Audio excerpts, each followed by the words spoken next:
dominating Hollywood starting with Scarlett. This video is purely for entertainment and does not infringe on copyrights or laws. The rights to the novel and image belong to the original author. We do not claim ownership. Don't like waiting and want to listen to this fanfic in full now? Subscribe to our Patreon, where you'll find the best fanfics. Chapter 176 Audition Storm. In fact, the actors for Memoirs of a Geisha had already been selected. Shortly after the script came out, Steven asked people in the company to start looking for suitable candidates in Asia. What is now on the table is the result of their search. Seiko Matsuda, Ri Miyazawa, Rieko Kyoko, Michelle Race, Michelle Yeoh, Maggie Cheung, Ken Watanabe, Jackie Chan, Chow Yun-fat, Gong Li, Zhang Ziyi. Tang read out the names on the photos one by one, feeling that the tide of the times was so close to him for the first time. Before, when he met those famous Hollywood stars face to face, he didn't feel much because he was not familiar with them. It was not until now when he saw these most familiar stars appear in front of him that he finally felt that he had changed history. Look, these stars are all the most suitable ones after we selected them. Steven looked at Tang and Rob. Then the stagehand brought a board with the names of various characters in the movie on it. Steven pasted the photos one by one on the whiteboard, matching the actors with the roles. Miyazawa replays Atsumo. Gong Li plays Meimu. Watanabe Ken plays the president. Kikuko Rii plays Sayuri. These are the roles we envision now. What do you think? I don't think Gong Li should play Meimu. Tang didn't say anything, but Rob retorted, although Gong Li is very beautiful, she gives people more of a sense of being unconstrained by conventions. I think she should play Atsumo. I agree with this. Tang nodded. He had heard that Rob was a loyal fan of Gong Li, but he didn't expect it to be true. He had a very accurate grasp of Gong Li. In the movie, Gong Li did successfully take on the main role, and the few plot tensions were all born from her. Well, then the role of Atsumo needs to be reconsidered. After Steven finished speaking, Tang put forward his own ideas. I think Michelle Yeoh is suitable for the role of Meimu. She is more generous and more stable, and she is also in line with the identity of a hall-level geisha. In addition, the role of the president can be tried by Tony Leung and Chow Yun-fat. Steven frowned. Why? Tang shrugged, because Ken Watanabe looks a little too old.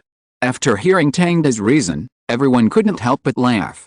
To be honest, when he first watched the movie, he had always been indifferent to Ken Watanabe's appearance.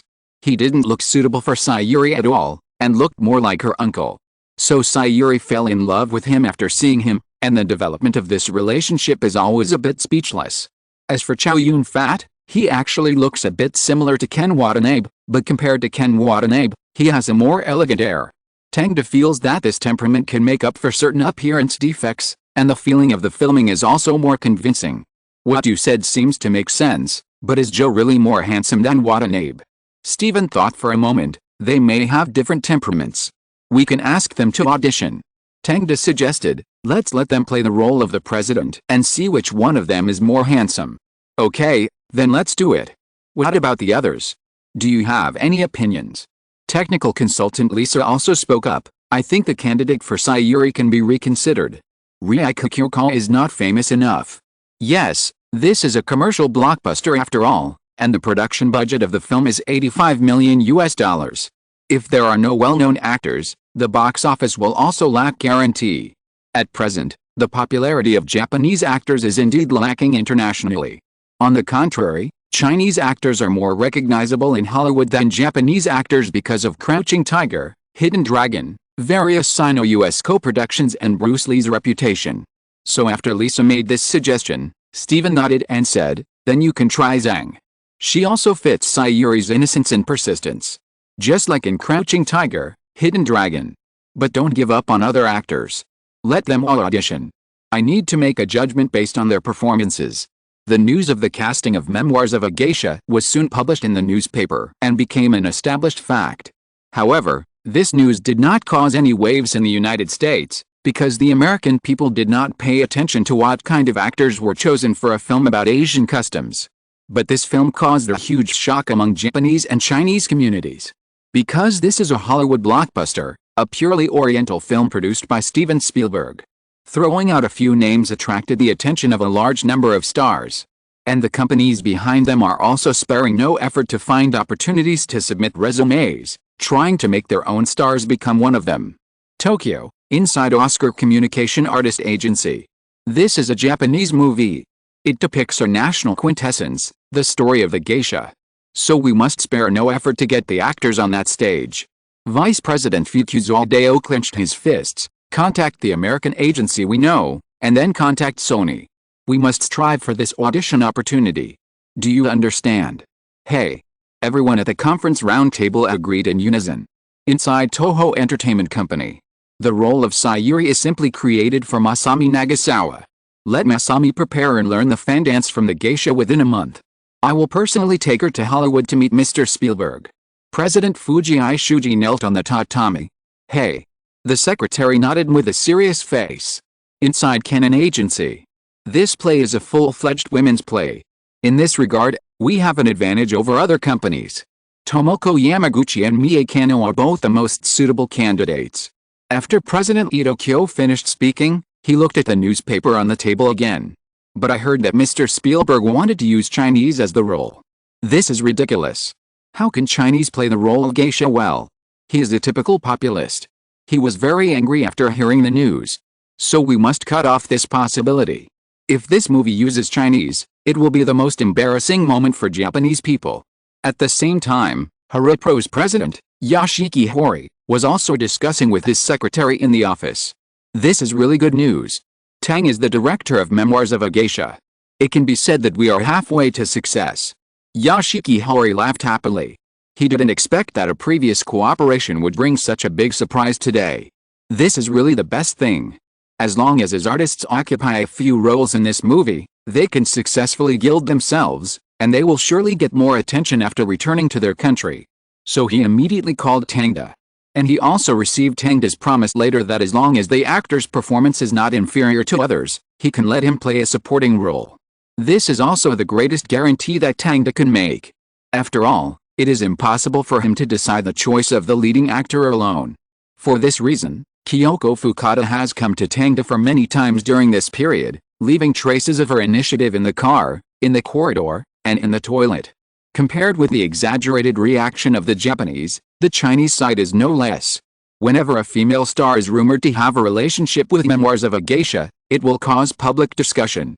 Everyone wants to know whether there is a Chinese actress among the three female protagonists, as if including one of them is a recognition of the entertainment industry in their own country. It makes people feel proud from the bottom of their hearts. It is with this mentality that many Chinese actors also actively contacted the crew and wanted to audition. At one time, there were hundreds of multinational actors who asked to audition for several roles. However, Steven Spielberg was already familiar with this. After screening out some obviously unsuitable star actors, he only invited more than 40 actors to audition for the role. Among them were 28 Japanese actors, 15 Chinese actors, and 3 Korean actors. There were even a few Indian actors who wanted to play, and it was not known whether they knew what a geisha was. In such a competitive atmosphere, the audition officially began in Los Angeles. On that day, Tangda, Rob and Steven appeared in the audition room. They sat on the sofa, looking at various actor materials in their hands, waiting for the actors to appear. At the same time, outside the house, Michelle Yeoh, wearing sunglasses, just arrived at the audition location and saw many familiar faces. Hey, Afa, long time no see. Sitting on the chair in the lounge, Chow Yun-fat, dressed in black, was sitting. He and Michelle Yeoh were very familiar with each other when they were in Hong Kong, so they became active as soon as they met. Zikyong, long time no see. Chow Yun-fat showed his signature smile, and asked after Michelle Yeoh sat down, "Are you familiar with Mr. Spielberg? This is my first time auditioning for his play. Not very familiar, but I heard that he is a very nice person." Michelle Yeoh was not arrogant, and the two chatted like old friends who could be seen everywhere on the street. Regarding Chow Yun-fat's doubts, Michelle Yeoh shook her head. "You shouldn't worry about Mr. Spielberg, you should worry more about the director of this movie." "Director? You mean Tang? It seems that he is only shooting his second work. Chow Yun-fat has seen too many directors, whether they are geniuses or geniuses, he has already gotten used to them. So he doesn't think there's anything special about Tangda. Although it's only the second film, since Mr. Spielberg gave the film to him, it means that he is very capable." Michelle Yeoh saw it more thoroughly.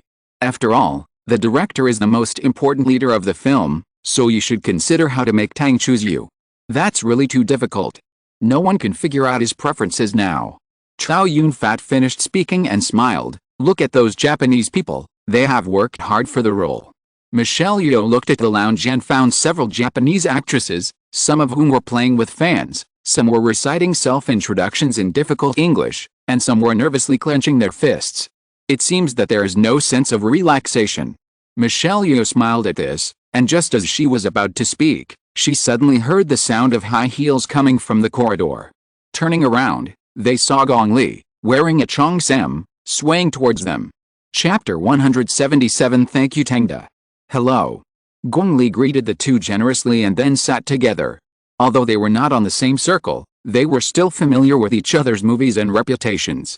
Which role are you auditioning for? Michelle Yeoh asked. I'm auditioning for Hetsumo.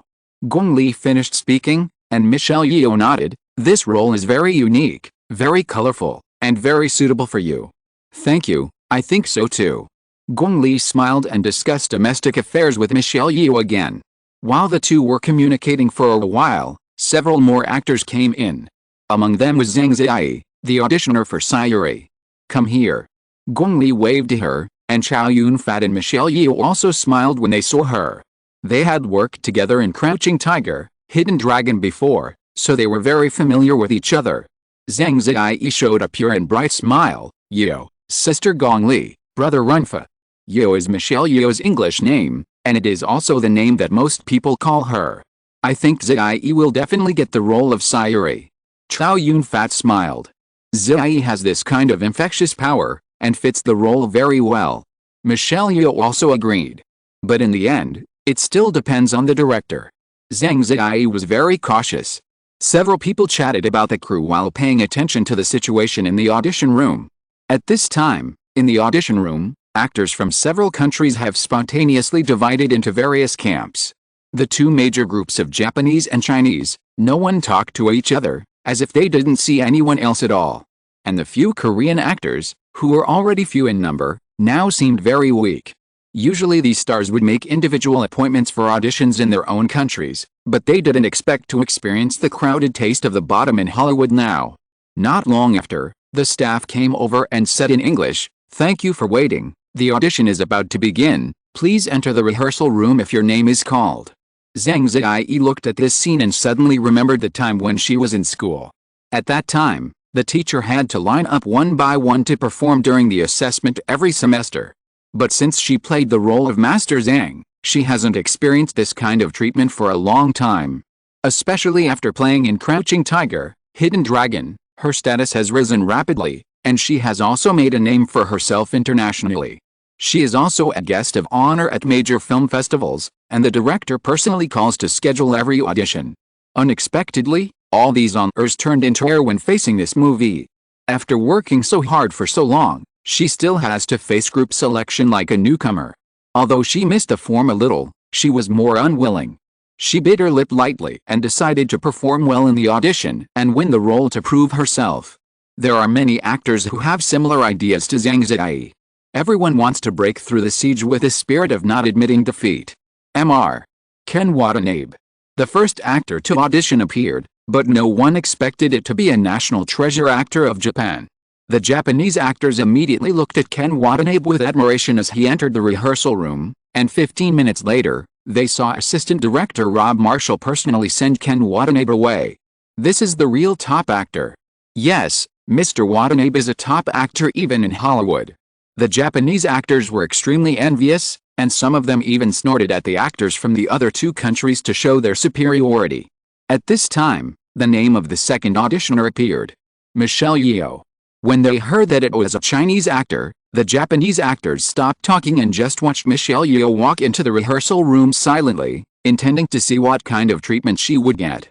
In the rehearsal room, Tang and others smiled immediately after seeing Michelle Yeoh. "It's the first time I meet you, just call me Tangda." "Hello, director, you can call me Yeoh or my Chinese name." Tangda nodded and handed her a page of paper, then, "Yeoh, come and perform this scene." What he gave Michelle Yeoh was the conversation when Maymay was training Sayuri. Because this role is a hall-level geisha, Sosie usually always behaves elegantly, generously and confidently.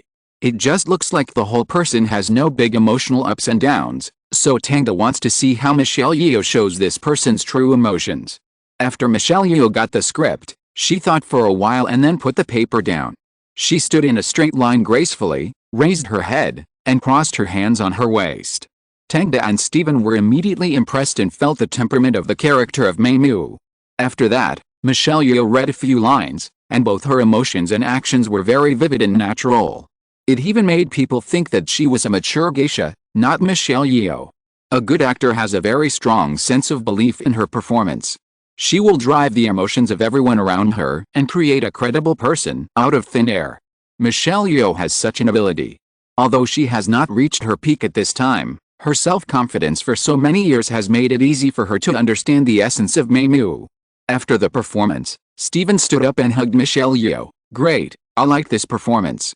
"Thank you." Michelle Yeoh bowed slightly to thank her. Humility, confidence, and courage are the three magic weapons that enable her to succeed in Hollywood. Tang also likes to work with such actors, so he gave them full marks. After seeing Steven Spielberg personally escort Michelle Yeoh away, the Japanese actors outside the door stopped trying to compare her status with Ken Watanabe.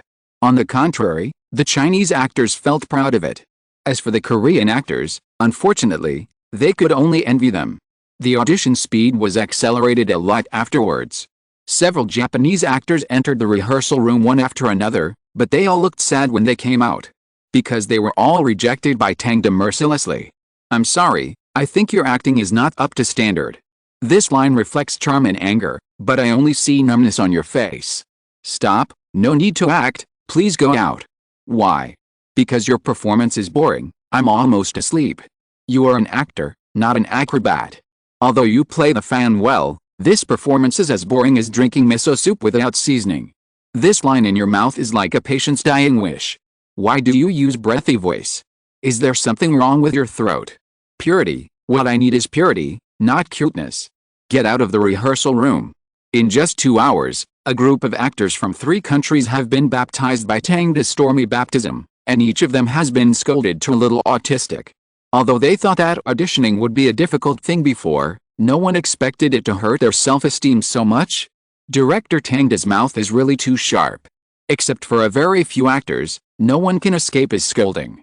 Even Zhang Ziyi, a girl who is very confident in herself, is a little nervous. At this time, Guang Li was called into the rehearsal room. Very quickly, everyone waited for only 10 minutes, and then they heard applause from the rehearsal room. Then director Tang personally saw Guang Li off at the door. So everyone looked at this sexy woman with surprise as she left the audition room gracefully, and immediately felt a deep gap in her acting skills. After Gong Li left, Zhang Ziyi also entered the rehearsal room. "I've seen your Crouching Tiger, Hidden Dragon, it's great." Steven was the first to praise. Zhang Ziyi immediately showed a standard toothy smile, "Thank you." Then she turned her face to Tangda and Rob, making her smile look more pure. Rob also responded with a smile, thinking that this girl fits the image of Sayuri in his imagination. But the other one, Tangda, just nodded, without any expression. This made Zhang Ziyi frown slightly, because she heard from others that Tangda had the worst temper and the most poisonous mouth. She didn't know if her performance would be recognized by him. "Come on, try this scene." After Zhang Ziyi finished her introduction, Tangda handed her the script. There are 2 scenes in total. One scene is the farewell between Sayuri and the president.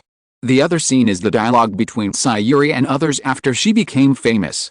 Because Sayuri is the absolute protagonist, her transformation and emotions are the top priority of the whole movie. So there are more scenes to audition.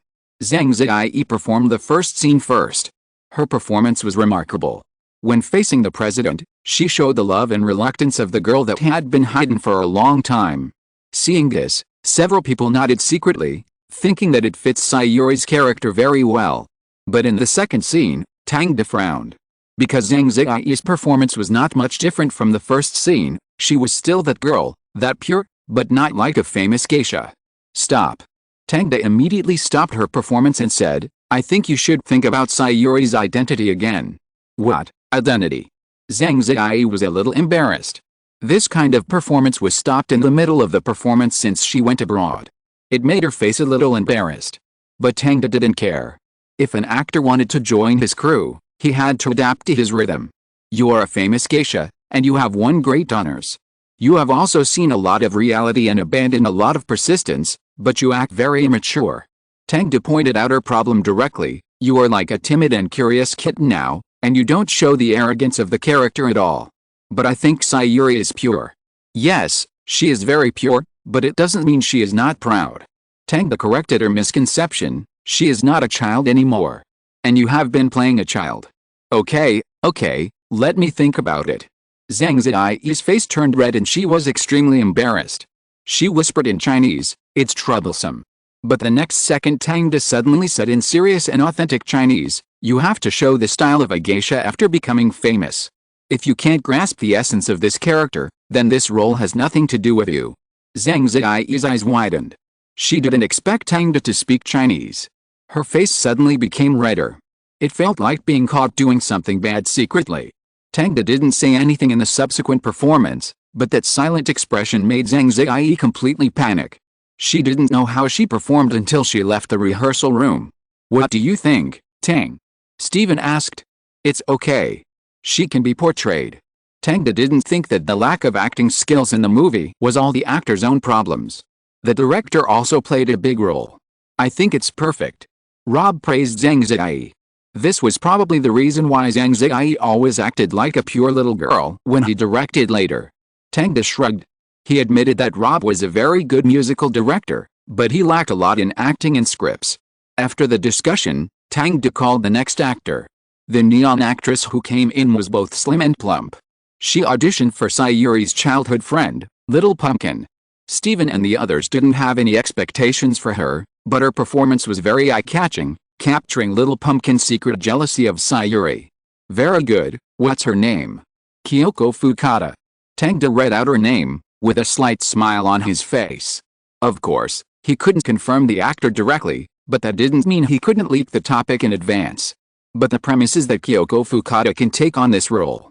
In addition to her, he will use more Japanese actresses in the movie. After all, this is a work about geishas. There are many different female roles in it, and many supporting roles can be decided by her. Not long after, the actors' auditions were all over. It was just that the various reprimands encountered during the audition, after being passed on to the agency behind them by the mouths of those actors, caused them to denounce Memoirs of a Geisha. Geisha is a national treasure that belongs to Japan. It is our history. Japanese people should be used to accurately restore this history. The crew auditioned a large number of Chinese actors. Do they want Chinese to play geisha? Can Chinese understand the essence of geisha? This is a blasphemy. Director Steven Spielberg should carefully consider Chinese actors. These actors will be a devastating blow to the film. Only by respecting history can we make good movies. If the film crew does not respect our history, then we have reason to refuse the filming of the film. Many Japanese media criticize Memoirs of a Geisha, believing that Steven Spielberg was tarnishing the treasure of Japan, but in fact, it was just because Japanese actors did not have an advantage in the audition. And it looks so grand, but in fact, it did not splash a single splash in the United States. Only a small group of people in Japan are constantly hyping it up. After all, Americans don't care which country's actors are used in an Oriental movie. In their opinion, it doesn't make any difference anyway. Tang didn't care too much about this. If they really respected history, the Japanese wouldn't do things like revising textbooks. As for boycotting the crew's filming, Tang said that these people are really too young. In fact, Memoirs of a Geisha has already looked for relevant scenes in Japan, but even in their country there are not many relevant scenes. So the crew has decided to rent a horse farm in Los Angeles, build a geisha area that meets the requirements of the script, and then dig a river. Tang doesn't have to follow all the time, but he does have to go from time to time to ensure the completion of the scene. Therefore, he has been guiding the actors in the crew of Little Miss Sunshine during this period. Especially Jim Carrey. His acting is great, but exaggerated expressions still appear frequently, and he needs to constantly correct him to make him reach the acting skills of the last scene in The Truman Show. "Carrey, it's over.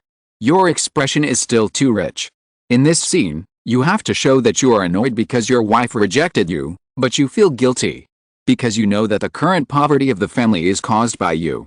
So after being annoyed, You have to show a little flattery. Okay, I understand. Jim Carrey nodded, and quickly adjusted his state and completed this scene perfectly. In contrast, the actor who played the uncle was scolded by Tang more harshly. FXXK. You are not confessing to a woman. He is a man. And you are his teacher, do you understand? You have to take care of your face, not like an impatient teddy bear in heat. Tang, you are really rude. The male actor couldn't stand Tang's venomous tongue. I can say it even more rudely, so, do you want to continue listening? Tangda narrowed his eyes. No, please. I'll try. The male actor begged for mercy decisively. Facts have proved that sometimes venomous tongues are conducive to improving the enthusiasm of actors. In order not to be scolded by Tangda, everyone can only focus on the role, and the first thing they do after the performance is to look at Tangda's face. If he didn't say anything, that would be the best news. After the production of Little Miss Sunshine, the Golden Globe Awards ceremony also ended at the same time. Tangda originally planned to attend, but when he learned that Jessica Alba, Scarlett Johansson, and Anne Hathaway were all going to attend the Golden Globe Awards, he immediately changed his mind and said that he was very busy. He took Kyoko Fukada to the Los Angeles location as soon as possible and took a few photos to prove his working status. It can only be said that in order not to be discovered, Tangda was always vigilant. At the Golden Globe Awards, Charlize Theron won the Best Actress as she wished. After this news came out, although the audience was expressing their evaluation of the new actress, the stars in the Hollywood industry were discussing Tangda. This person who Charlize Theron personally admitted to bring good luck to herself. I heard that he recently took a set of black and white photos of Alan Arkin, which were published by the Star magazine. The old man was energetic in the picture, holding a pipe and sitting on a one-legged chair, which was simply cool. People in the photography and fashion circles have given high praise to this set of photos, so much so that now Hollywood male stars have also begun to look for Tangda to take photos for them. After all, a photographer who can bring good luck is something that everyone wants to get in touch with. However, Tangda has been very busy recently. He has been busy at the Ventura racecourse during the day and at night. Fukada Kyoko is worthy of being a Japanese. She is impeccable in serving Tangda, just like a warm jade, using various postures to help Tangda drive away the winter cold every day. The construction work of the crew was also relatively smooth. In order to make a flat land, they first paved the racecourse with a 400 x 400 foot mat. Then they dug a river in the racecourse that runs through the town, and installed a circulation system on the river to create a visual effect of gurgling water. The whole project also made Tangda feel more deeply the landscaping ability of Hollywood. At the same time, the Oscars ceremony was held as scheduled. In this ceremony where Dom was absent, Charlize Theron successfully won the Best Actress Oscar after winning the Best Actress Award from the Screen Actors Guild, the Independent Spirit Award, and the Golden Globe Award. On the podium, she burst into tears of joy. When she stood on the stage again with neat golden wavy short hair and a silver diamond-studded short skirt, her hands holding the trophy were shaking slightly. This year is really incredible. She choked and wiped away the tears from the corners of her eyes. I can't believe it. Oh, I don't have much time. I want to thank director Patty Jenkins and Don Norton, who filmed and directed the art for the film. Thank you, thank you. She thanked the actors several times in a row, and the stars applauded enthusiastically. Without you, I couldn't have finished this movie, and Bob, Jess. Then she named a bunch of crew members and thanked them for everything they did for this movie. After that, she joked, I'm really excited. If I missed anyone, please don't kill me. I want to thank my country, South Africa, and my compatriots. They watch it every week, and I'm going to take it home next week. She raised her Golden Man trophy, which caused another round of warm applause. Seeing that the time for the speech was coming to an end, Charlize Theron, who was originally going to continue to thank the actors, suddenly thought of a clip and blurted out, "Do you know what Don said when he took the photo of me?" The stars in the audience were a little confused, and curiosity surged in their hearts. Charlize Theron shook her hair. "He said this as soon as he saw me. Hey, Theron. You know what? I have seen your future." "What future did I say?" He said, "You won 3 Best Actress awards, stood on the Oscars and cried, thanking this and that." I said, "How could you see this scene?" He picked up his camera and said, "Just based on this, look, I took a picture of you, alone." Charlize Theron laughed when she said this. Don really has a kind of magic, But everyone who has worked with him knows that although he is indeed very sharp-tongued, I love him, he is right, I can't wait to kiss him. Wow. Applause broke out. Scarlett Johansson, who is in the audience, applauded with a stiff smile, thinking to herself, should I cancel the damn rule of changing cities? Anne Hathaway pursed her lips while applauding, thinking that she should take less work recently. Jessica Alba's expression was even more obvious. She pouted and said to herself, we just worked together. I have worked together before. But why hasn't Tang come to see me recently? HU. As for Tang, who was being thought of by several women at the same time, he sneezed several times in front of the TV. Kyoko Fukada behind him immediately took out a tissue and handed it to him gently. Tang, are you cold? Come under the quilt. Kyoko Fukada's shoulders were exposed, and the rest of her body was covered by the quilt. Okay. Tang wiped his nose and felt that he had a little cold, so he hurried back to the quilt and used Kyoko Fukada's flesh bomb to warm his hands. During this period, the scenes of Memoirs of a Geisha were almost finished, and the selection of actors was also coming to an end. In 2 days, the actors will be notified and invited. It is estimated that it will cause some waves in Asia, but it is not Tang who will bear all this, but Steven. So there is nothing to worry about. After that, they will start training for 5 months, but I don't need to accompany them all the time, so I can spare some time to deal with supreme creativity. There are some clues about the advertising channels of United Media International. After a long internal wrangling, they finally sold them to the outside world. I don't know how many points those advertising channels will be divided into, or whether they will be sold in a package. With this thought in mind, Tang slowly pulled up the quilt to cover the beautiful scenery on the bed. Chapter 178, Competition Strategies. International United Media finally decided to sell its advertising business in batches. It bundled the advertising channels of states with large populations with those of ordinary states. In other words, if you want to buy states with good advertising effects, you must also buy states with poor effects. This can avoid the embarrassing situation where everyone is scrambling for large states and small states cannot be sold at a high price. When Fernando Yuri passed the above news back to the company, Tang immediately talked to Jimmy about the acquisition. It has been confirmed that they will split the entire advertising business into 4 parts: California, Texas, New York and Florida. Tang marked on the map of the United States with a red pen. Each economically developed state will be tied to several economically underdeveloped states. It seems that the top management of United Media also knows how crappy their advertising channels are in those ordinary states. Otherwise, how could they lose money? Jimmy shrugged. So now it becomes an auction? Or a secret bidding? Yes. Tang took the pen in his hand and played with it. They require each advertising company to submit a quotation before the end of the month. Now there's only one problem. What's the problem? It's how to get quotations from other advertising companies. Tang crossed his hands on his chest. Our funds are not as good as other companies. If we want to bid for good areas, it is best to understand the exact quotations of other companies and then increase the price slightly. But how can we get their quotations? They must keep this kind of thing confidential among the top management and will not let their subordinates know. Jimmy thought about it and didn't know what to do. This was not ordinary business information. In order to prevent being intercepted, the company's acquisition amount is directly handed over to the CEO after the board of directors makes a decision, and then the CEO personally hands it over to the acquired party. Even if there are secretaries involved, it is easy to imagine how difficult it is to bribe the personal secretaries of senior executives of large companies. In addition, there are so many companies involved in the acquisition, and it is simply impossible to understand them one by one. So Jimmy looked at Tang with a helpless look. But Tang smiled. Don't be bitter, Jimmy. In fact, we can find another way. What do you mean?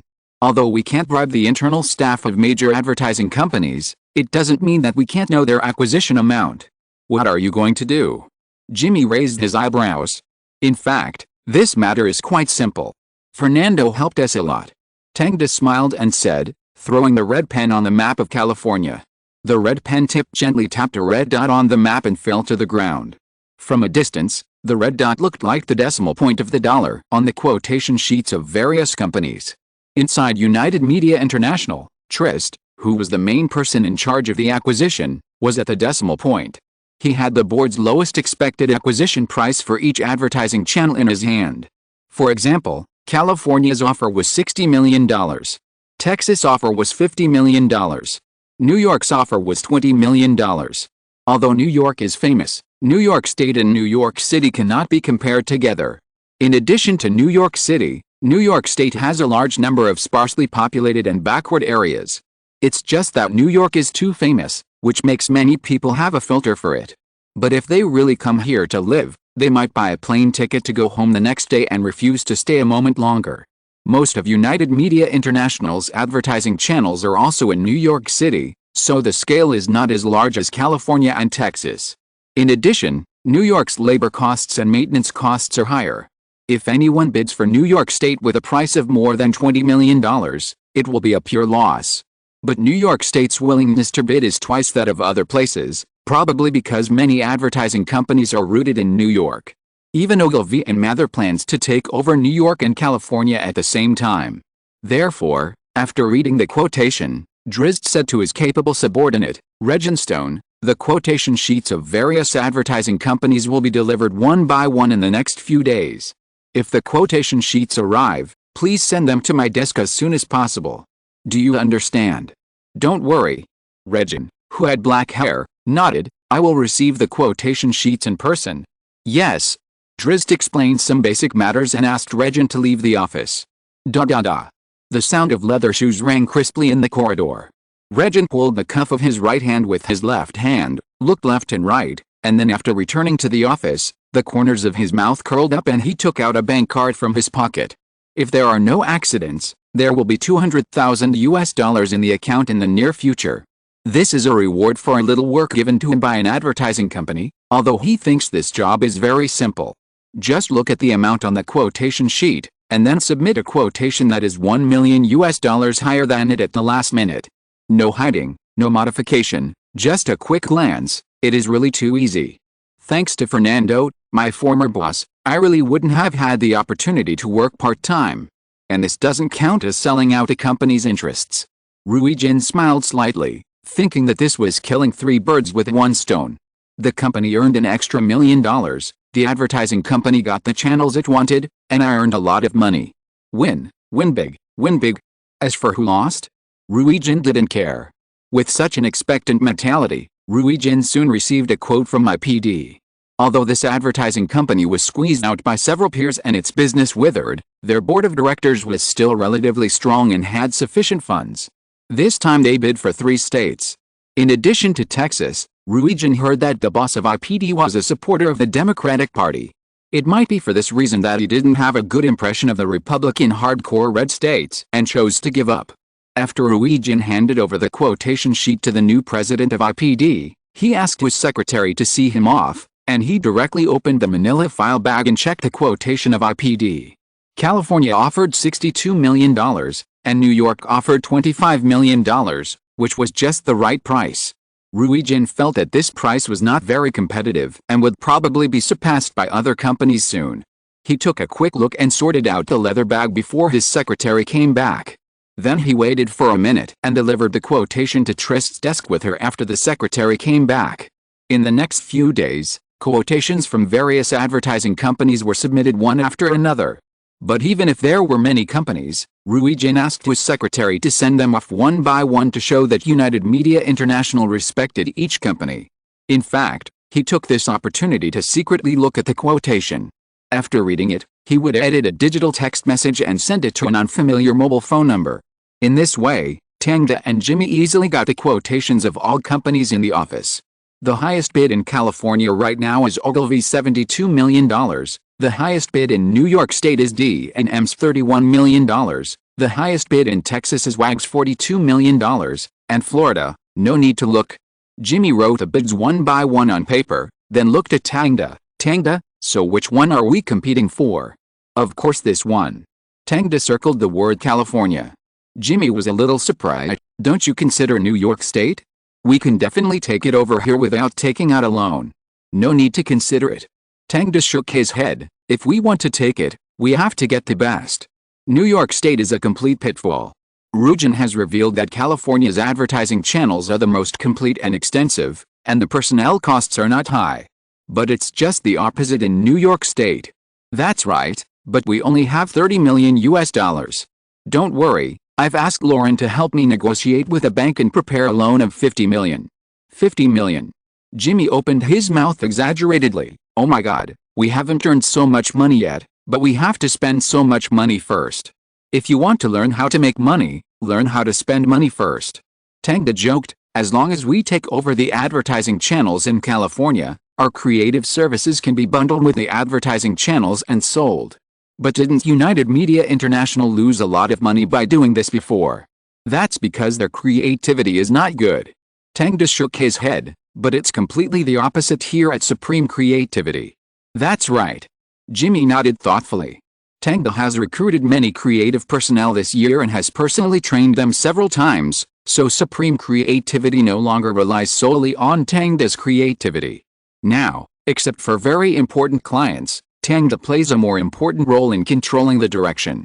Then we can just take out 73 million US dollars, right? Jimmy still felt pain in his heart when he said such a huge amount of money in person. Well, let's take this price, go and prepare a quotation. Then I'll send it over now.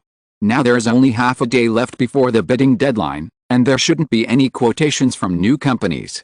Tang nodded, but when Jimmy opened the door, he suddenly stopped him. Wait, Jimmy. What? Jimmy turned around with a confused look on his face. In addition to 73 million, prepare 2 additional quotations. Why, Tang, is it necessary to be so cautious? Jimmy was a little surprised.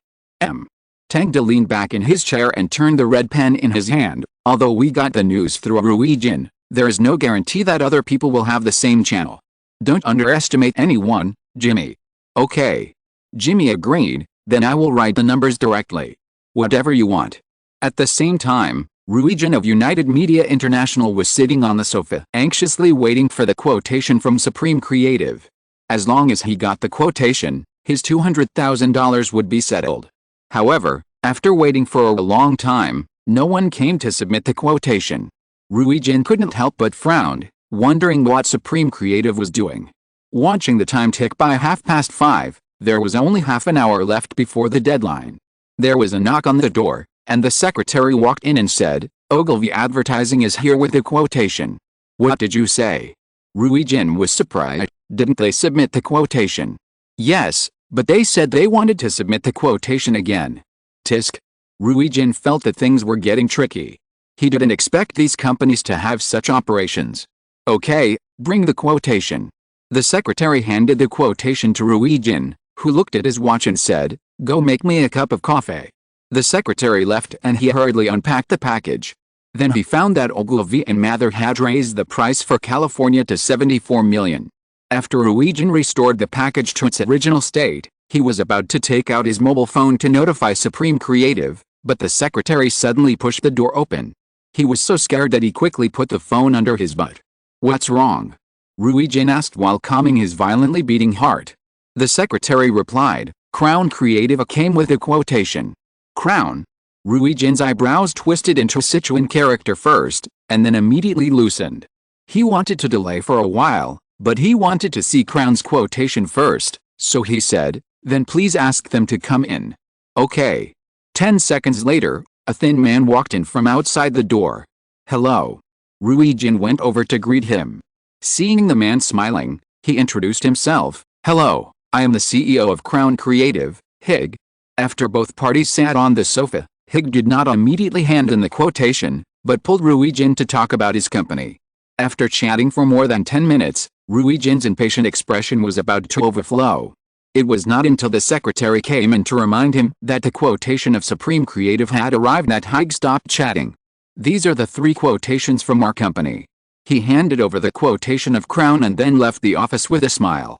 Go and bring in the people from Supreme Creative. Ruijin was a little helpless after wasting so much time. He did not tell Supreme Creative about the quotation. If nothing unexpected happened, Supreme Creative would not be able to get the final bid. But out of reluctance, he still took a quick look at the quotation of Crown Creative. California 74.5 million, New York 32 million, Florida 43 million. Each one is the highest quotation, which not only reflects the financial strength of Crown Creative, but also shows their strength. Especially since California's offer was $500,000 higher than Ogilvy's. It was simply a mockery of Ogilvy's managers. Rui Jin's eyelids twitched as he watched. He didn't know where Crown Creative came from, as he had barely heard of its name last year. The next moment, Jimmy came in with a quotation. The secretary went to pour coffee under Rui Jin's instruction. Seeing her leave, Rui Jin immediately shrugged and said, "Unfortunately, 2 companies have given higher offers." "Higher? Who?" Jimmy asked back. "Ogilvy and Crown. California is currently the highest at $74.5 million, and New York State." After speaking the offer in a low voice, Rui Jin regained his serious expression when he saw the secretary come in. Jimmy calmly took out the innermost of the 3 quotations and handed it to Rui Jin. "This is our offer for Supreme Creative." "Okay, is there anything else?" "No more." Jimmy took a sip of coffee, then smiled and nodded to the secretary, and then left. Rui Jin didn't know why Jimmy was so indifferent, as if he didn't care about the offers from other companies at all. But no matter what, his $200,000 was gone. He was too lazy to look at Supreme Creative's offer and directly picked up the quotations from the 3 companies and handed them to Drizzt desk. Chapter 179 Industrial Espionage. The next day, when Regin stood in Drizzt's office and listened to his summary of the bids from various companies, he was a little stunned. Because he heard the name of Supreme Creative. California, the highest price is $75 million, Supreme Creative. Regin read their bids twice, and then his expression was a little complicated. "I didn't expect it," he muttered to himself. "I didn't expect it either." Drizzt sat on the sofa and took the bid. "It's only $500,000 more than Crown Creative, and Crown Creative is $500,000 more than Ogilvy Advertising. Look at this coincidence. If it is announced, these companies will definitely regret it, ha ha ha." He smiled, and then sorted out the other bids. Crown Creative won New York and Florida, and Ogilvy Advertising won Texas with a second bid increase, but everyone present recognized that Supreme Creative was the final winner. Because California's advertising channel is the most complete and the only channel that breaks even. Perhaps it only lacks a little innovation. Unfortunately, United Media International couldn't wait any longer. The new leader couldn't wait to transform into the internet track and make a big move. Naturally, they, the subordinates, had to help the leader solve problems. When the news spread, Supreme Creative naturally burst into laughter. "Fernando, you are our biggest contributor." In the office, Tang smiled and raised his champagne to clink glasses with several people. Caden accompanied them and poured wine for Tang. Fernando's beard trembled with his smile, but in fact, the most important thing is Tang, your decision. If you hadn't prepared 3 quotations, we would definitely have no chance this time. That's right. Jimmy drank the champagne in the glass. "When I heard that guy say $74.5 million, I called God in my heart. I just didn't expect Crown Creative to be so powerful, and Sig is also the CEO of Crown Creative." Tang pursed his lips. "It seems that the New York advertising market is going to start fighting again." "Sig? That executive of IPD, he is just a defeated opponent, Tang. Just defeat him with creativity like before." Jimmy didn't care. "Remember what I said before. Strategically. Underestimate the enemy, but take him seriously tactically, Tangda." "I remember." Jimmy continued, then shrugged, "But I don't think it's necessary to take Crown Creative so seriously. Their business doesn't seem to overlap with ours. Supreme Creative focuses more on high-end brands and industry leaders, while Crown Creative focuses more on small and medium-sized enterprises and mass enterprises. Although the two have a slight overlap, they are generally at peace. But Tangda always has a sense of crisis. No, Jimmy, listen to this name, Crown Creative. Think about our name, Supreme Creative." Tangda waved his fingers. "Their mind is very clear, they just want to replace our position. This name is by no means random." "Well, it seems to make sense, isn't Crown the Supreme?" Jimmy touched the corner of his mouth and grinned. "It seems we have a challenger. But this is not important for now. What is important is the next advertising channel management in California, Fernando." Just as several people were planning the next step in the office, in a secluded corner downstairs in the company, a girl with light yellow hair and freckles was smoking a cigarette, looking around vigilantly and answering the phone. "I'm sorry, but I didn't expect him to prepare 3 quotes. Eavesdropping device? No, no, no, Don is very cautious. Every time I approach his office, I must find a good reason. And I will never stay longer.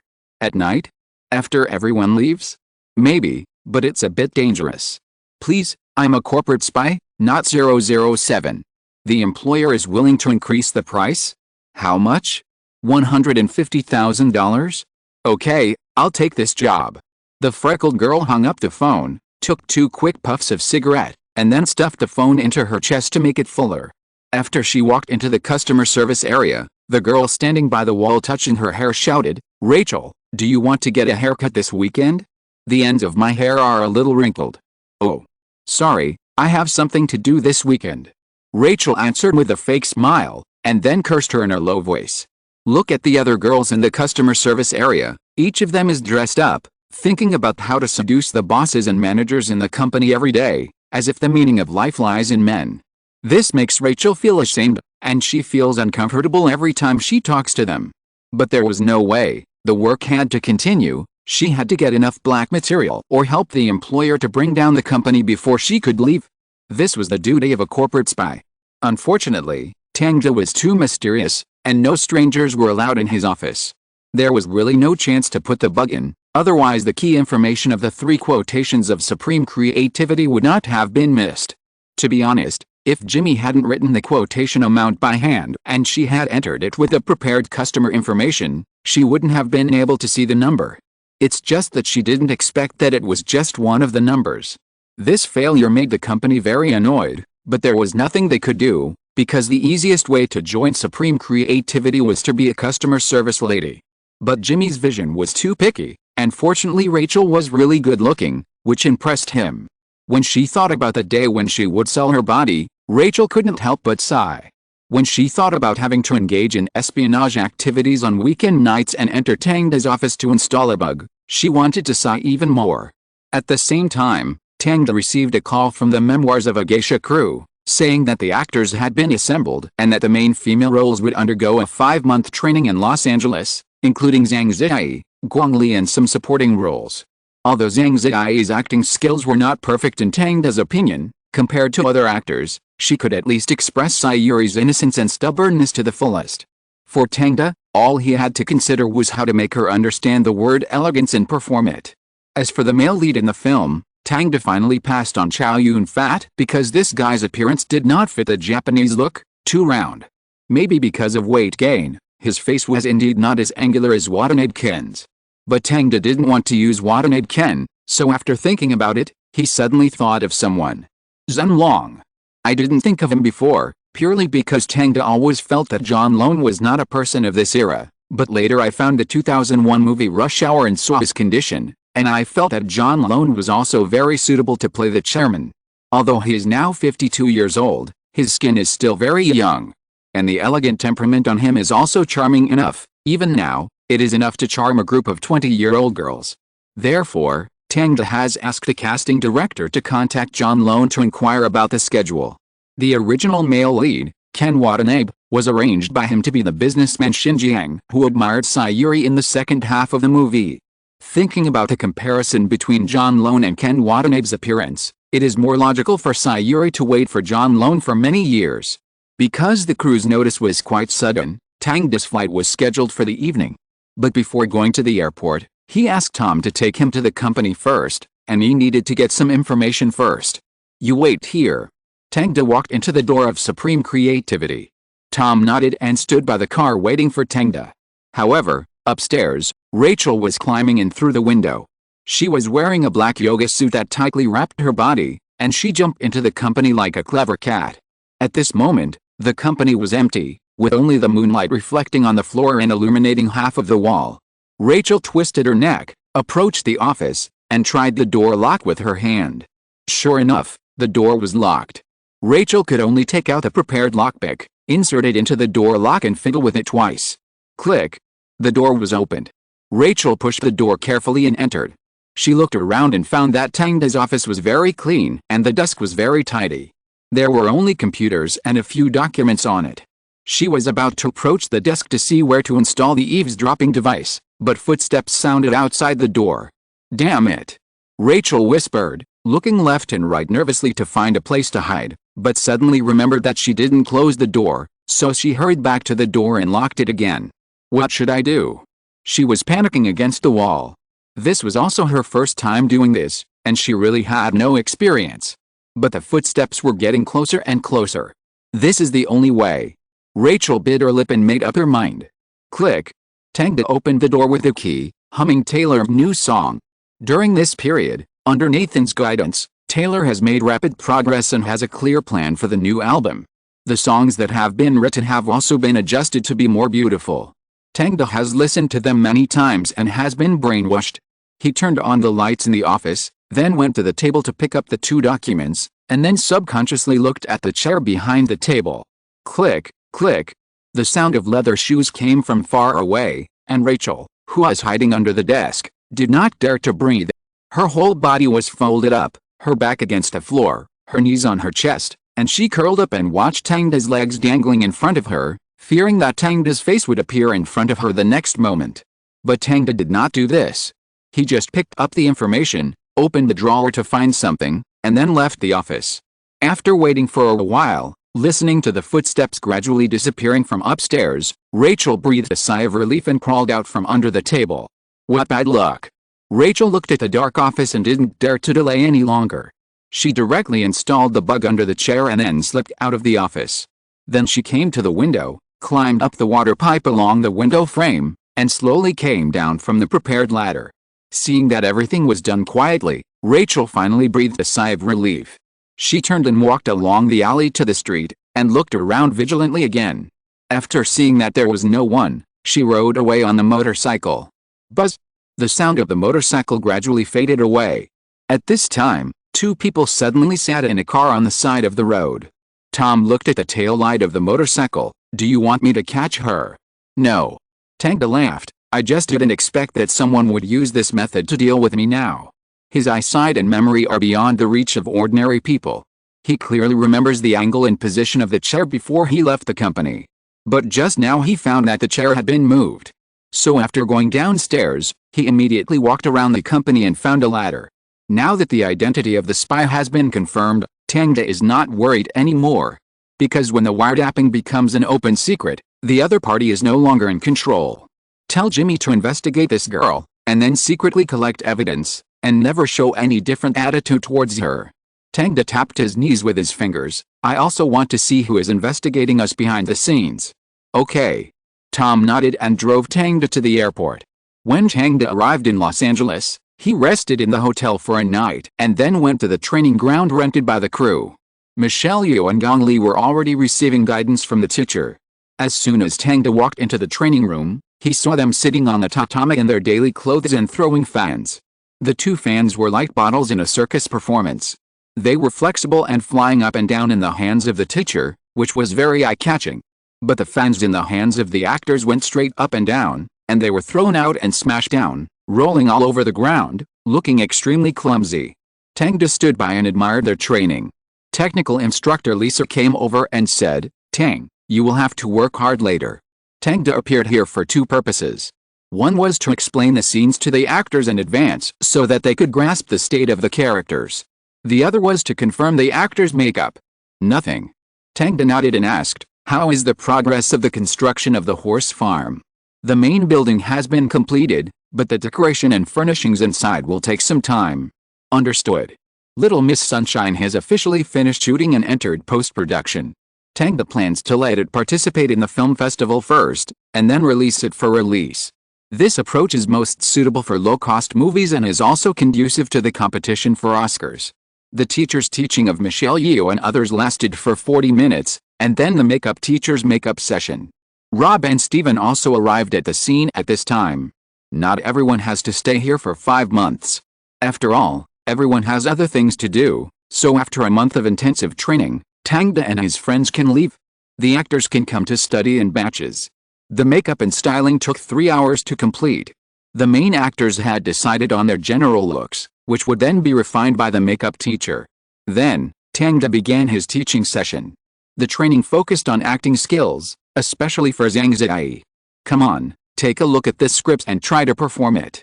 Tangda handed the script to Zhang Ziyi expressionlessly. Zhang Ziyi took a deep breath immediately. Since she was reprimanded by Tangda last time, She had done a lot of homework for this.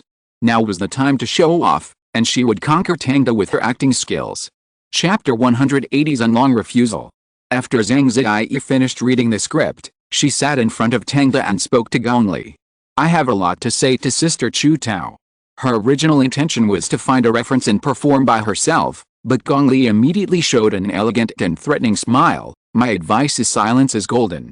Zhang Ziyi was stunned for half a second, and then continued to speak. You should listen to more advice. I was also a geisha. Gongli replied indifferently, playing with a fan in her hand. Of course.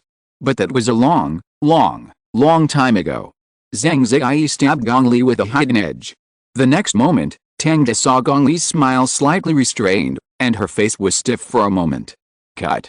Tangda stopped the performance of the two, and then looked at Zhang Ziyi in their eyes. Your performance was suppressed.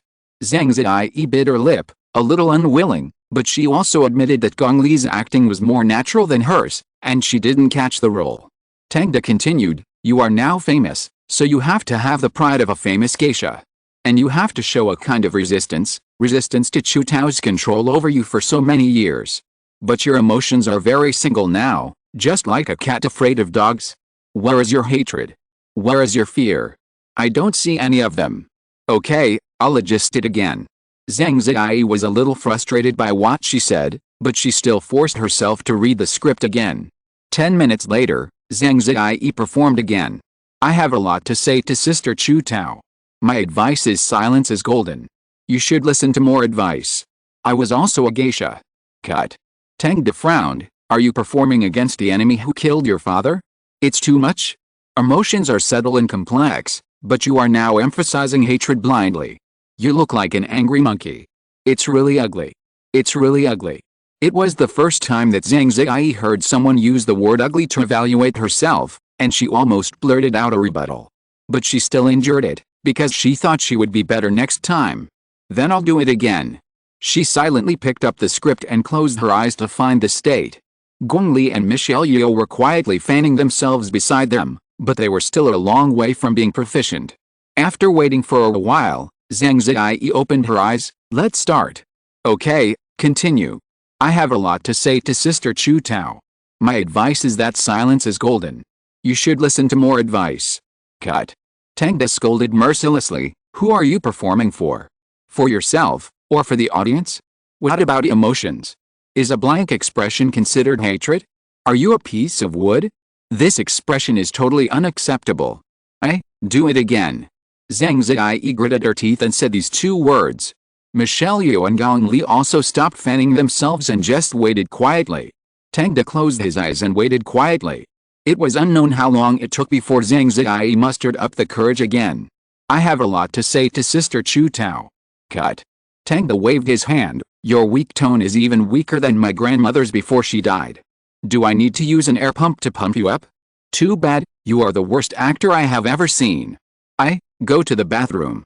Zhang Ziyi pursed her lips and blinked her eyes constantly, afraid that she would let tears fall accidentally.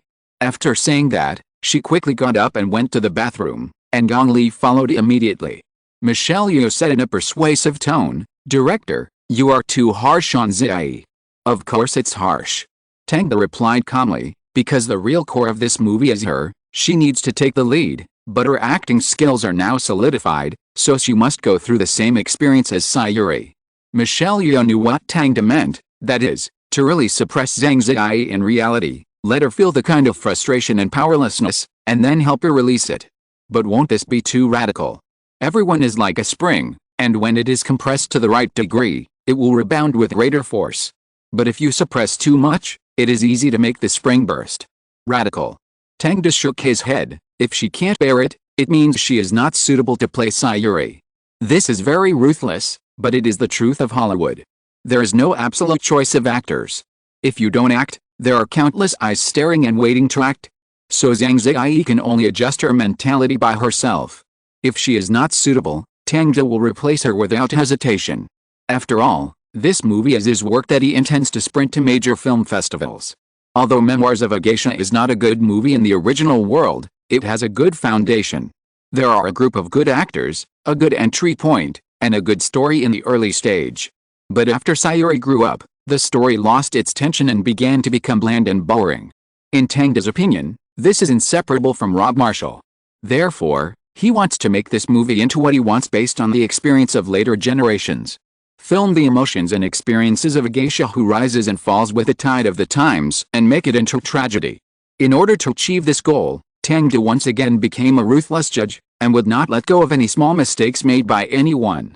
Gong Li, this attitude is wrong, lazy but not lazy. You must always remember that there is a flame of jealousy burning in your heart, and when you see Sayuri, you will hate her involuntarily. Because she is like you when you were a child, that is a talent you have lost. You are jealous of her face and talent, and you are worried that she will take away everything from you, so you take the initiative. Akyong, elegance does not mean no temper, you have to be tougher and more indifferent. You have reached the top of the geisha, this is your confidence, no one can match it. Zhang, if you can only express one emotion, then go out and figure it out. Pa. Zhang Ziyi stood outside the door holding the script, like Sayuri who was oppressed in the movie, feeling this complex and bitter emotion alone. Tang, you are going too far. Rob also persuaded. He is more sympathetic to women than Tangda. If she doesn't perform well, I will let her know what is more excessive. Tangda didn't care about Rob's idea at all. In the next few days, Zhang Ziyi practiced fanning in the morning and acting in the afternoon. Being scolded by Tangda has become a common occurrence. She was even often interrupted during the performance and had to repeat a line until Tangda nodded before she could continue. Under such high pressure, Zhang Ziyi had no mind to think about other things. She kept thinking about the lines and expressions every day, even thinking about the lines while eating, as if she was back in school. Just a week later, Tangda, who was revising the script with a screenwriter, suddenly received a message. Zhenlong's schedule is not suitable. Tangda frowned. Does he have any movies to shoot? Yes, there is a Chinese TV series to be filmed. The actor and director didn't know what TV series made Zhenlong reject the crew. Give me the phone number, I will contact him personally. I don't think it's necessary, Tang, because Mr. Steven has already met with the other party, but unfortunately he still refused. In fact, when Tangda was training the 3 female protagonists, Steven Spielberg personally took the script to find Zhenlong. At the same time, another director James Avery also found Zhenlong with sincerity. When facing Memoirs of a Geisha, Zhenlong was very tempted. But James Avery said that the new film will be tailor-made for Zhenlong, not only to let him play the modern version of the Shanghai Emperor, but also to invite a legendary Oscar-winning actress Vanessa Redgrave to help. The problem is that both films will be shot in the second half of 2004, which conflicts with his schedule.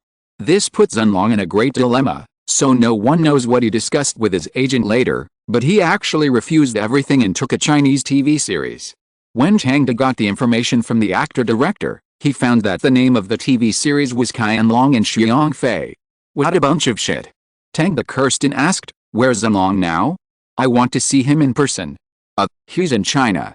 Director, are you going there? Do you want me to find you a China expert? China expert. Tangda smiled. Who could know China better than him? No, I can go there by myself. Contact Zhenlong and tell me where he lives. Got it. I'll book a ticket for you now. Tangda didn't prepare for too long. 2 days later, he boarded a plane to Yanjing to persuade Zhenlong to change his mind. More than 20 hours later, the plane landed. Tangda walked out of the airport with his bag. He was wearing a big pair of sunglasses that covered half of his face. Although his pure black hair looked like a Chinese, his clothes and face shape made people think of foreign countries. As soon as he went out, many drivers came around and asked Tangda where he was going. The noise and enthusiasm were no different from what he remembered.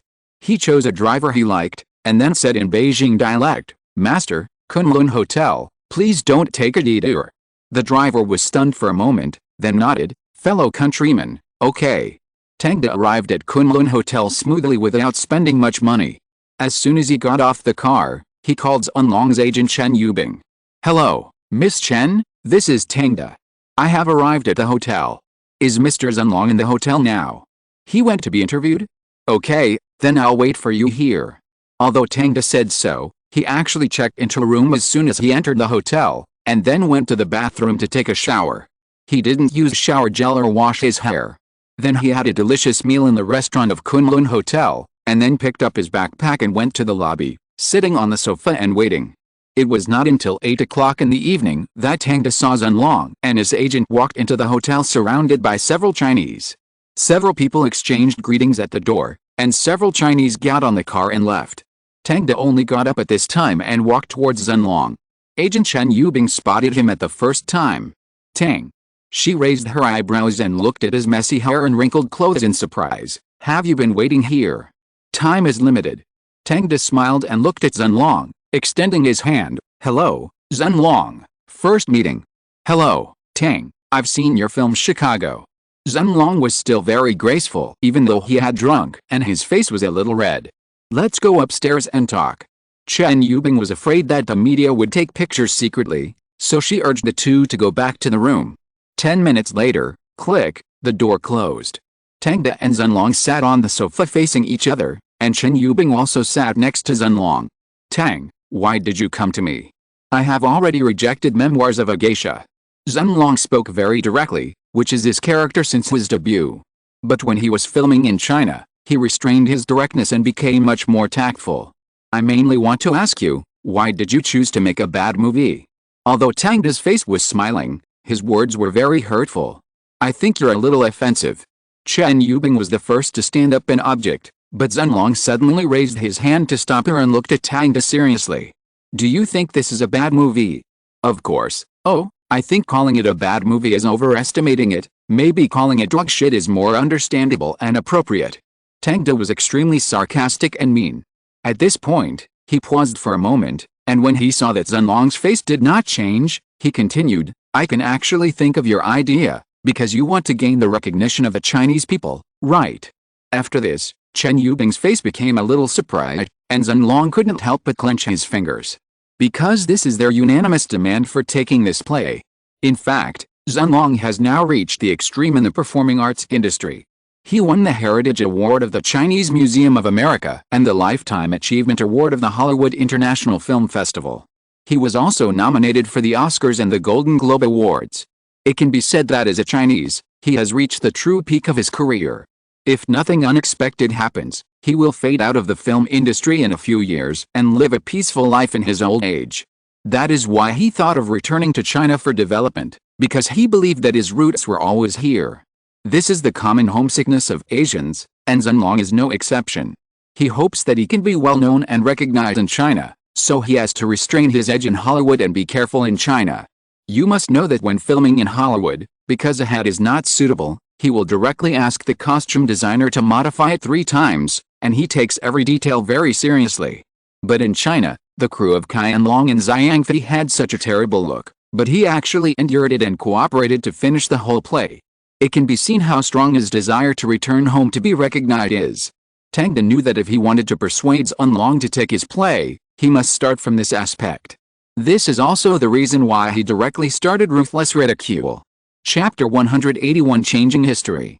In fact, I took this drama for the reasons you mentioned. Zhenlong was very direct and frank. So Mr. Zhenlong thinks that taking on TV dramas in the mainland market can gain everyone's recognition. Tang asked. Yes, TV dramas are the most popular and beloved art form in the mainland. I think although this kind of drama is very challenging for me, I can give it a try. Hearing Zhenlong say this, Tang almost laughed out loud. What is a great challenge? Isn't this just a euphemism to say that the TV drama script is too bad, and Zhenlong must adapt to such a shoddy thing?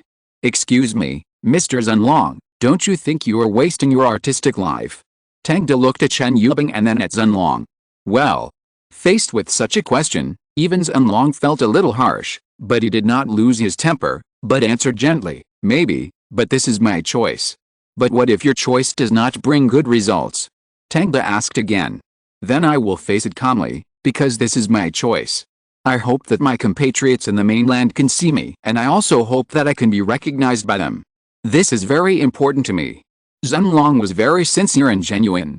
Tang sighed, I'm sorry, Mr. Zhenlong, my tone just now was indeed a bit excessive, but in fact I just feel unfair that your sincerity was misplaced. He looked directly at Zhenlong and said, Deng Jianguo is not a good choice. Mr. Deng is our partner. He arranged a lot of business for Zhenlong. You can't slander him. Chen Yubing explained. In fact, the initiator of Zhenlong's return to China to film was Deng Jianguo. He is a master of hype and the chairman of Superstar Film Company.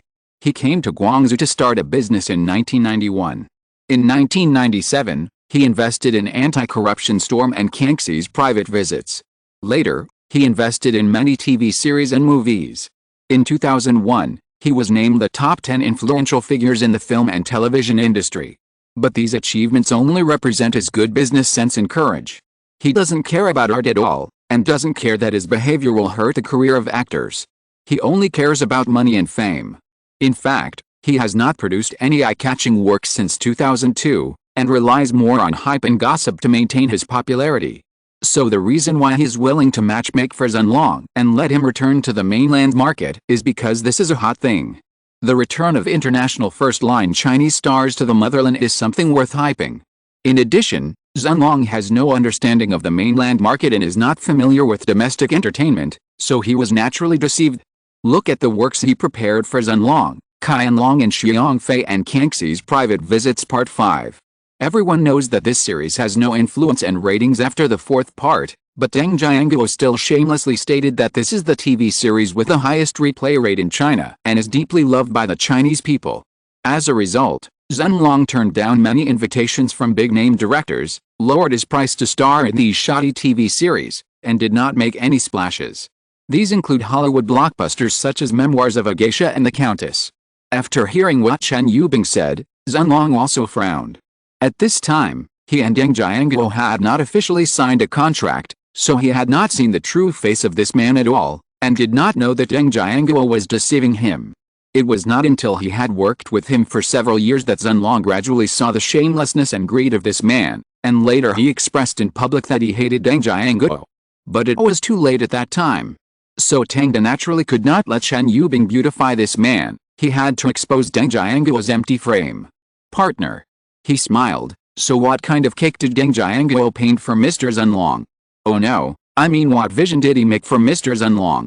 He plans to arrange a lot of media interviews for me, let everyone know me, and arrange the most popular TV series and concerts in the mainland for me. Zhenlong answered truthfully. But Tang smiled even more. I remember that Mr. Zhenlong really doesn't like being interviewed by the media. Zhenlong doesn't like media interviews.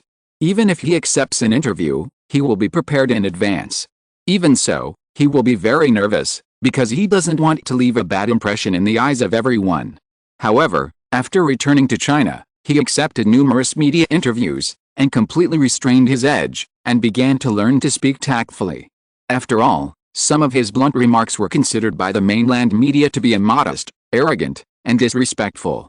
Chinese people pay attention to being smooth and doing things, and they want to break off the edge when they see it, especially at this moment when the animal husbandry abroad is extremely developed, and a large number of domestic sheepdogs follow and bark every day.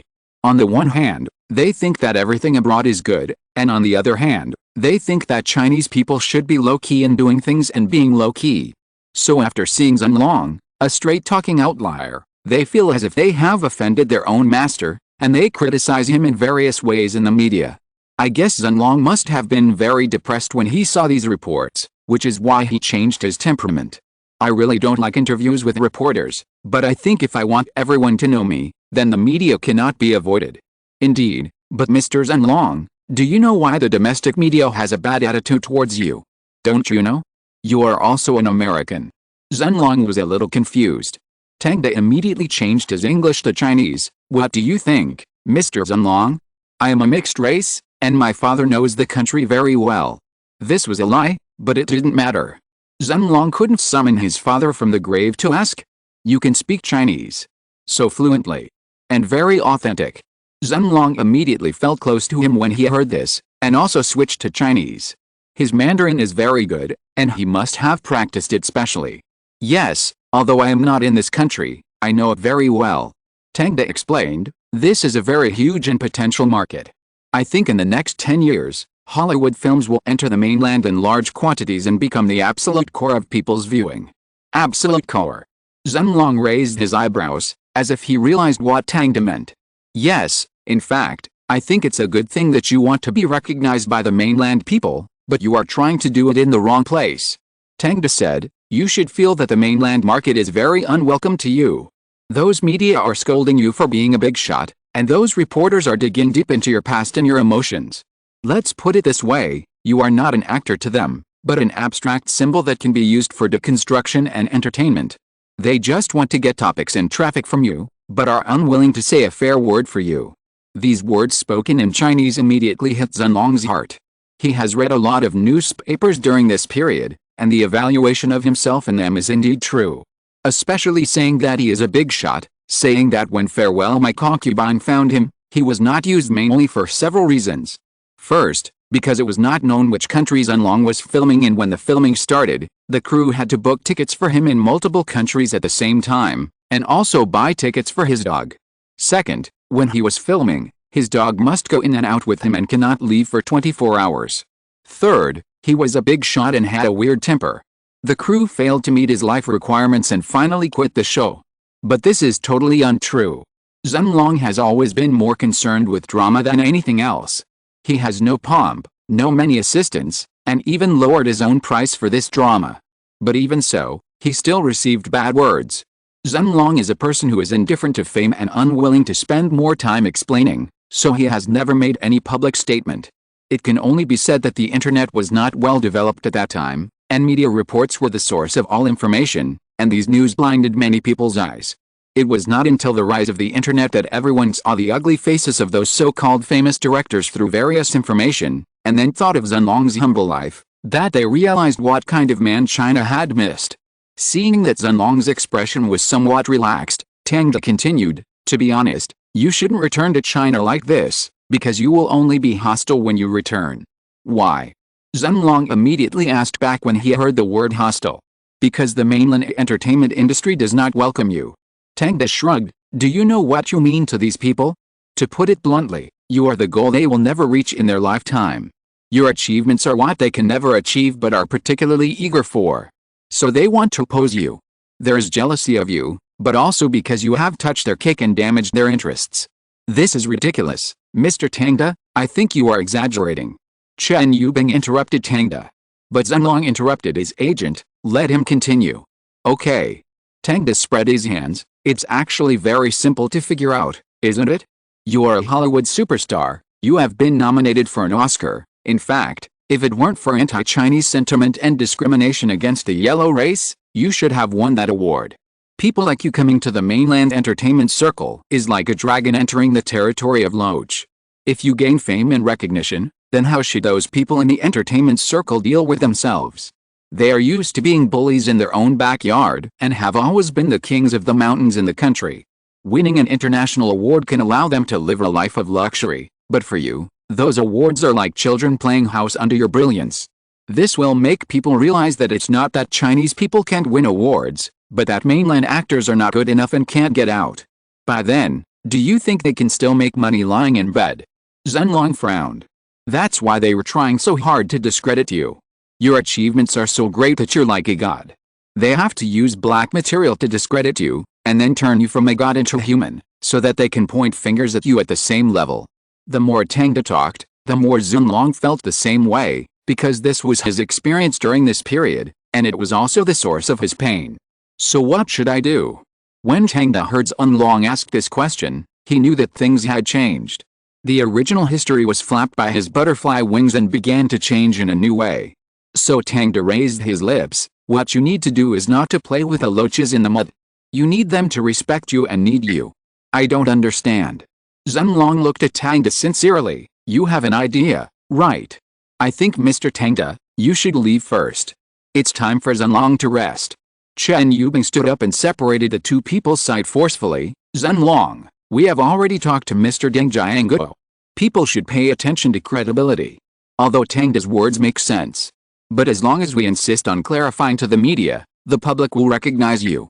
Zhenlong pondered. Seeing this, Tang stood up. "It's okay, Mr. Zhenlong, you can think about it carefully, I will visit you again." After saying that, he turned and left. But Tang didn't really leave. He waited in the fire escape, looking at Zhenlong's room from time to time through the glass. After waiting for about an hour, Chen Yubing walked out of it and entered the room opposite. And Tang immediately walked out of the fire escape, came to the door of Zhenlong's room, knocked gently a few times, and then stuffed a card into the room through the crack of the door. After that, He returned to his room, washed his hair, changed his clothes, and sat on the sofa to wait. Not long after, there was a knock on the door. After Tang opened it, Zhenlong was standing at the door in knitted pajamas. "Please come in, Mr. Zhenlong." "Tang, I want to know what I should do." Zhenlong got straight to the point. The more he thought about Tang's words, the more he felt that they made sense. Even Chen Yubing's persuasion for a long time could not dispel his idea. So after he got Tang's house number, he immediately came over. "First of all, Mr. Zhenlong, you will not be recognized by taking the TV drama route." Tang cut off Zhenlong's simple thoughts as soon as he opened his mouth, because TV actors need to be down-to-earth and colloquial. Simply put, he must have enough life to make people remember him. "But you have been living in America, you are out of touch with the domestic public, you can't act that kind of fireworks, unless you are willing to live here for a few years and understand the domestic customs and people, then I believe you can definitely play a sufficiently exciting character. The second is to take the film route, which is more in line with your identity and is the easiest to gain public recognition." Tang smiled and said, "Since the split distribution of foreign films in 1994, the number of imported films has increased every year, and the domestic film audience group has also continued to increase, and the discussion has also increased year by year. So if you want to enhance your recognition among domestic audiences, it is actually very simple, just shoot more commercial films, and when they are introduced, the audience will naturally see you. And when they see a Chinese in a commercial film, they will naturally get to know you. It's like falling in love. You can't get real recognition by just trying to please the other person. What you have to do is let everyone know that there are Chinese working hard in Hollywood and are very successful, then the public will spontaneously discuss you and recognize you. And once you say something about loving the motherland when you win an award, they will think you are winning glory for the country." Tang stretched out his hand. "This is the best recognition, Mr. Zhenlong. The audience is not stupid. No matter how many bad dramas you act in, they are not as effective as you acting in a good movie. But I shot a lot of movies before, but only a few people in China know about them. That's because you have been out of touch with the mainland for too long. You need to connect with the mainland and find a partner." Tang stretched out two fingers. "This is the second step." Chapter 182, Wish Come True. The second step is to cooperate with domestic companies. You don't need to play the main role, just some important supporting roles. You can authorize them to use your name for publicity, such as Hollywood Chinese Film Emperor, and various titles. Of course, the first prerequisite is that the script is good enough and it is a Spring Festival movie. Tang knocked on the table. In recent years, there are several most famous directors in China, Feng Xiaogang and Chen Kexin. Their movies are not only guaranteed by word of mouth, but also by box office. As long as you participate, it will be the best publicity. Of course, Feng Xiaogang's movies are only comedies. At the same time, you have to promise the companies behind them and give them some opportunities. Tang explained, "In fact, it is an exchange of interests. When you can bring them benefits instead of threats, these people will naturally become friends. They will spontaneously protect your reputation, promote your movies, and let your name spread in the country. Only in this way can you get what you want." "Well." Zhenlong was silent for a moment. "I think it's a bit troublesome." Tang laughed. This is Zhenlong's temperament. He has always hated these social practices, so there has been no improvement in his interpersonal relationships. If he hadn't been scolded too much in China, he wouldn't have learned to be tactful. But in Tang's opinion, tact without edge is a soft persimmon. Hollywood doesn't care about tact. People judge people by their work level. Having a temper is not terrible. What's terrible is that you can't complete your job but still have a temper. It's okay, Mr. Zhenlong, if you are willing, I can help you. Tang's Yan state map finally turned to the end. Although he personally likes Zhenlong, he should also get the benefits he deserves. He spent so much time and effort today, of course, not just to persuade Zhenlong to change his mind and accept to star in Memoirs of a Geisha, but to add another heavyweight actor to his company. Are you asking me to change my agency? Zhenlong was not stupid, and immediately realized the meaning of Tang's words. That's right. Tang nodded. I'm a very direct person. I think Chen Yubing and the agency behind you are perfunctory to you.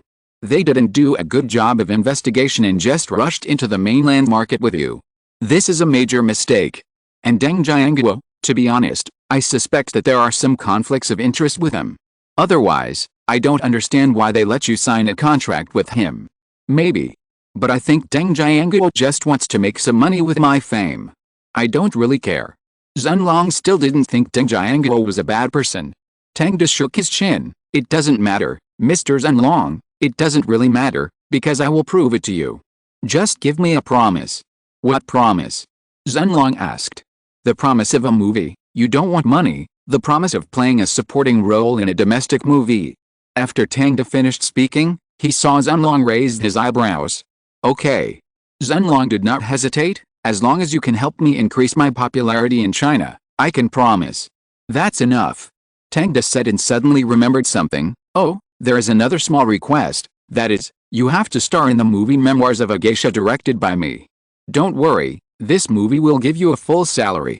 Zhenlong smiled for the first time in front of Tang De. Of course, no problem, I actually like this script very much. After dealing with Zhenlong, Tang De first contacted Huai Brothers through the international phone of Norton I the next day. Then when he came to the door of the company, he found that a red banner had been hung on it. Welcome to the famous Hollywood director Tang De Norton for guidance. I really miss it. Tang De smiled, walked forward, and then entered the company under the reception of the beautiful secretary. He didn't walk out until 3 hours later. A day later, Zhenlong and Tang De sat in the room, looking at the various investigation materials he handed over. As long as there is enough interest, the film companies in the mainland can take off their underwear for Tang De to see, not to mention the information about Deng Jianguo. He now has a bad reputation in the entire entertainment industry because he focuses on hype, and many stars have been cheated by him. For example, Tang Zhenzong, Deng Jianguo actively lobbied Tang Zhenzong to sign with his superstar company and packaged him as the first star from Hong Kong to sign with the mainland. He also spent a lot of money to advertise his new film, claiming that The Godfather of Guangzhou would invest 10 million yuan and be filmed as the largest TV series in the country. A grand ceremony with 3,000 people was organized on the day of the start of filming. This made the TV series receive widespread attention before it was broadcast, and Deng Jianguo made tens of millions of profits from it. But even though Tang Zhenzong helped him make so much money, the two still had a conflict later, and Deng Jianguo also sued his brother Tang Zhenai in court for 30,000 yuan in compensation. In addition, Deng Jianguo has various tricks, such as 500,000 yuan to maintain Liu Zhaoqing, such as the farewell to the film industry in public, but secretly the agency ceremony of selling alcohol, and even his feelings can become a sharp weapon for manipulation. The Ganlu incident is one of them. So his reputation is very bad in the industry, and everyone just keeps silent because of money transactions. However, now that Tang De offered Hollywood's temptation, the mainland film company immediately sold out Deng Jianguo's details. Therefore, when Zhenlong finished reading all the information, he, who is always gentle and polite, also showed obvious anger. Mr. Zhenlong, look, it only took me 1 day to help you see Deng Jianguo's hypocrisy. But your agency, after such a long time, didn't even understand the basic situation of the partner. Tang De presented facts and reasoned. This shows that they don't care about your fame or your wishes, they just want to get benefits. Although the character of the two brothers is not very good, at least in the early development stage of Huai Brothers, their goals were the same. In addition, there are good directors, good actors, and good screenwriters under the company, which has created more than 10 years of glory. Anyway, Zhenlong's film art career only has a few years left. Tang De just needs to let him catch a ride, and a win-win situation can be achieved. Moreover, this can also open up distribution channels for him in the mainland market, and maybe add another ticket warehouse for himself.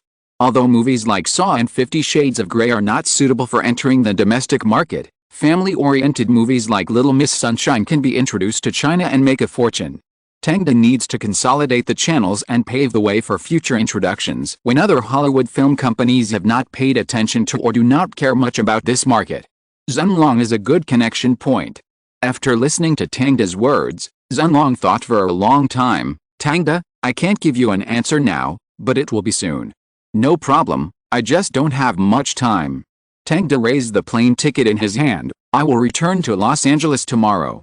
If you have made up your mind, come to the crew to find me. Thank you, Tang De. Zhenlong stretched out his hand and shook hands with Tang De, and then left the room. You're welcome, this is a win-win situation. After returning to Los Angeles, Tang De came to the training room again. Michelle Yeoh had already left to film. Now there are only Gong Li and Zhang Ziyi here. The two of them have played some tricks with the fans in the past few days and can throw a good-looking trick, but the success rate is still very low. As for acting, Tang De was sitting on the tatami at this time, watching Zhang Ziyi's performance. I have a lot to say to Sister Chu Tao. My advice is that silence is golden. You should listen to more advice. I have also been a geisha. Cut. Zhang Ziyi couldn't help shaking when she heard the cut. In the past few days, even in her dreams at midnight, she could often hear Tang De's ruthless cut, torturing her. This made her very uncomfortable. For this reason, she read the lines and practiced the lines until late every day, just to prove that her acting skills could meet Tang De's requirements. So now when she really heard Tang De shouting cut, she subconsciously lowered her head and waited for Tang De's judgment. Unexpectedly, the expected poisonous tongue and curse did not come.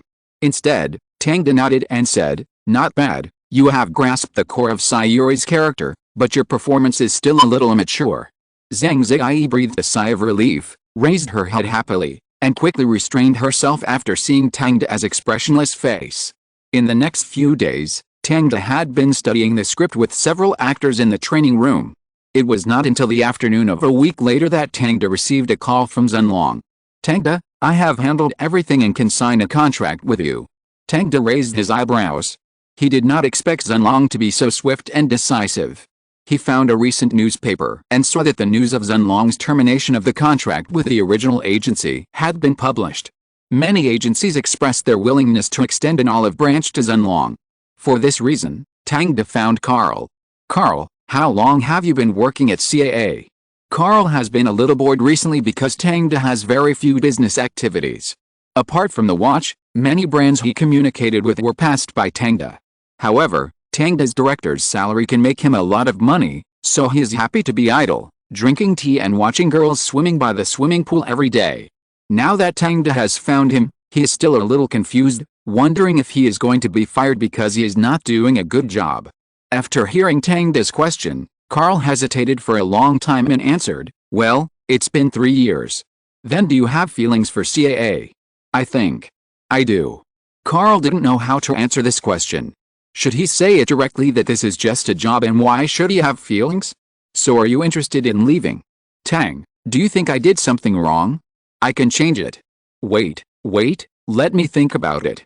Carl looked at Tang De and touched his shiny forehead. "Are you saying that I should leave CAA?"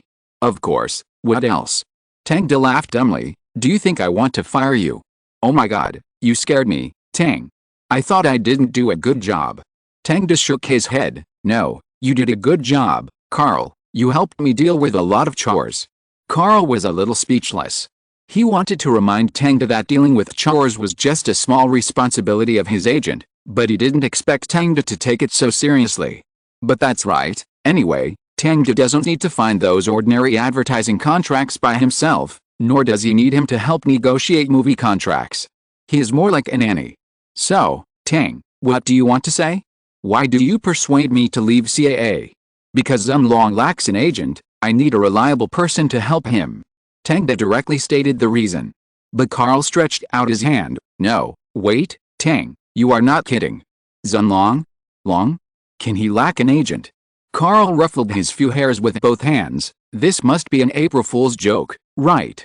However, when he saw Tang De's serious eyes, he put his hands down. Okay, I mean I know that Zhenlong has terminated his contract with the agency, but what does this have to do with me? Or, is it you, Tang, who made it happen?" "Yes, he is about to sign with Angel Declaration." Tang De did not hide it. In fact, Carl had long discovered that Tang De was not simple after such a long time of contact. Norton I, Supreme Creativity, and Angel Declaration seemed to be unrelated, but they actually communicated closely. In addition, Tang De did not hide it too much, so Carl had already guessed that he might be the boss behind the scenes. But now when Tang De really turned the cards to him, he still felt a little unbelievable. "Tang, you are really ambitious," he exclaimed sincerely. "Thank you for your compliment." Tang De smiled and knocked on the table. "So what is your decision?" How could I say no? That's Zhenlong," Carl shouted excitedly. "In Hollywood, there are many fans of Zhenlong. Even some big-name directors are attracted by his elegant temperament. In America, he has transcended the symbol of race and has been recognized by most people. Therefore, after hearing that he could become Zhenlong's agent, Carl quickly completed the resignation procedures and officially joined Angel Declaration. 3 days later, the media reported that Zhenlong quickly signed a new agency, but the name of the company surprised all Hollywood people. Angel Declaration, which company is this?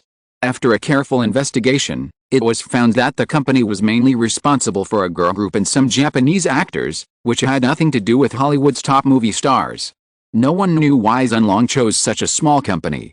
But only Zhenlong himself knew that after signing the contract, he immediately received many invitations to domestic films, and quickly appeared on TV for interviews under the operation of domestic companies. At the same time, Angel Declaration also gained a group of young Chinese actors, who will receive training here with actors from other countries, and will participate in Hollywood movies in the future to gild themselves. On the other hand, Tang, who had finished everything, suddenly received a call from Jessica Alba. If you're listening to this novel on a channel other than Fanfic World, it means they downloaded and uploaded it without effort.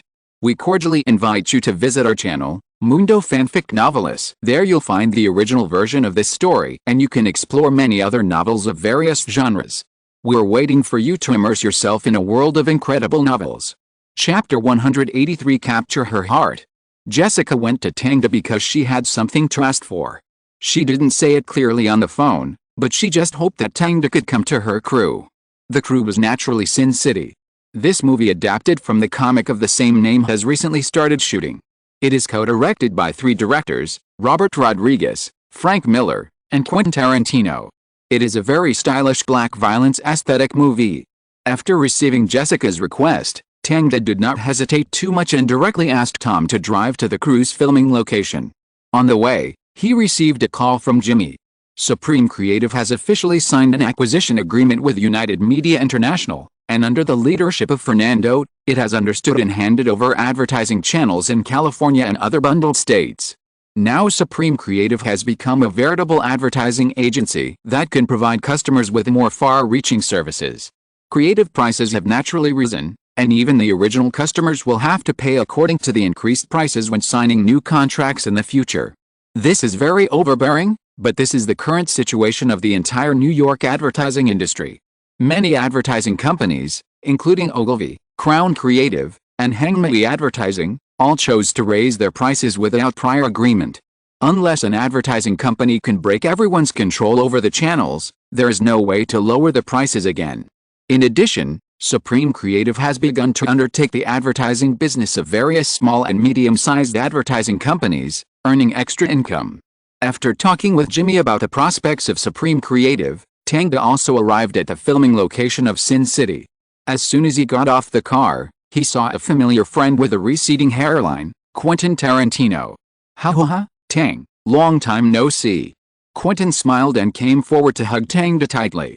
Then he gave a thumbs up again. Awesome, Tang, your movie is awesome. Your movie is also awesome. Tang joked with him for a few words and walked into the filming site. At this time, Jessica was showing off her dancing on the stage. She was wearing a black diamond-studded bra and jeans, holding a huge horse rope in her hand, swinging and twisting her waist. The light and shadow flickered on her skin, setting off every muscle line of her. But halfway through the swing, Jessica didn't have enough strength to control the horsetail, and let it fly out. Everyone immediately turned around to see, and found Tang in the middle of the horsetail. Ha. Quentin was the first to laugh. Tang, it seems that you have been chosen. Go and exchange feelings with our sexy goddess.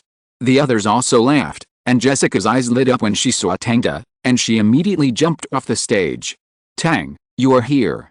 Jessica lifted the hair by her ears and talked to Tang in front of everyone's eyes. So what's the matter with calling me here? My sexy goddess. Tang leaned back and exclaimed, your set is really hot. It's actually very simple, Tang. Mainly they want to take a photo with you, a group photo of the movie. Jessica shrugged and explained. Group photo. Tang raised his eyebrows. Bruce Willis, who played in 12 Monkeys, came up and said, that's right, done. They all said that your photos can bring good luck. The directors want to try it. Done. You won't reject me, will you? That would be too sad. Quentin smiled and hugged Tang's neck. Just like a good brother.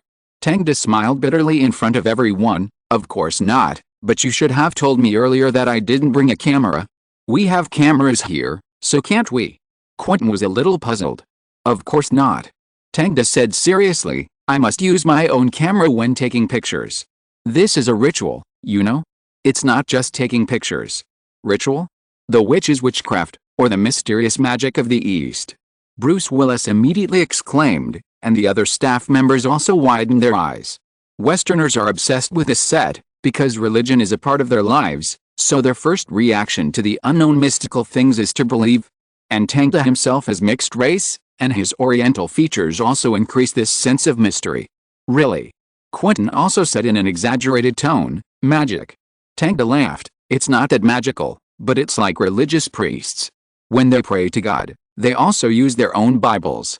I've never heard of them borrowing other people's Bibles to pray. Yet. That's right, I understand. Quentin nodded, then Tang, where's your camera? Can you send it as soon as possible? We'll pay for the air tickets.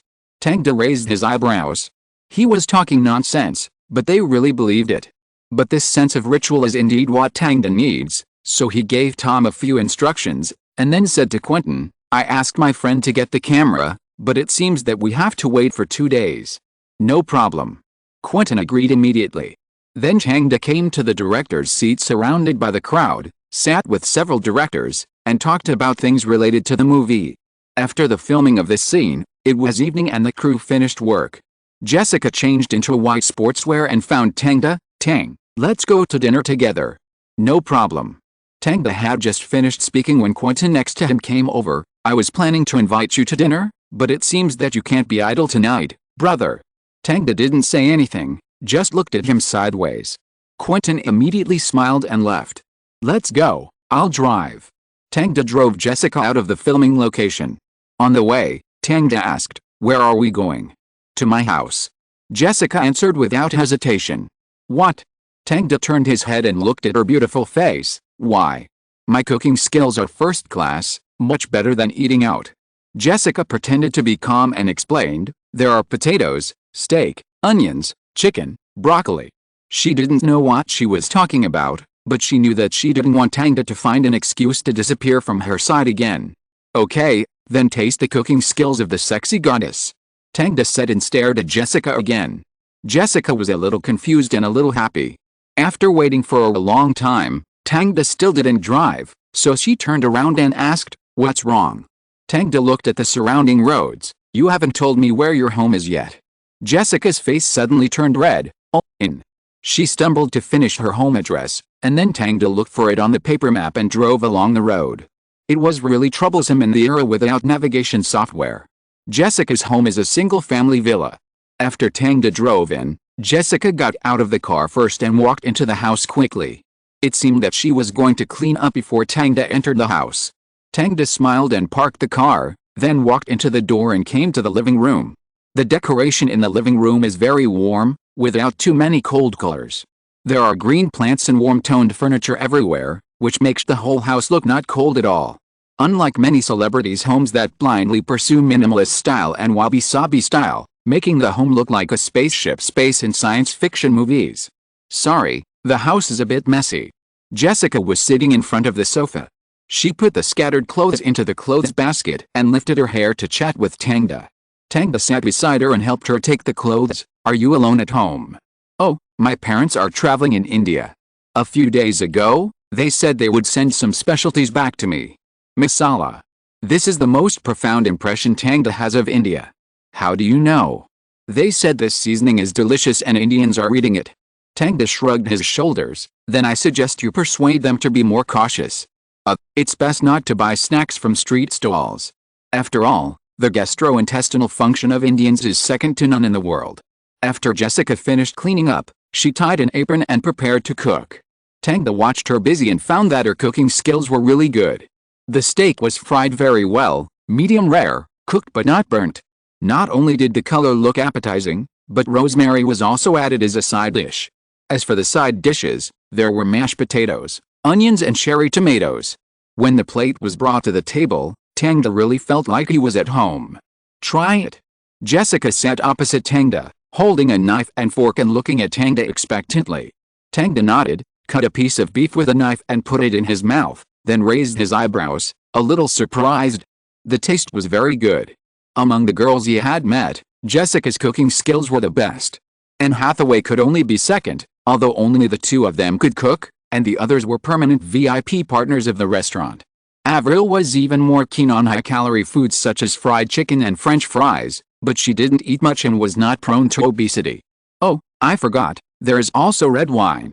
Halfway through the meal, Jessica remembered the red wine she had prepared, and hurriedly took it out of the cabinet and handed it to Tangda. Tangda opened it and poured a glass for each of them. Ling. The red wine glasses collided with each other, making a crisp sound, and then the two drank a sip while looking at each other. Your dance today was really beautiful. Tangda mentioned the Maso dance at the shooting site again. Jessica smiled and said, I practiced for a long time, but I still made mistakes. But you performed very well afterwards, didn't you? Quentin kept praising you beside me. That's great. I heard that director Quentin has very high requirements. I have seen his Kill Bill, and the scenes in it reminded me of Insolent that we shot together. Yet, Tangda also felt that a long time had passed when he recalled it. Come on, have another drink. Jessica seemed to have a lot of things in her heart, and filled Tangda's and her own glasses with wine. Ling. The wine glasses collided back and forth several times, until Tangda held Jessica's hand holding the wine, and she stopped. What's wrong, Jessica? You seem to be in a bad mood. After hearing Tangda's words, Jessica looked at him with a red face and murmured, Tang, I don't know.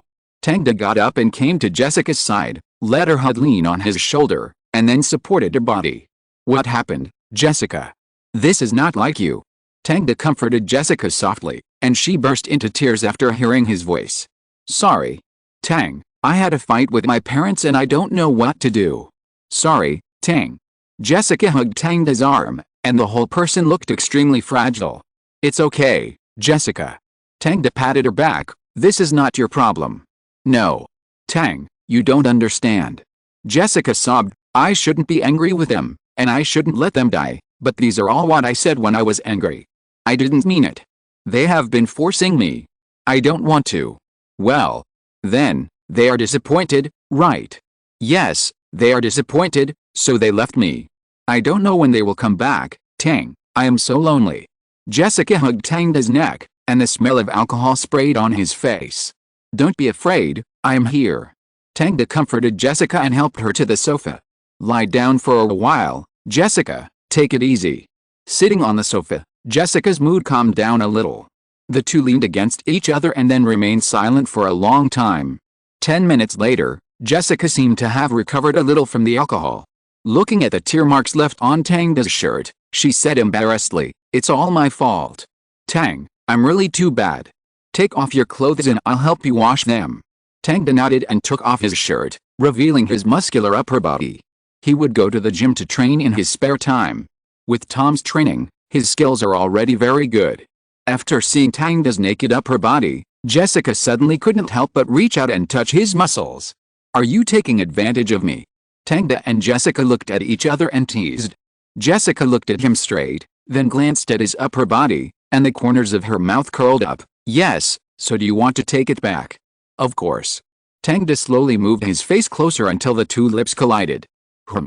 Then a few more clothes and pants were slowly placed on the back of the sofa, and it started vibrating like a massage sofa, with the frequency fluctuating. Even the coffee table next to it was vibrating slightly. Half an hour later, the dining table started vibrating again, followed by the stove, and finally the bathroom.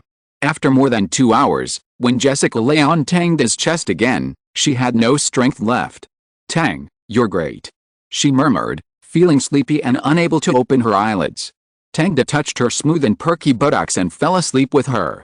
The next day, at the shooting site, Tom brought Tangda's camera in advance. Tang, it should be okay this time. Quentin and other directors and actors stood in front of the monitor. In order to wait for Tangda to take pictures, they didn't even start shooting. Well, no problem, come on, let's gather everyone in the center and take a group photo. Tangda adjusted the camera parameters, and suddenly some evil taste surged in his heart. Chapter 184 Happy Birthday. 10 minutes later, The crew of Sin City stood in front of the bar stage under Tangda's command, and all of them made a scissors hand gesture and a backhand sign. In the United States, a backhand sign represents victory, and a backhand sign represents provocation. So everyone understood Tangda's meaning and cooperated with a pose. But before the filming, Tangda asked all of them to shout "newbie." This made Quentin, who likes to teach others, very excited. He taught them the meaning of newbie one by one and demonstrated it to them in a clear and correct voice. For a while, all kinds of newbie sounds were heard, and Tangda pulled his mouth corners and felt that the situation was a little funny. Soon, everyone finished learning Chinese and stood in front of Tangda's camera in an orderly manner. 3, 2, 1. Newbie. The deafening sound attracted passers-by outside the studio to watch, but the crew members laughed and felt very happy. Thanks, Tang. Quentin hugged Tangda, kissed him on the cheek, and then thanked him for filming. It's okay, Quentin. I think your movie will definitely make over 100 million yuan at the box office. Really? That must be your contribution. What are your plans next, Tang? Me? I'm going to endorse a watch first, and then start filming a movie. Memoirs of a Geisha. Yes, that one. I will definitely go to the theater to watch it when the time comes. After saying goodbye to Quentin, Tangda and Jessica signaled to each other with their eyes, and then he left the filming site. Richard Miller's watch endorsement has been delayed until now because their new models have not been shipped yet. When Tangda came to the Los Angeles branch, he was immediately welcomed by them. Tang. Their vice president personally greeted Tangda and took him to the filming studio. As a photographer, Tangda actually rarely has the opportunity to stand in front of the camera himself. Even on the red carpet of the previous MTV Awards ceremony, he was more of a foil for Avril. So today he also had a rare experience of being dominated by a photographer. However, the photographer who took pictures of him had a much better temper. He didn't have any sharp tongue, but just kept using words to prompt him to do various actions. After the shooting was finished, he came over with a camera and said to Tangda, Tang, do you think there is anything that needs to be modified? Tangda looked at the photos in the camera and spread his hands. Not at all, you took great photos. Really? I've seen your works and I like them very much. When will you hold a photo exhibition? The photographer asked him happily. Tangda raised his eyebrows. Maybe in a few months, because the photo exhibition requires a lot of photos. I'm not ready yet. In fact, Tangda did not plan to use all the dark style photos for the photo exhibition, because these photos were no longer fresh. For him, the photo exhibition is not a simple exhibition to show strength and technology. It is a place to communicate and expand personal connections. Those Hollywood stars and upper-class people like to be pretentious and discuss art the most, and photography happens to be in the category of art. Although it is not as expensive as painting and sculpture, photographic works also have their own artistic collection value.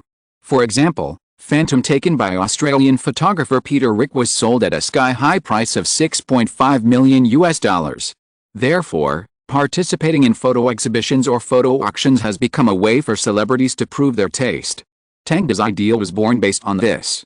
He planned to invite many celebrities, fashion people and successful people in the upper class to his photography exhibition, and turn this exhibition into a charity reception, and then use it to expand his social circle and influence. As long as it is done, his status in the circle will be quickly improved and he will become the focus of everyone's attention. However, he still lacks works, which is one of the things he will do next. What is more important at this time is the court confrontation with Naomi. The trial date is approaching.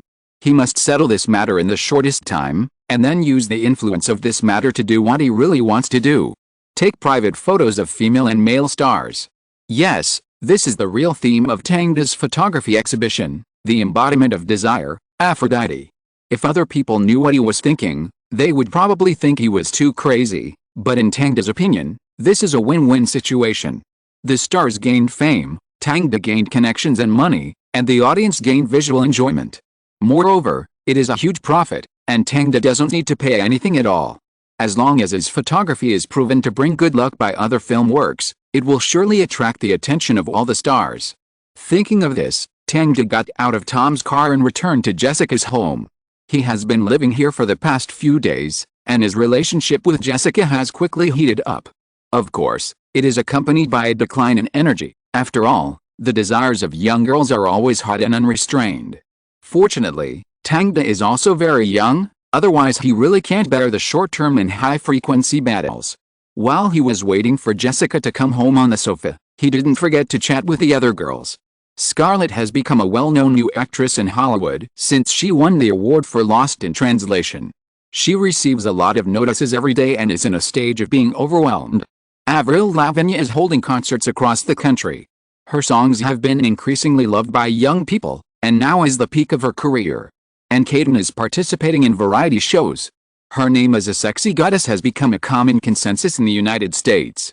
She has long left behind the childishness when she first joined the company and has become much more mature and charming. Anne Hathaway was much more relaxed, filming near New York while living with her family. After sending text messages to them one by one, Tang felt that his life seemed a bit too busy. But to be honest, he still enjoyed it. Ding dong. At this time, the doorbell suddenly rang. Tang immediately stood up and greeted the workers he called. At the same time, at the filming site of Sin City. Cut. Director Quinn clapped his hands in front of the monitor. Great, Jessica, we can call it a day.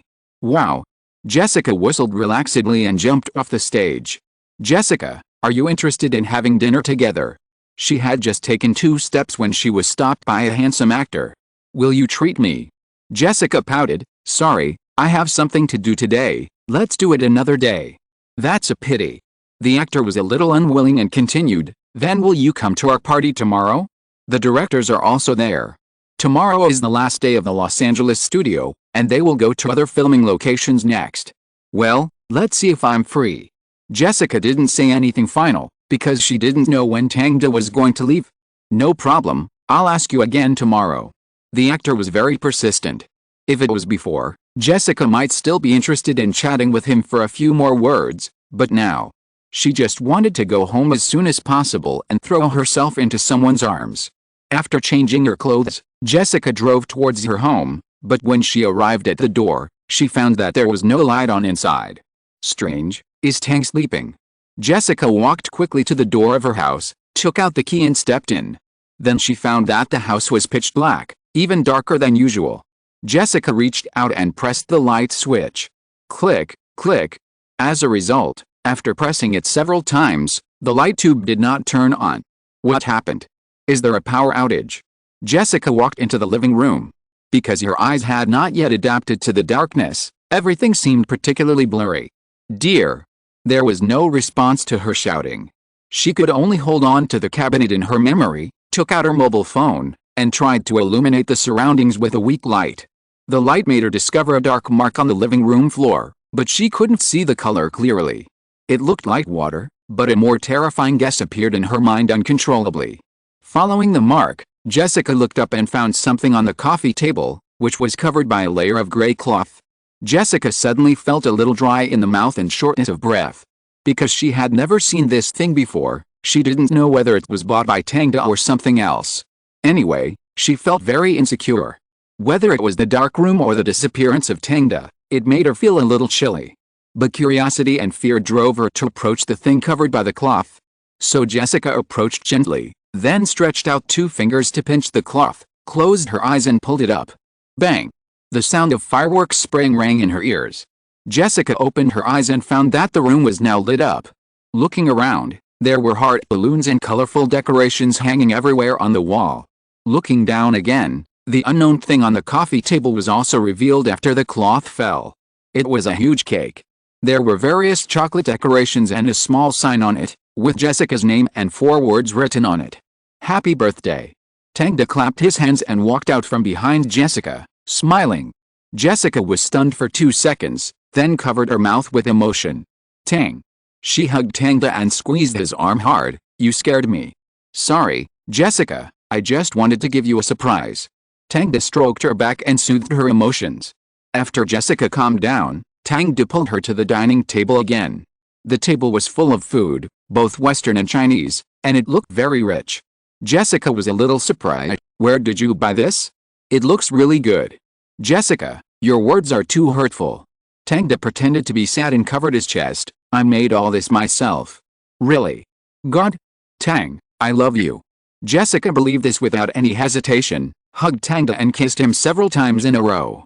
Come on, my angel, let's light the candles and make a wish.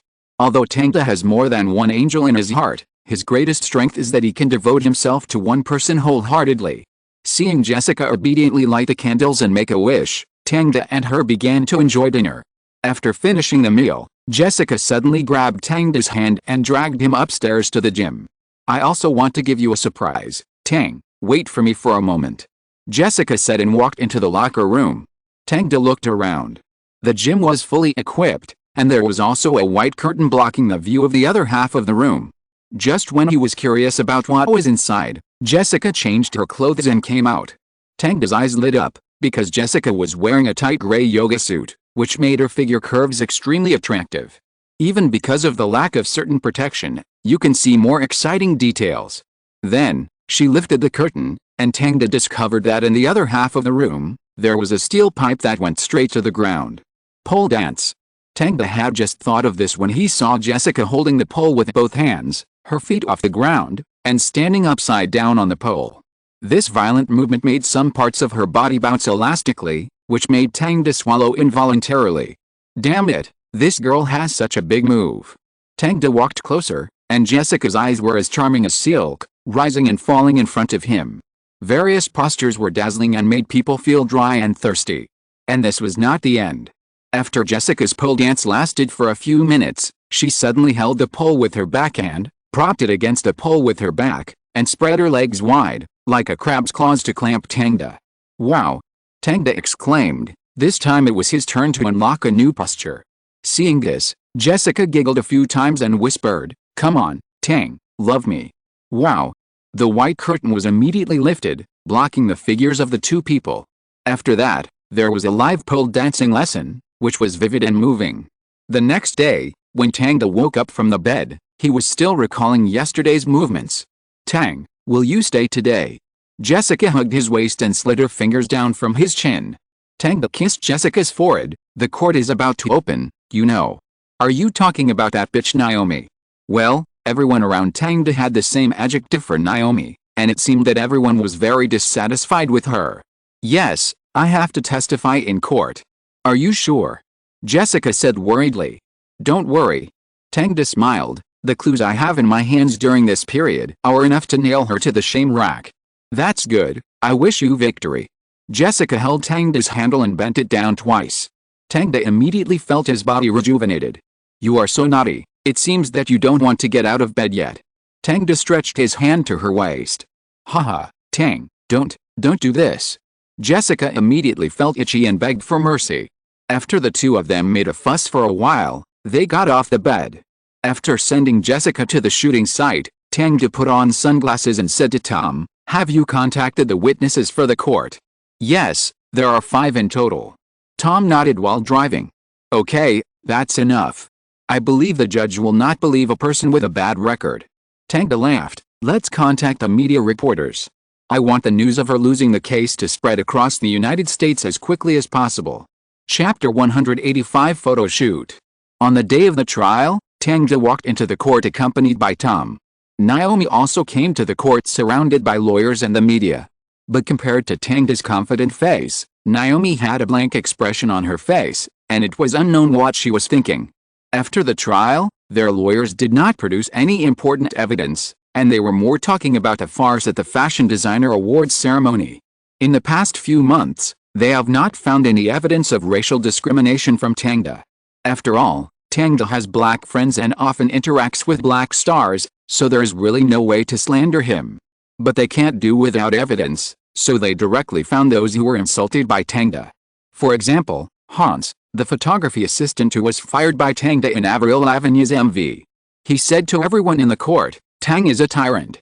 When we were shooting that day, the track was very clean, but he forced me to lick the track on the ground. Just because he wanted to torture people, he took pleasure in humiliating my personality, and those crew members were accomplices." The reporters looked at Tangda and wrote down Hunt's words. But Tangda's expression remained calm, without revealing any flaws. After Hunt finished his accusation, Naomi's lawyer asked several people who had suffered Tangda's venomous tongue to appear to prove that Tangda was a guy who habitually used verbal violence to control others. After that, he also took out the plot of torturing black people in Tangda's movie as evidence of Tangda's discrimination against black people. People with a discerning eye would definitely not think that this was key evidence, but after seeing the clips of black people being tortured, the jury's attitude was somewhat loose. Soon, it was Tangda's turn to explain. Tangda said, "First of all, I want to make one thing clear. All my accusations against actors and staff were made on the set. This is part of my working method and does not involve racial discrimination. Just look at the witnesses just now and you will know that I treat white people and black people equally. So can I assume that verbal violence has become a normal thing for you?" The other lawyer dug a hole. Tangda smiled and said, "Sorry, I have a mental illness, which is not something I can control." "What?" The other lawyer raised his eyebrows. Tangda's lawyer immediately picked up a hospital certificate. "My client suffers from stress-induced speech dysfunction, which manifests as he cannot control his language when he is angry and will use dirty words to vent." Hearing this, the whole audience was shocked. They didn't expect Tangda to have a mental illness. But a few reporters grinned, thinking that this was a good move. As long as verbal violence is classified as a disease, it will not be subject to legal constraints. As for whether this disease really exists, this is an American-style hospital. As long as there are enough dollars, it is not a problem to get you 1 or 2 papers in medical journals. So this round, Tangda won. Then, when Naomi's side was still in shock, Tangda's lawyer spoke. "Your Honor, in fact, after investigation, we have sufficient evidence to prove that Naomi Campbell is a person with violent and lying tendencies. She beats and insults others at will in her life. For this reason, we have invited 5 witnesses." Dong. The judge knocked the gavel and invited the witnesses to come on stage to tell their stories. "Your Honor, I am Naomi's photographer. During the photo shoot, she was not satisfied with the photos and smashed a vase on my head. I went to the hospital for 5 stitches. Your Honor, I am Naomi's assistant. She often expresses dissatisfaction with white people in her daily life and often beats and scolds me. There are scars on my arm where she scratched with a blade. Your Honor, I am Naomi's housekeeper. Although it is not good to say this, my job is very dangerous. Because Ms. Naomi has a very strong desire to attack others. Even if breakfast is not to her taste, she will pick up a pair of scissors to threaten me. This is also the reason why I resigned. The memory is too bad." Listening to the witnesses' accusations against her, Naomi's face turned black and blue, like a rotten shrimp. She stared at Tangda unwillingly. She didn't expect that all her secrets were dug out by him, as if he had been prepared. In the testimony of the witnesses, the reporters who were listening also heard the difference between Naomi and Tangda. Tangda only vents his anger with foul language when he encounters setbacks at work, and it does not involve violence. But Naomi gets angry randomly in life without any rules, which obviously cannot be summarized by Tangda's self-proven illness. So the situation she is facing now is very dangerous. Once she is identified as having violent tendencies and racism, the judges will not believe what she says. Later, Tangda's lawyer invited several staff members who had worked with him and CAA's agents to refute Hans's point of view. Tang is a very good director and photographer. We usually seek his guidance for anything we don't know. Although he occasionally swears, we know that he is just urging us to complete the work, and there is no malice. I am a sensitive girl and have been blamed by Tang, but I think it is my own problem and I didn't do it well. And later, after I did it well, Tang also praised me. He is like a strict teacher and I benefited a lot from him. After the staff explained, the CAA agent made the final decision. After an internal investigation by CAA, 55% of the clients who handled the work for Hans gave him unsatisfactory comments on his performance. In addition, many female employees said they had been harassed by Hans. From all these performances, we believe that Hans neglected his duties and sexually harassed his colleagues. The company has collected information and is suing him in court. So please do not accept his testimony. As soon as this was said, the reporters immediately became excited, because Tangda's side had already taken advantage and Naomi was completely passive. The other lawyer was also very distressed about this, feeling that all his methods had been resolved one by one, and had to apply for a recess. After the recess, Tangda walked to the hall accompanied by Carl, and the reporters raised their microphones to face him. "Tang, is your mental illness real? When did it start?" Tangda rubbed his temple and pretended to be deep. "I discovered my problem when I suffered from school bullying as a child, but medical care was not well developed at that time, so it was not checked out." Tang. "So Naomi's accusations against you were made up by her?" "Of course, I say it again, I am not racist, and I respect the equality and freedom of all races very much. Tang, then how far will you pursue it? If they don't repent, we will pursue it to the end. Then Tang, what are your plans next? I heard that Memoirs of a Geisha is about to start filming. I'm sorry I can't tell you about the movie, but I can tell you about another thing. Tang stretched out his finger. I'm planning my own photography exhibition recently. What's the theme of the exhibition? The human body and desire.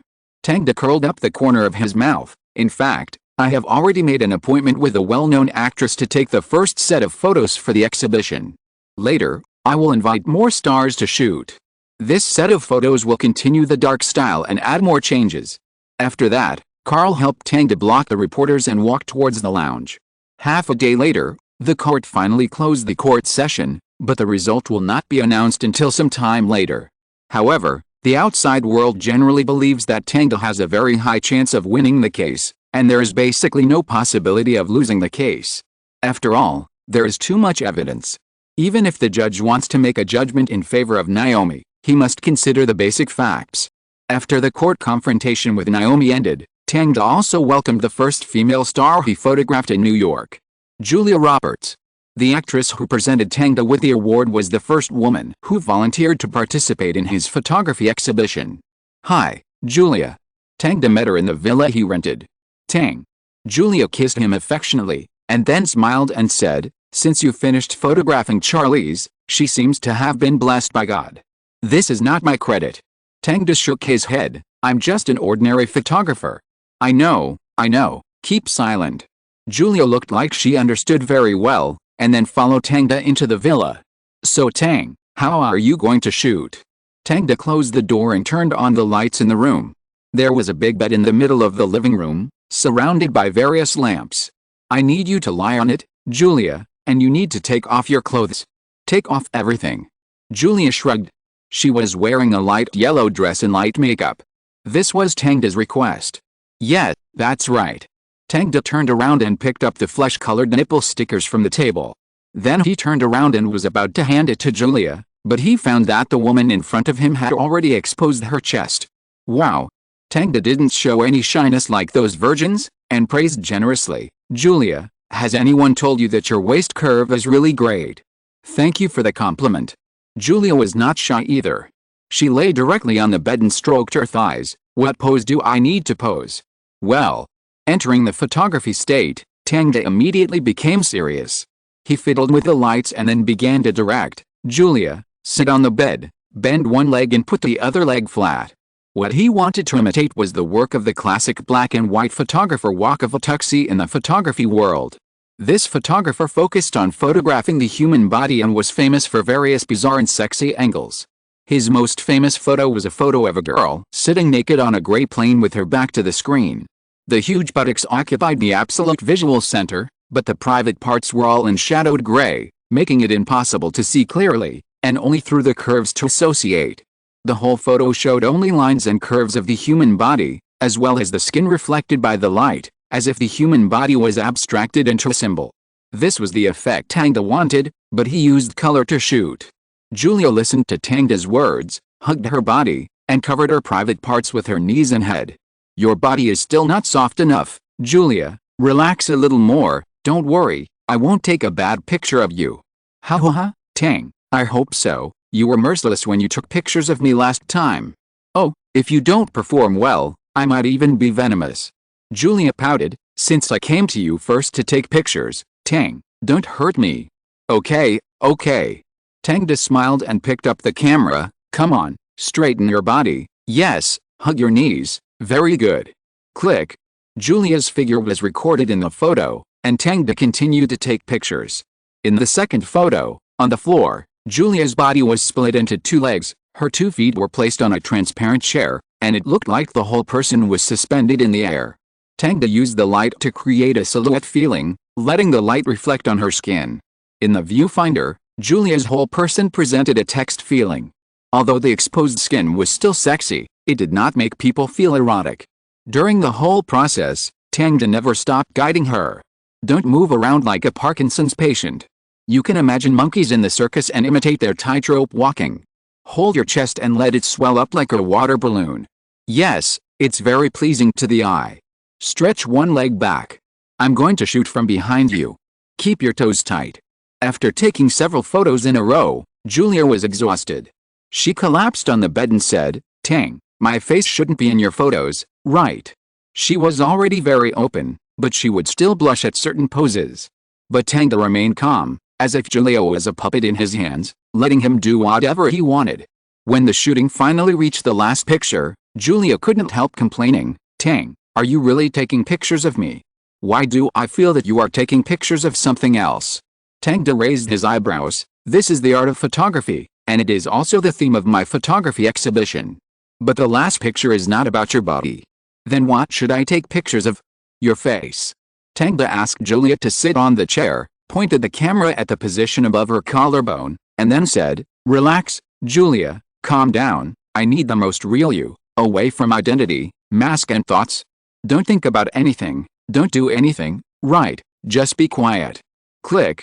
When Julia was completely quiet, Tang also pressed the shutter. "Very good, Julia, great photos. I hope so, Tang, can you show me the photos when they come out?" Julia put on her clothes one by one. "Of course, no problem." Tang pulled out a memory card and looked at her. "You will be surprised. I just hope it can bring me good luck." What Julia said is also the idea of many Hollywood stars. Since Tang said that he would hold a photography exhibition, many people have come to sign up. This is related to the title of Good Luck and the Fashion Circle. Everyone wants to get more fashion resources through Tang's photos. It's just that Tang is very strict in selecting the subjects of photography, because he needs people with beautiful bodies, defects or special fame to take pictures. This can better express the theme. So the second candidate he decided on was Leonardo, one of the most famous actors in Hollywood. But the most important thing at the moment is not this, but 50 Shades of Grey. This adult novel written by Tang and polished by Carmela is about to be released. Chapter 186 Sales Rise. After several months of revision, 50 Shades of Grey was finally published. The first print run was 100,000, which is not a small number in the publishing industry, but it is not very promising either. Because the editors all thought that the literary quality of this work was average, but the SM story was quite bold and refreshing. So they didn't know whether this work would be popular with the public, so they gave a moderate print run. On the day of the release, Judy was shopping with her friends. "Judy, why didn't your boyfriend come today?" Her good friend Lena was a hot girl with a hot body, wearing a dark leather jacket and shorts with stockings, and a nose stud. She and Judy met when they were playing volleyball at school. She was very righteous, not like the other bitches. He was in the music store, and his favorite Avril released a song. "I like Avril too, very cool." The two chatted and walked to the vicinity of the bookstore, and then saw a huge poster on the glass of the bookstore. The cover of 50 Shades of Grey was printed on it. There were not only the backs of men and women in love, but also handcuffs, whips, candles and other iconic elements as embellishments, which made people understand what the book was about. After seeing the whip, Lena suddenly stopped and pointed to the bookstore with her thumb. "Let's go in and take a look." "Okay." Judy didn't realize her companion's thoughts yet, and just thought she wanted to go in and take a look. The two walked into the bookstore and just wanted to find the location of the book, and then found that there were a lot of people on the bookshelf on the left. Lena took Judy to the bookshelf, and sure enough, the book 50 Shades of Grey was placed on it. "Who wrote this?" Judy picked up a book curiously and found that the author's name was Carmela, whom she didn't know. Turning to the back, there was a plot summary and recommendation. But after reading it carefully, her face instantly became ruddy. College girl Anastasia Stay and young entrepreneur Christian Grey fall in love at first sight. They become partners in sadomasochism games, and from this, a story of love and sadomasochism unfolds. She glanced at the other girls who were discussing books, looked at Lena and whispered, "Oh my god, Lena, this is too exciting. Isn't it good?" Lena seemed very excited. She looked at the cover of the book back and forth, as if she was going to buy one. "So what is SM?" Judy knew a little about this word, but not much. Lena came over and said, "It's abuse, such as whipping your butt with a whip, or handcuffing you to the head of the bed, and then sky out hard." Judy subconsciously covered her mouth, blushing at Lena's rude words, but some fantasies that shouldn't have appeared in her heart were born. "Okay, I'm going to buy one, what about you?" Judy bit her lip and answered inexplicably, "I'll buy one too." After paying, Judy really felt the reality of buying an adult novel. Holding the dark gray book, she walked out of the bookstore with Lena. When the wind blew past her, her hot face finally cooled down a little. On the way home, every time she met a girl of the same age, Judy couldn't help but look at her. It turned out that many people were holding this dark gray book, which made her feel that she was not so special. She even saw some people sitting in the cafe and flipping through the book. She didn't know what their faces would look like when they saw those explicit words. After returning home with all kinds of distracting thoughts, Judy went back to her room without saying hello to her parents. She locked the door, then went to the bed and tore off the plastic packaging of the book. After throwing away the packaging, Judy bent her legs, put the book at the junction of her blue and white stockings and knees, and read it carefully. This reading lasted for 3 hours. When her parents shouted downstairs, she stopped to watch. Then Judy held the book in her arms, curled up on the bed, buried her head in the quilt, and made shy calls. Like a cat calling for sex, Judy felt her body gradually getting hot. The various scenes and plots described in the book are so sexy and bold. Judy, a good girl, can't bear such strong stimulation. Not to mention the specific details of the lingering between men and women, which are so shocking. Just reading the book, Judy's mind has been filled with all kinds of pornographic content, and the male protagonist in her mind is the shy boy with glasses. Oh my god. I'm getting so weird. Judy sighed, but suddenly heard footsteps coming from downstairs, so she quickly stuffed the book under her pillow. "Judy, it's time to eat," it was her mother. "I'll be out soon, Mom." Judy responded and got out of bed. Then she suddenly found that her lower body was a little wet. She touched her legs and found that her legs were covered with sweat without knowing when. When she thought of the picture in her mind just now, Judy immediately covered her face to stop her gradually divergent thoughts. At the same time, more people were discussing this book. In school. "Do you know 50 Shades of Grey?" "You mean the book about SM?" "Yes, I just finished reading it yesterday. It's so good. I really want to replace the heroine in it and fall in love with a male president. But won't it hurt to play SM? It's only fun when it hurts, and the male president is very gentle. The heroine didn't get hurt at all. I'm so envious." In the family. "Wife, what are you reading?" 50 Shades of Grey. "What's in it that makes you so fascinated?" "Take a look." "Let me see, dripping wax?" "WTF. Yes, husband, how about we try this tonight? Aren't you afraid of pain?" "It doesn't hurt, I mean dripping wax on you." "How Lixie, you're crazy. Come on, honey, don't run." A week later, when Tang received the sales data, he found that 90,000 of the 100,000 copies had been sold, far exceeding expectations. The girl's love for this book is terrifying. Without much publicity, it has already sold out in New York by word of mouth. Therefore, the publishing house plans to print 200,000 copies in the next batch, and the printing factory has already started working at full capacity. At the same time, Supreme Creative also promoted 50 Shades of Grey. Since the ad channels were available, the cost of promoting the company's works has been further reduced. Especially in California, various advertisements and billboards for 50 Shades of Grey were everywhere, and many people knew about this work at once. However, even though the book sold well, people in the industry criticized it. For example, the well-known romance novelist Flammy commented after reading 50 Shades of Grey, "This is a work that completely abandons love and is purely based on gimmicks and eroticism." The author builds the relationship between men and women on SM, which is illogical and has no narrative focus. Large sections of text are just about their lovemaking again and again, which is undoubtedly disgusting and very opportunistic. At the same time, this novel lacks basic literary literacy and depth. Without a doubt, this is the worst work of the year, no doubt about it. In addition to him, some literary critics also expressed their opinions. A gimmicky work, boring and inferior text, and fantastic and distorted characters. A love story between a 21-year-old girl and a billionaire? Sorry, there is no love, only naked desire and physical humiliation.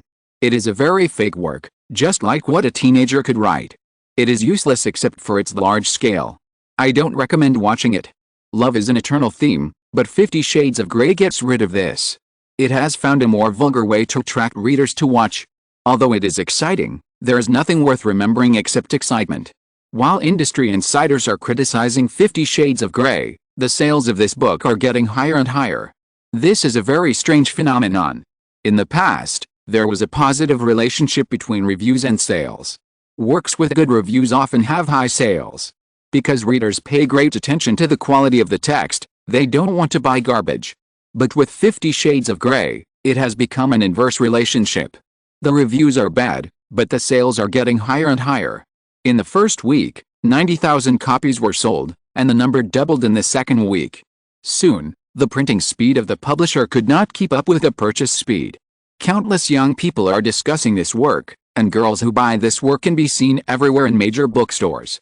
For this reason, the New York Times sent reporters to investigate these readers and draw some conclusions from them.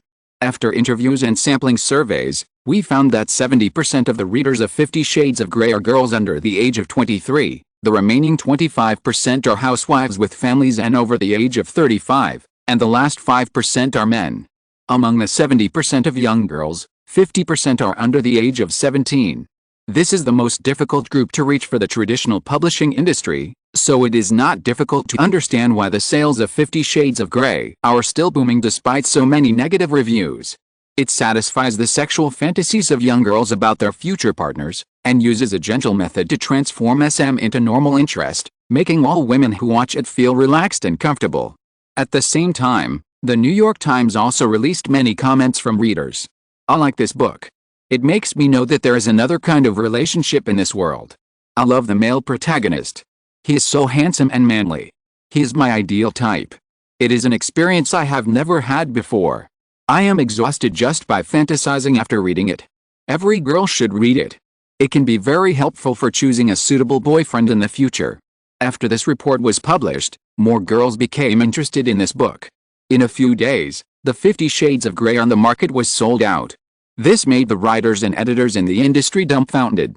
They didn't know why these girls were so crazy. The name Carmela immediately became a hot commodity. Tang's mother kept receiving invitations from publishers and reporters for interviews. This made the housewife who had been devoted to the family for many years at a loss for a while. At Tang's instruction, she accepted interviews from several mass media and prepared for it for several days. Similarly, major newspapers across the United States also published many articles on this book. Some attributed the success of this book to the awakening of women's consciousness, while others believed that this was completely sensational alternative literature. But no one can deny that this book will become one of the best-selling books in 2024. Out of curiosity and for the sake of attracting attention, newspapers have conducted a series of interviews with readers of this book. One of them is the most explicit. After reading this book, will you try SM with your partner in the future? This question is undoubtedly disturbing to all conservatives, especially those old white men, who think it is simply outrageous and has deviated from the traditional American concept. But the girls don't care about this. They use voting to express their truest thoughts. 60% of people chose yes, 30% chose to consider it, and only 10% chose not to. This undoubtedly brings women's issues back into the public eye. The National Women's Organization issued a statement saying that whether to choose SM is a woman's right and their freedom, and men need to respect women. There are also many female stars who stand up and express their love for 50 Shades of Grey, although in Tang's view, they actually want to get the support of young girls. But this also allows more people to know about this book, so he is happy to see it happen. In addition, talk shows and news on major TV stations also discussed 50 Shades of Grey. The guests expressed different opinions, but most of them chose to support the diversity of love. After all, diversity is the political correctness of America. Although it is not as crazy as it will be in the future, there are already signs. It is in this heated discussion that the sales of 50 Shades of Grey have been rising. In just 1 month, it has exceeded 800,000 sales. And the sales volume has not declined, but continues to grow. Tang knew that it was time to add fuel to the fire. So at the beginning of the second month of the release of 50 Shades of Grey, Norton I suddenly announced that it had obtained the film adaptation rights of 50 Shades of Grey and planned to start global actor selection in the second half of the year and complete the filming before 2005. For a time, the eyes of the entire Hollywood were focused on Norton I. From this news, major film companies not only saw the strength of Norton I, but also smelled the smell of money. Tang, Universal, Columbia, Sony, and Paramount have all come to us. Jimmy walked into the office and slammed the folder in his hand on the table. The investment for the movie has been settled. He didn't expect that the novel written by Tang would actually sell well. This was incredible.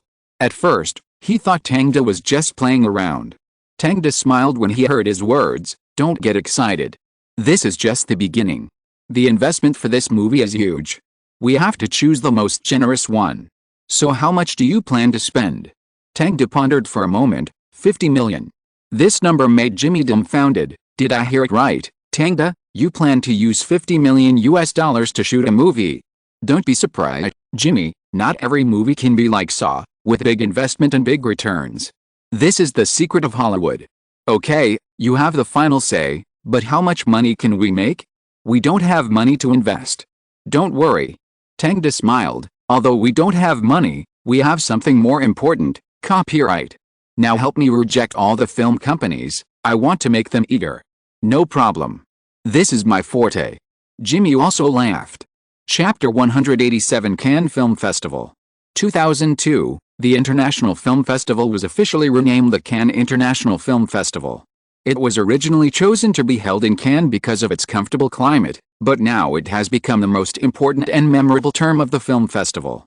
The reason why it is mentioned here is that the film Little Miss Sunshine, directed by Greta Gerwig and produced by Tang, has been shortlisted for the main competition unit of the Cannes International Film Festival.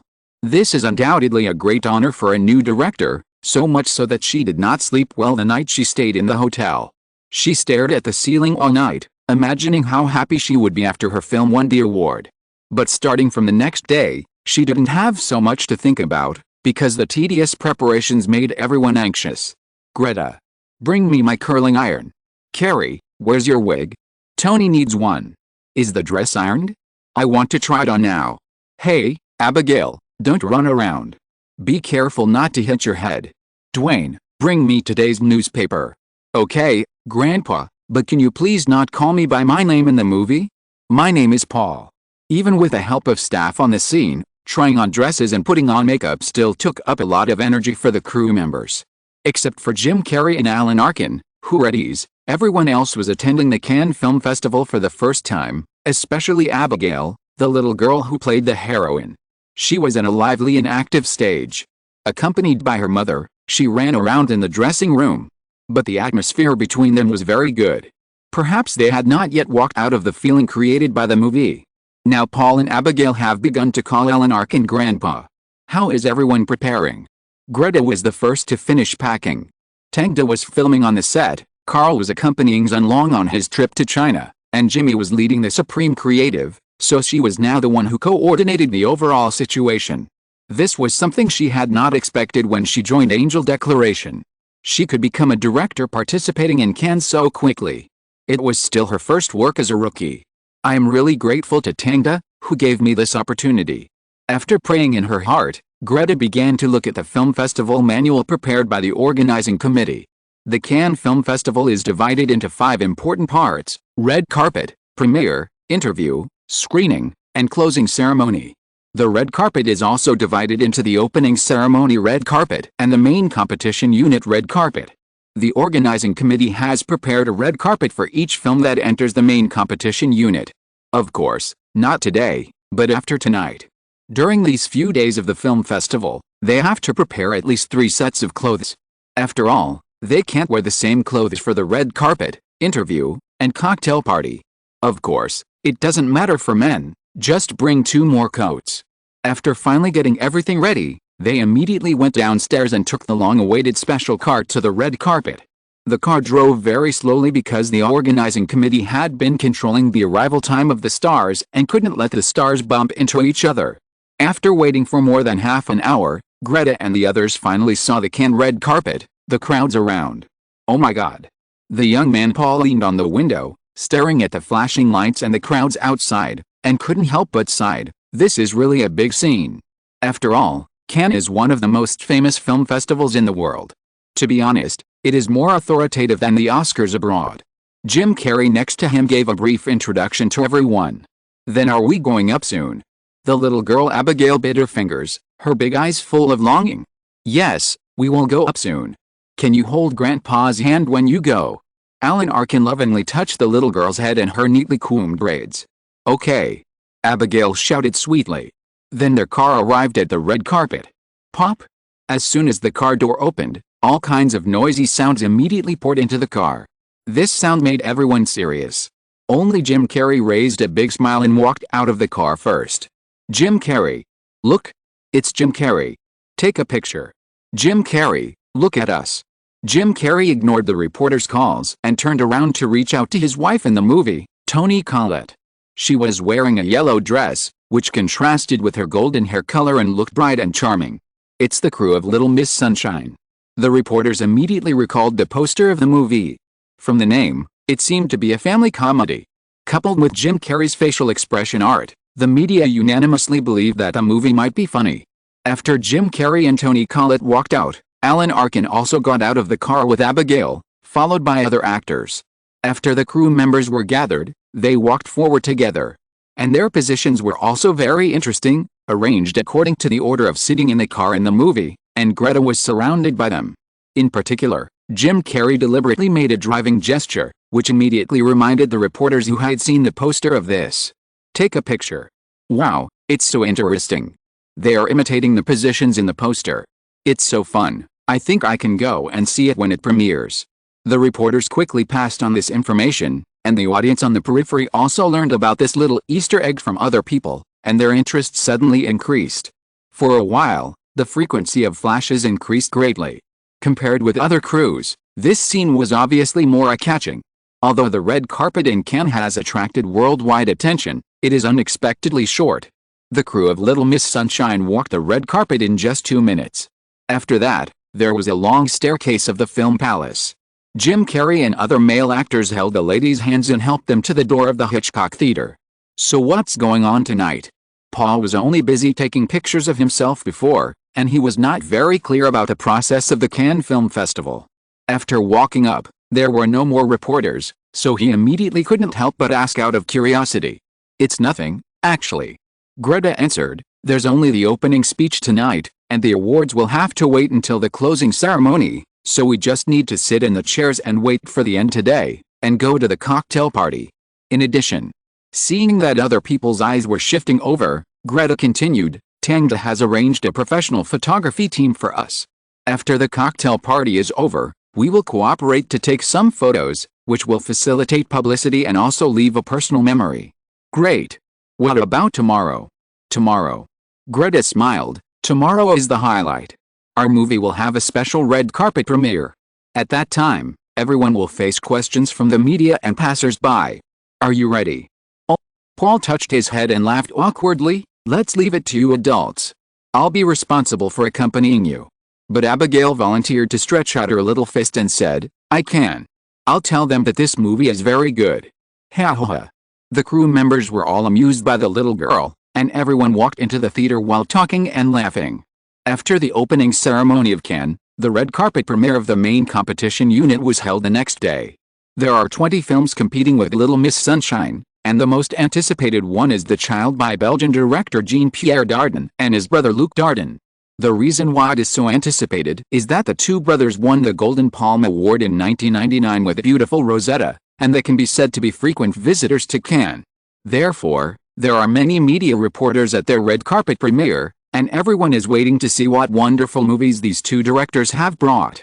On the contrary, there are not many media reporters for Little Miss Sunshine, but there are many audiences. Because everyone likes Jim Carrey, and they also like to watch comedy movies more. So after the red carpet, everyone rushed into the theater, and the actors sat in the middle of the audience and watched the premiere of the movie with everyone. Greta's attention was not on the movie throughout the whole process. She only paid attention to the reactions of the audience and the media. However, the laughter and occasional laughter from time to time calmed her heart. And through the light of the screen, she could see that even those who didn't laugh out loud had smiles on their lips. When the movie ended, the audience applauded spontaneously. Greta and the crew members walked to the screen amid the applause and answered questions from the media and the audience. "After watching the movie, I found that Jim Carrey, your expressions don't seem to be as rich as in the previous movies. Is it intentional?" "Yes." Jim Carrey nodded and said, "When Don came to me to shoot, He told me that this movie doesn't need too exaggerated expressions, so you can see that I am very restrained. Yet, more restrained than ever before, only showing a little at the critical moment. Then director Greta, who do you think is the most important person in this movie? The most important. Greta squeezed the microphone nervously. I think everyone is important, the actors, the staff. She suddenly pointed to the car in the poster. Oh, I think it is the most important, because it bears too much. We drove 3 of them to pieces. Ha ha ha ha. The audience laughed immediately. What do you think about the outside of the movie? I have to thank Don, he gave me this opportunity. Before that, I had not made any feature films, only some commercials. After the premiere of the movie, it entered the screening stage. Within 10 days, major movies will be screened in turn. And the distribution departments of those large companies will take this opportunity to find suitable movies with box office potential to purchase. At the same time, the media also made a preliminary review of the major movies.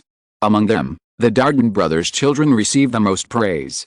They once again proved their control over the plot with this movie and are also a strong candidate for the Palme d'Or. As for Little Miss Sunshine, the praise rate is also very high. Although the plot does not have too many ups and downs, it has won unanimous praise from the media and the audience for its novel performance of family relationships. On the 9th day, Greta received an invitation to the closing ceremony of the Cannes International Film Festival. You must know that if a movie does not win any awards, there will be no invitation. So no matter what award it is, Greta's first feature film has become an award-winning work at the Cannes Film Festival. So she suffered from insomnia for the second time. The next night, the crew of Little Miss Sunshine attended the closing ceremony. At the closing ceremony, the award presenters held cards and announced the awards after a brief opening speech. The Cannes International Film Festival is different from the Academy Awards, or the style of the 3 major film festivals is mainly based on movies, without so much intermission and teasing time. This is why most international directors think that film festivals are more important than Oscars. As the Oscars become more and more commercialized, they have begun to have more entertainment attributes rather than professional attributes. It's just that the Oscars are more famous among ordinary people. The first award is the Best Actor award. When the award presenter said this, Greta clearly noticed that Jim Carrey changed his posture. But the next name he said disappointed him. Tommy Lee Jones, The 3 Burials of Escada. Wow! Applause rang out, and the guests all applauded the new Cannes actor and turned their eyes to the actor. Although Jim Carrey was also applauding, his expression could not hide his disappointment. Soon, another round of awards was presented. The Best Actress award went to Hannah Laszlo in Free Zone. The Best Director award went to Michael Haneke in Hidden Camera. Seeing that all the awards were about to be divided up, Greta couldn't help but get anxious. Alan Arkin saw her like this and said with a smile, "Don't be discouraged, Greta. In Hollywood, you must always learn one thing, that is patience. What is yours will not run away." "I understand, Grandpa." Greta smiled. After a while, another award was finally presented. Now the jury prize is announced. Its winner is. This is the most important award besides the Palme d'Or, so all the major crews became nervous. But just when Greta was about to sit up and listen to the result, the award presenter quickly said the winning movie. The winner of the jury prize is Little Miss Sunshine. Let's congratulate them. What? Greta was surprised at first, and then she was overwhelmed with surprise. Really? Great. Abigail jumped up from her chair immediately. It's us. It's us. Paul also got excited. The group supported each other and walked onto the stage. When Greta picked up the microphone, she felt for the first time that she was not as calm as she thought. "Oh, I really didn't expect that we could win the award. Thank you Norton I, thank you Tangda, thank you for his help. Without him, there would be no movie." Just as Greta was giving her acceptance speech, Tangda was looking at Zhang Ziyi in front of him.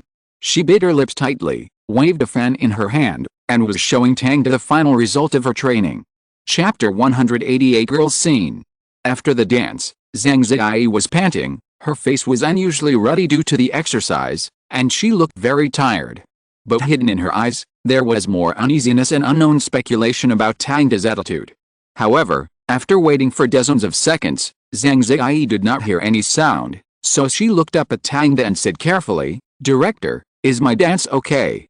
Tangda nodded. "Not bad, Zhang, you passed."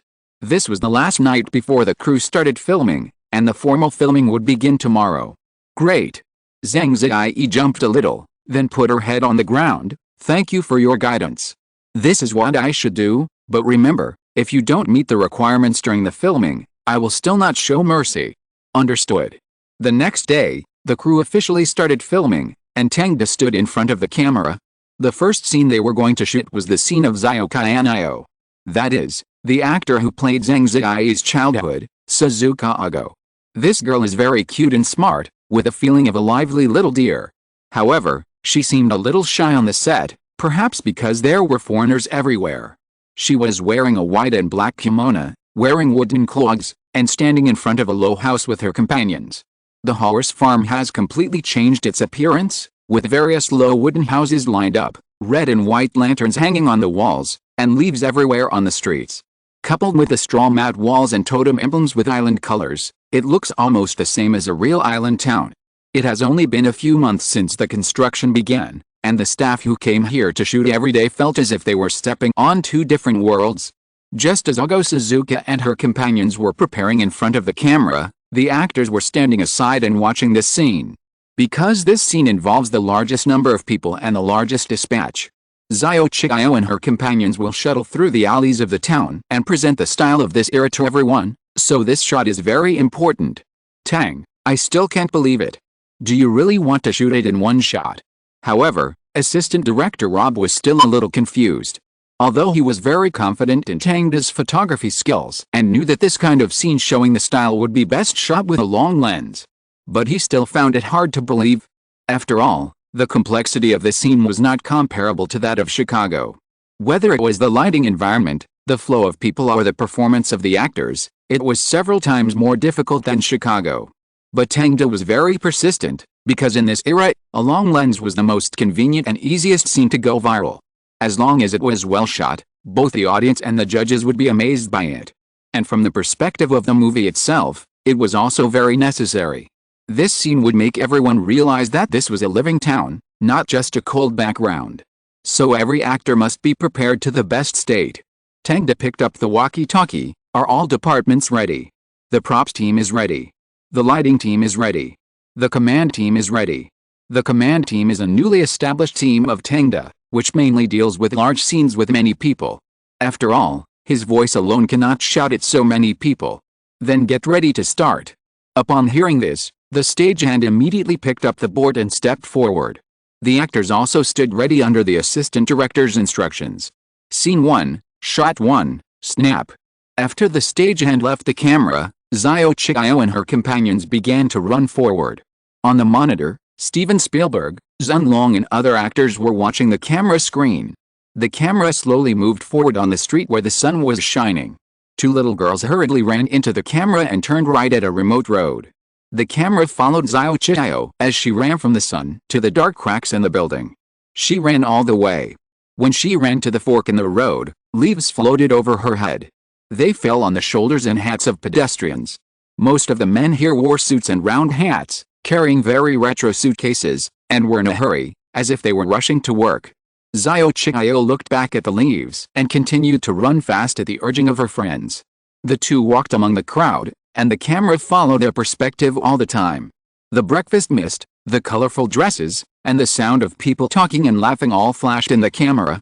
Then they came between the buildings, and the camera jumped high, looking down at the backs of the two people from above, and then quickly followed them. It was not until they ran to the avenue that the camera finally stopped, giving a panoramic view of the street. In the distance was the towering geisha building, and in the near distance was the bustling street composed of various shops. Cut. Tang shouted to stop. Steven Spielberg immediately applauded in appreciation. Great shot. Zhang Long also agreed, although some actors' performances were not in place. This shot is really great. Gong Li, Zhang Ziyi and others also felt that if every shot of this movie was of this level, it seemed that it would not be impossible to impact the Oscars. However, Tang was not satisfied. Props team, the leaves are falling too slowly. Double the number and use a blower to blow them away. Tell the actors not to look at the camera. 5 people looked at the camera in this scene. If they make this basic mistake again next time, get them fired. Also, there is something wrong with Chiyako's clogs. They are not flat enough. She almost fell. Fix them quickly.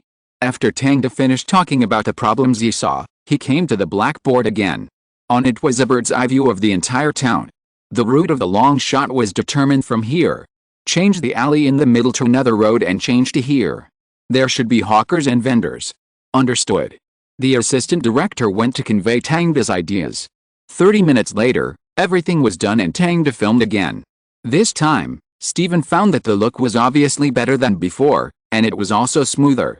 After the filming was finished, he paused the stopwatch and found that the long shot had reached 3 minutes. For a long shot without dialogue, it was already very long. However, even though it was much better, Tang still started the third time because he pursued perfection. In this way, after shooting 4 times in a row, Tang finally got a satisfactory long shot. Although he spent a whole morning on it. Compared with this long shot, the subsequent scenes were much faster, especially with Gong Li's rivalry. She grasped the essence of the character of Hetsumo very accurately. Every time she spoke, people could feel her hidden jealousy and hysterical madness. Zhenlong's scene also came after 2 scenes, which was a very important scene, because he and Xiao Qian'io would meet on the bridge and plant the seeds of love in her heart. Tang looked at Xiao Qian'io, who was leaning against the bridge in the camera, and people were coming and going around her, but no one cared about the girl's thoughts. But soon a man dressed as a gentleman suddenly stopped, turned around and said, "Such a good weather, why are you not happy?" The man stepped forward and squatted down, and Zhenlong's gentle face immediately entered the camera and also entered Xiao Qian'io's eyes. Xiao Qian'io lowered her head in embarrassment, and Zhenlong smiled and said, "Don't be so shy, there's nothing to be ashamed of, everyone has unhappy times." Xiao Qian'io turned around, and Tang immediately pushed the camera forward to make the teardrop in the corner of her eye more prominent. It must be said that although Ago Suzuka is very young, her acting skills are no worse than anyone else. She performed the little girl's confusion and full of thoughts very well, which made people love her. Zhenlong was not so outstanding in this scene. Tang was about to shout cut when he saw Zhenlong stretching out his hand to signal a pause. "What's wrong?" Rob walked forward with a strange look on his face. He thought it was very beautiful and there was no problem. He didn't know why Zhenlong wanted to stop. "I think my acting is a bit bad." Zhenlong was very direct. He looked at Tang. "I need to adjust it." "No problem."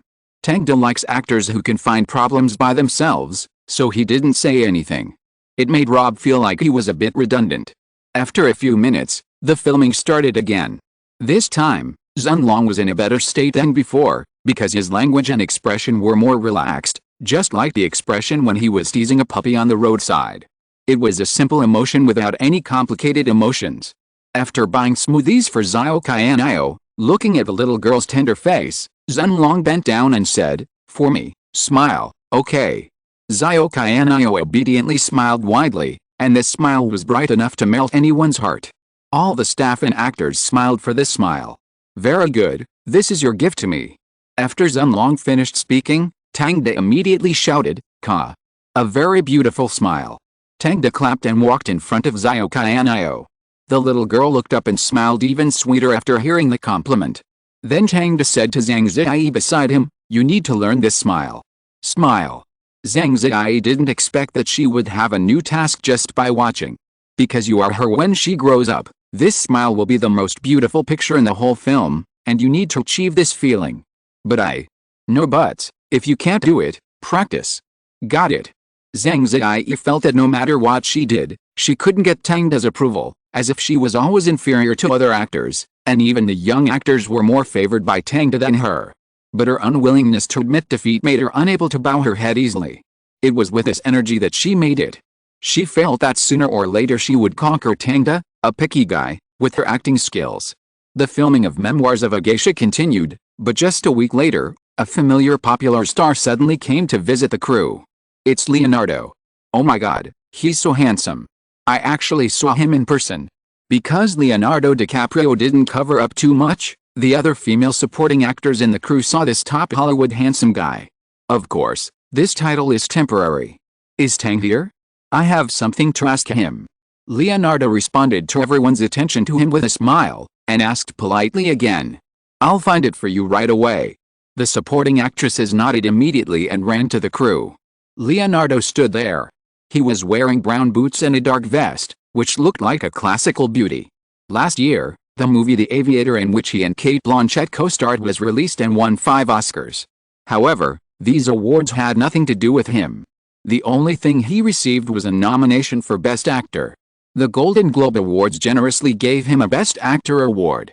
This made his value rise again, but for him, what he needed more was not money, but the unattainable trophy. This was the second time he was nominated, but the trophy was still a long way off. So after he received Tang's invitation to shoot, he agreed without saying a word and came to the crew. Leonardo, this way. Thinking of this, he saw Tang's figure appear in front of him and immediately walked towards him. This place looks really good. Is there any role I can play? Leonardo walked on the island-style streets, feeling that he had never shot a similar movie before. Tang spread his hands. It's a pity that you can only play the role of an invader. Well, forget it. Such a handsome invader is too rare. Leonardo teased, and the two laughed. Come on, this is the shooting room. Tang opened the door. It was a Japanese tatami, surrounded by various lights, but there were no other people. Wow, it looks really professional, but what are you going to shoot? Leonardo walked in puzzled. What? Take off your clothes. Tang did not answer directly, but directly asked Leonardo to take off his clothes. What? He looked frightened. You are not kidding. No, of course not. The theme of my photography exhibition is the body. Of course you need to take off your clothes. Tang locked the door. Don't worry, there are no cameras here, and no one except me will see your naked body. Damn, this is really the first time I take off my clothes in front of a man. Leonardo pulled the corner of his mouth, feeling that he seemed to have agreed too hastily. It's really my honor to be the first man in Hollywood to see Leonardo naked. Tang smiled, then became serious. Hurry up, we have to hurry. That's a terrible thing to say, Tang. I feel like a prostitute you hired. That's not what I said. After a burst of undressing sounds, Leonardo stood under the light, posing like an ancient Greek sculpture. Should I show my armpits and muscles like this? Tang looked at this funny guy speechlessly and felt it was a bit spicy. No, put your hands down, and don't point your ass at me. I'm not gay. What you said is really hurtful. Believe it or not, if I stand in a nightclub like this, both men and women will be crazy about me. I believe it very much, so please stop sticking your ass out. Oh, my eyes.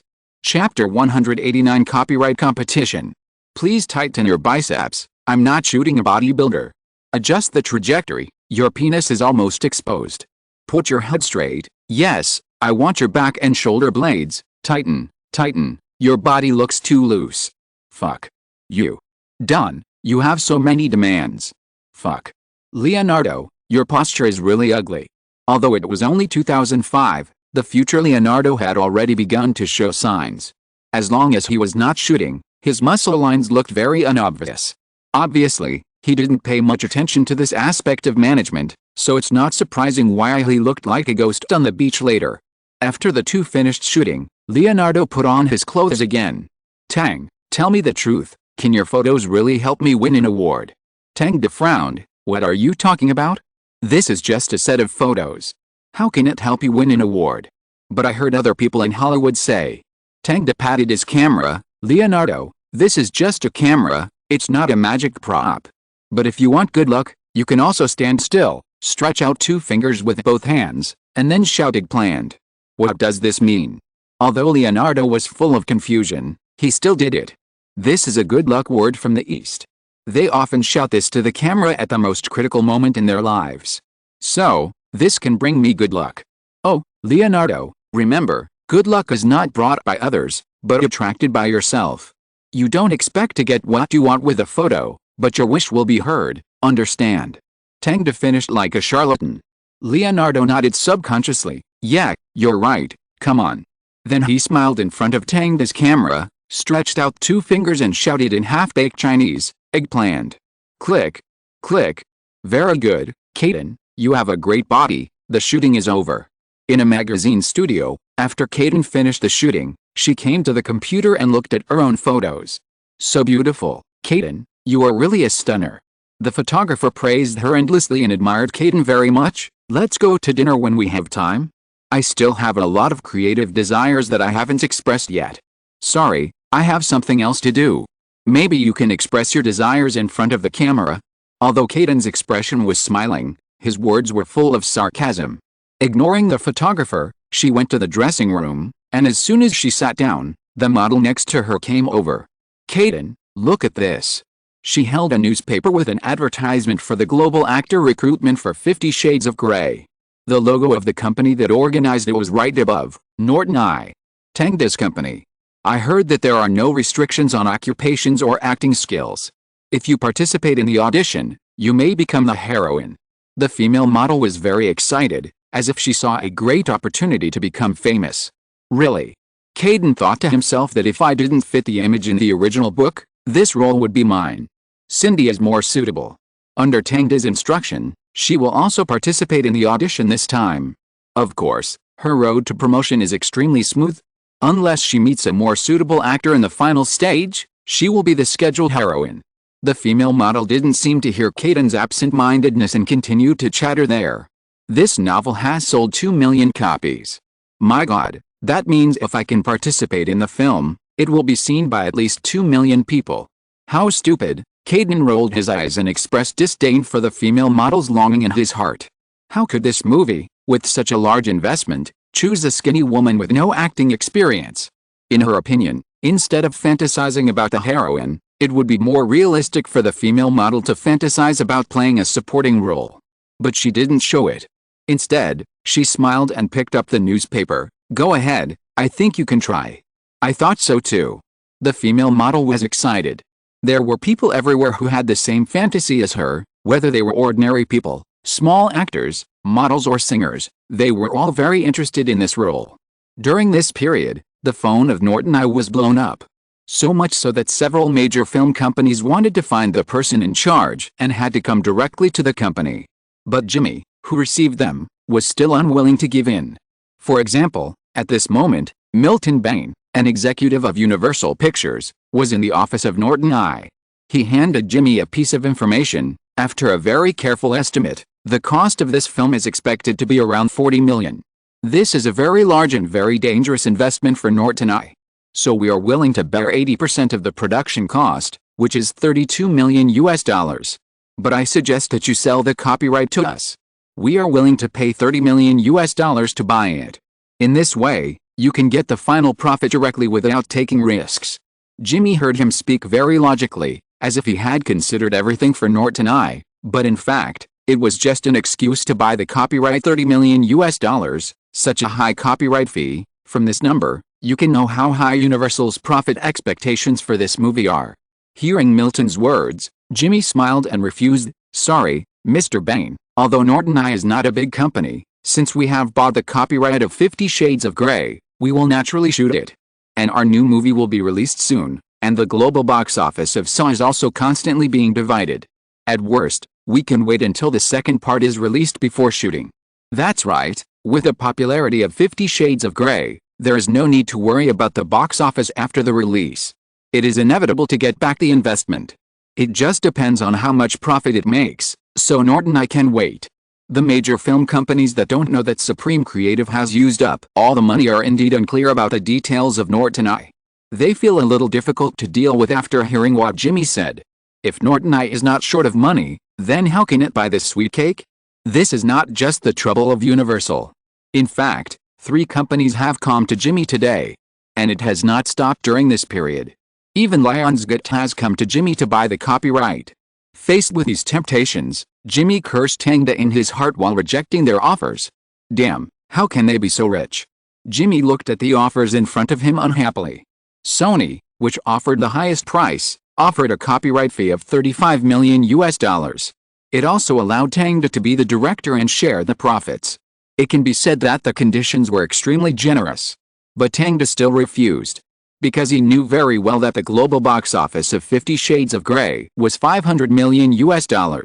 Even if it could not reach that high due to time problems, it would not be difficult to reach 200 or 300 million. After the profit sharing, it would be more than $100 million US, which is much more than the buyout fee. This is why he must keep the copyright firmly in his hands. The major film companies that were rejected were also helpless and had to give up.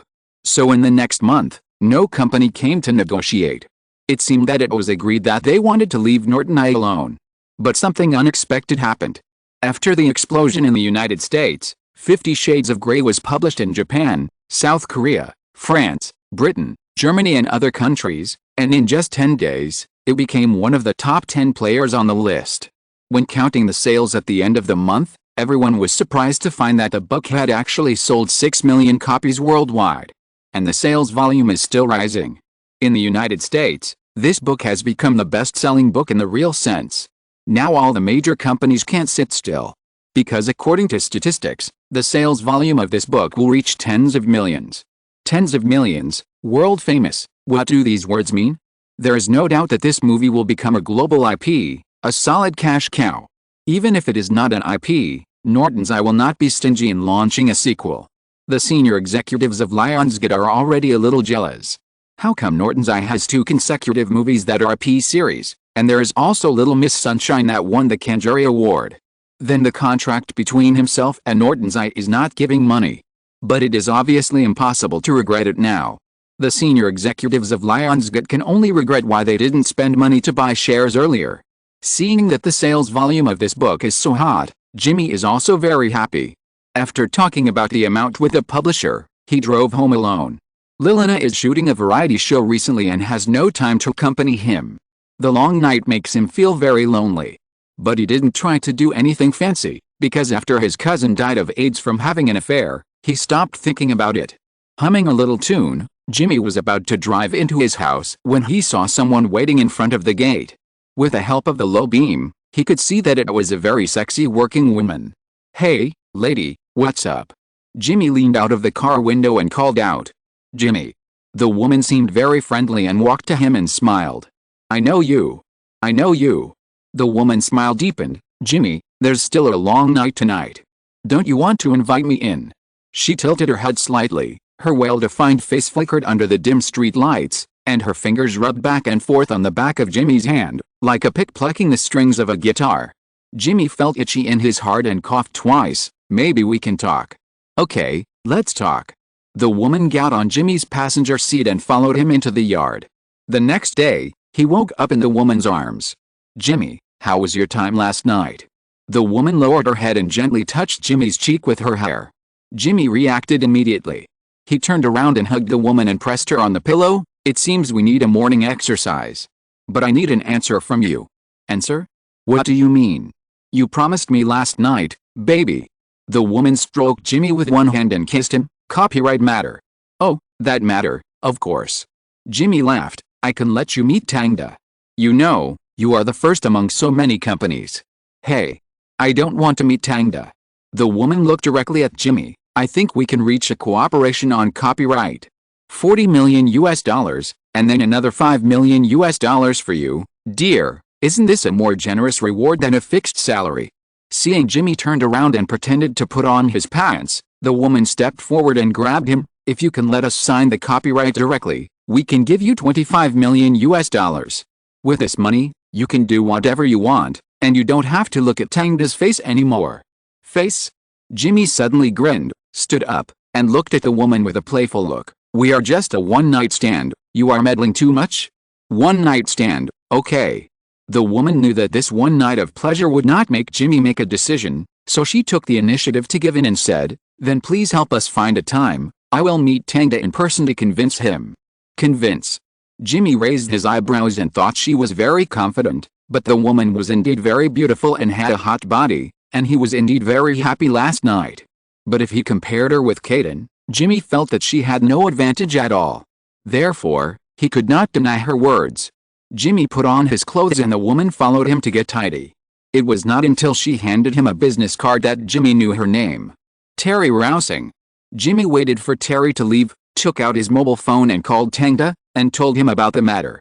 "You are such a bad guy, taking advantage of her without giving her any sweetness. Ask the senior executives behind her to come and talk to me and see what price they can offer." Tangda laughed and scolded on the phone, but did not care about Jimmy's behavior. "I understand." After hanging up the phone, Tangda tapped the armrest with his fingers. "It seems that these companies are a little impatient." "Of course." A woman's voice sounded next to him. Turning around, it turned out to be Anne Hathaway. "After all, She couldn't help missing him and ran over to visit the set. She spent a long time with Tang last night. I bought his book. I didn't expect Carmela to be able to write such a girlish work. Anne Hathaway stretched and got up from the bed. The sun shone on her white body through the screen window, and the room was full of the smell of incense. Maybe there is a little girl living in Carmela's heart. Tang smiled. Carmela has started writing a new book under his instruction. The idea came from Tang. It is still the 50 Shades series, but it is 50 Shades Darker and 50 Shades Freed. However, the latter two books, especially 50 Shades Darker, have not yet been released at the best time. After all, the voice of the black community is still a little small now. It will surely make a lot of money if it is released after the Black Lives Matter movement officially appears. Publish it now and wait for the future. Tang. Anne Hathaway came over and hugged him. My friend will have a party in 2 days, do you have time? Her eyes were full of desire, but Tang rejected her again. Sorry, dear, Little Miss Sunshine will premiere in 2 days, and I have to go to the stage. Seeing the light in her eyes gradually dimming, Tang continued, how about this, I invite you to attend the premiere, and then have a party with the crew. Anne Hathaway's eyes lit up. That's not bad, Tang, thank you. She kissed Tang and hugged him. Although Tang's tone was happy, his expression remained calm. Because he was also thinking about what to do when his affairs were exposed in the future. There is no impenetrable wall in this world. Every woman has her network of relationships. Who knows, one day they will learn about this from other people. At that time, what Tang will face can be imagined.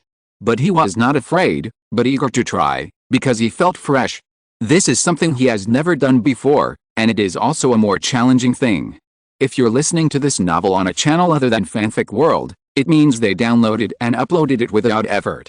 We cordially invite you to visit our channel, Mundo Fanfic Novelis. There you'll find the original version of this story, and you can explore many other novels of various genres. We're waiting for you to immerse yourself in a world of incredible novels. Chapter 190, The Method of Blinding. The premiere of Little Miss Sunshine was held at the Chinese Theater in Hollywood. As one of the winners of the Cannes Film Festival, the release of this film was reported by many media reporters. Critics who have seen the film in Cannes also gave it high praise. This is a warm film about family affection. It abandons the sad tone that is common in family films and chooses a more humorous comedy form, which is undoubtedly refreshing. Especially the interaction between the grandfather played by Alan Arkin and the granddaughter played by Abigail is also hilarious.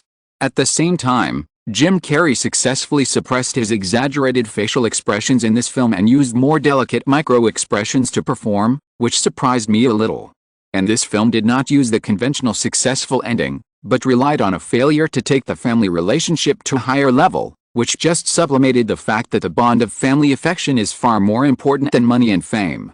After the critics gave good reviews, the advertisements that can be seen everywhere also made the audience's expectations for the film continue to rise. The advertisement of Little Miss Sunshine is very simple, just a family pushing a cart together and showing bright smiles at the same time. But the slogan below is very touching. A family, on the way. This makes many parents interested in this movie and plan to take their children to watch it on the weekend. After all, family movies are always the best-selling movies. Just like now, when Tang stood at the door of the cinema, he saw many families of 3 walking by with movie tickets. Tang, how much do you think this movie will make at the box office? Greta stood beside him and was a little nervous. Although she had successfully won the award, the box office was the most important value of a commercial movie. She didn't want to be able to shoot a movie that was only well received but not popular. I think it will be at least $50 million.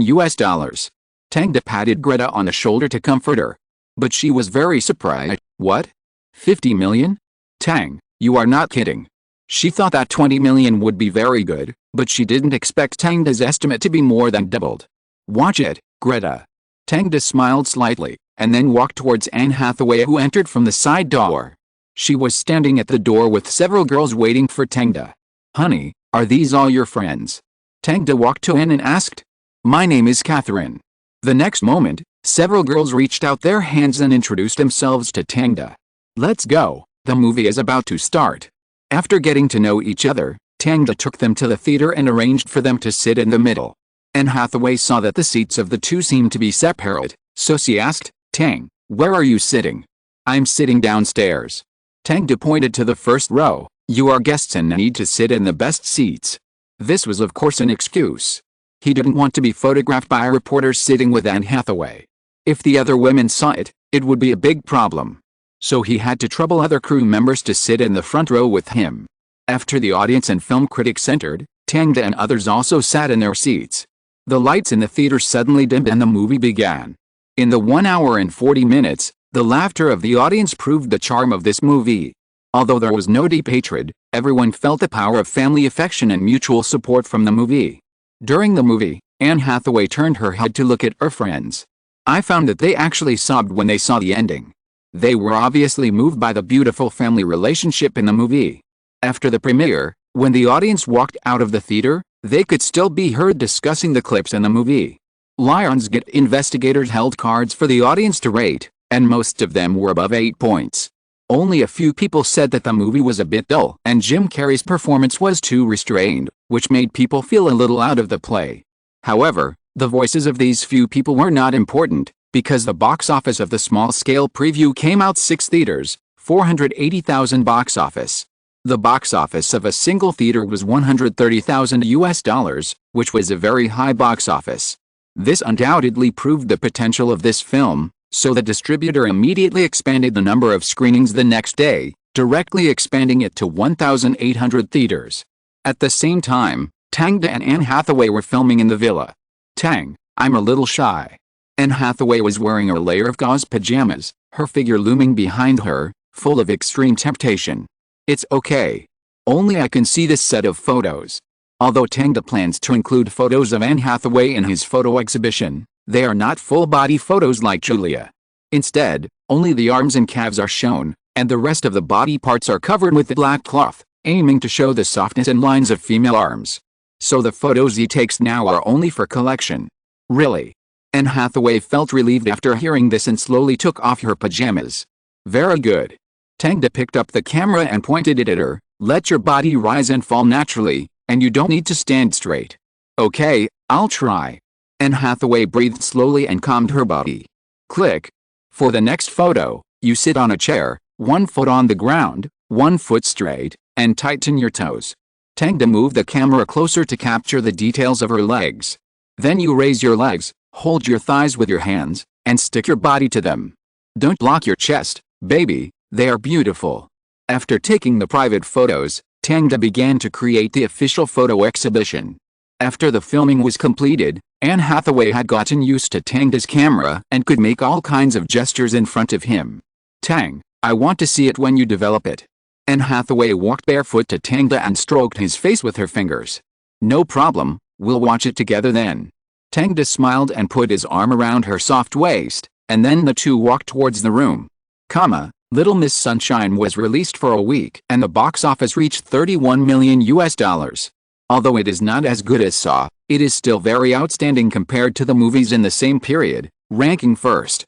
After all, this movie does not have the gimmicks of Saw or its advertisements, and it relies on its own warm and interesting family life to kill the siege. According to professional newspaper estimates, the North American box office of this movie is about $70 million, because at the beginning of the second week, the box office of this movie ushered in a sharp decline. This is the disadvantage of lacking gimmicks and stimulating elements. The audience is indeed a little less. But it doesn't matter. Tang is very optimistic about the sales of the discs of this movie.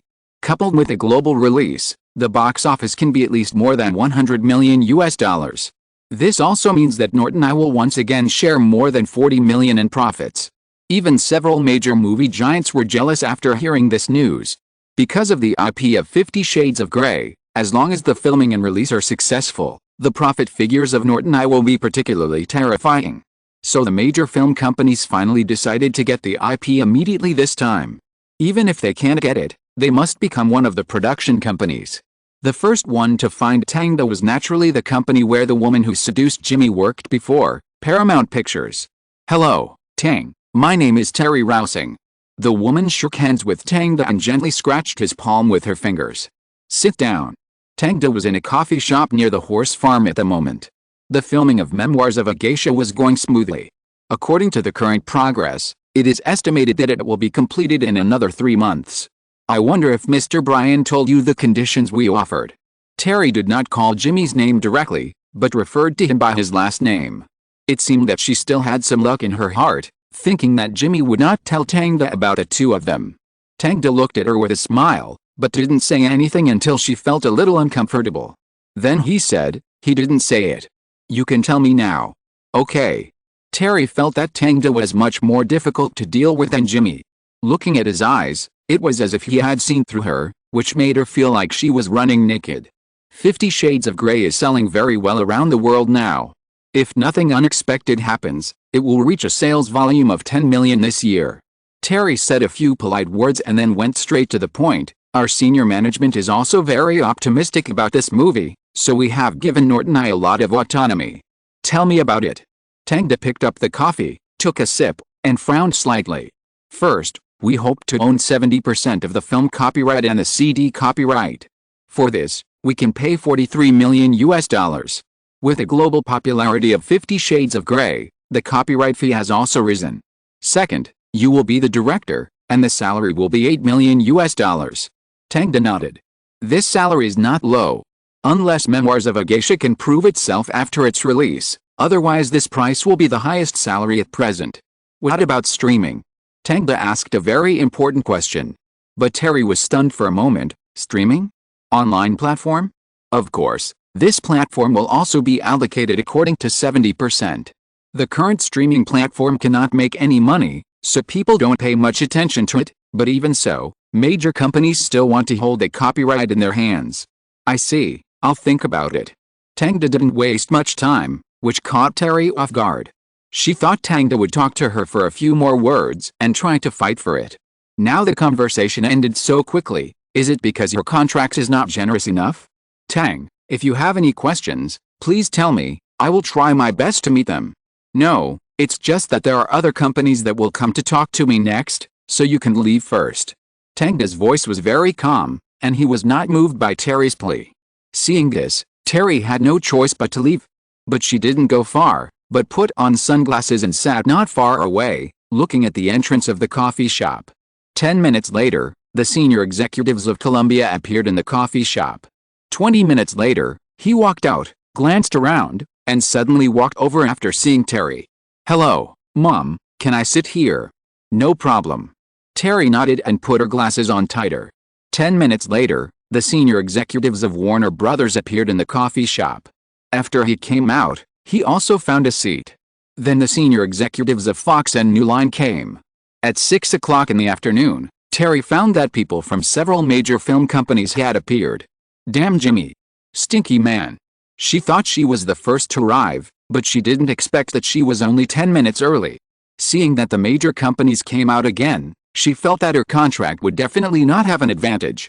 It seemed that she had to discuss it with the company's senior executives. How much money does he want to make from the copyright of 50 Shades of Grey? This was Terry's doubt, and it was also everyone's doubt. Because Tangda rejected them again a few days later. At the same time, some unpleasant things happened at Supreme Creative. Damn. FXXK. Who can tell me? Why is it? Jimmy was furious in the office area, making those advertising creatives and sales feel uneasy. Why did our client know about this? It's obviously confidential. He put his hands on his hips and vented his anger. He was talking about an old client of Supreme Creative, a food client that the company had been serving since its inception. But recently Supreme Creative took on an advertising contract from their competitor, and for some reason, the old client actually learned this information. This was of course intolerable to them, because any client hates advertising companies serving competitors. So they terminated the contract with Supreme Creative. Not far away in the customer service area, Rachel was secretly observing everything. It seems that this eavesdropping was successful. She muttered in a low voice, then retracted her gaze and raised the corners of her mouth. The scolding lasted for a few minutes. After venting his anger, Jimmy did not return to his office, but went to Fernando's office. However, after entering the door, his expression relaxed. "Come on, have a cup of tea." Fernando was sitting on the sofa with a smile on his face. "I am a little thirsty indeed." Jimmy sat down and took a big gulp, then said, "I guess the company behind her is very proud. Of course, they ruined an important project for us." Jimmy pouted, "It's just that we don't want to continue serving them, so we took this opportunity to terminate the contract with him." But she doesn't know. Fernando gently opened the blinds with his fingers and looked at Rachel, who was working hard through the glass. "Yes, but this is not a long-term solution. Why don't we take the initiative to give her a chance?" Jimmy suddenly thought of a way and smiled. Fernando looked at him, as if he noticed his intention from his smile, and nodded in understanding. "I think there is no problem. After all, only by knowing who is watching us can we strike them. Then let's do it. I'll go get the bait." Jimmy has been baptized for more than a year and is no longer the silly white boy he used to be. Okay, I believe Tang will agree after hearing this. Chapter 191, Eavesdropping Exposed. 3 days later, Rachel suddenly heard a very important message. A big client will release a new product in the near future, and they want Supreme Creative to cooperate with them to come up with a series of creative ideas and put up advertisements. The creative fee for this client will reach tens of millions of dollars. So Jimmy and Fernando took it very seriously, and held a meeting in Tang's office to determine the next series of service plans. After learning the news, Rachel immediately passed it on to her company. And that night she received an advance payment of $20,000. Obviously, this news was recognized by her employer, and as long as she got more information, she could get more dollars. Rachel was very motivated, and after a week of monitoring, she was able to get a general idea from Jimmy's words and various materials. It turned out that Nokia's new mobile phone, 3155, was about to be released, and they contacted Supreme Creative to ask them to provide a creative plan for the United States. When she heard the 3 words Nokia, Rachel was still a little bit unbelievable.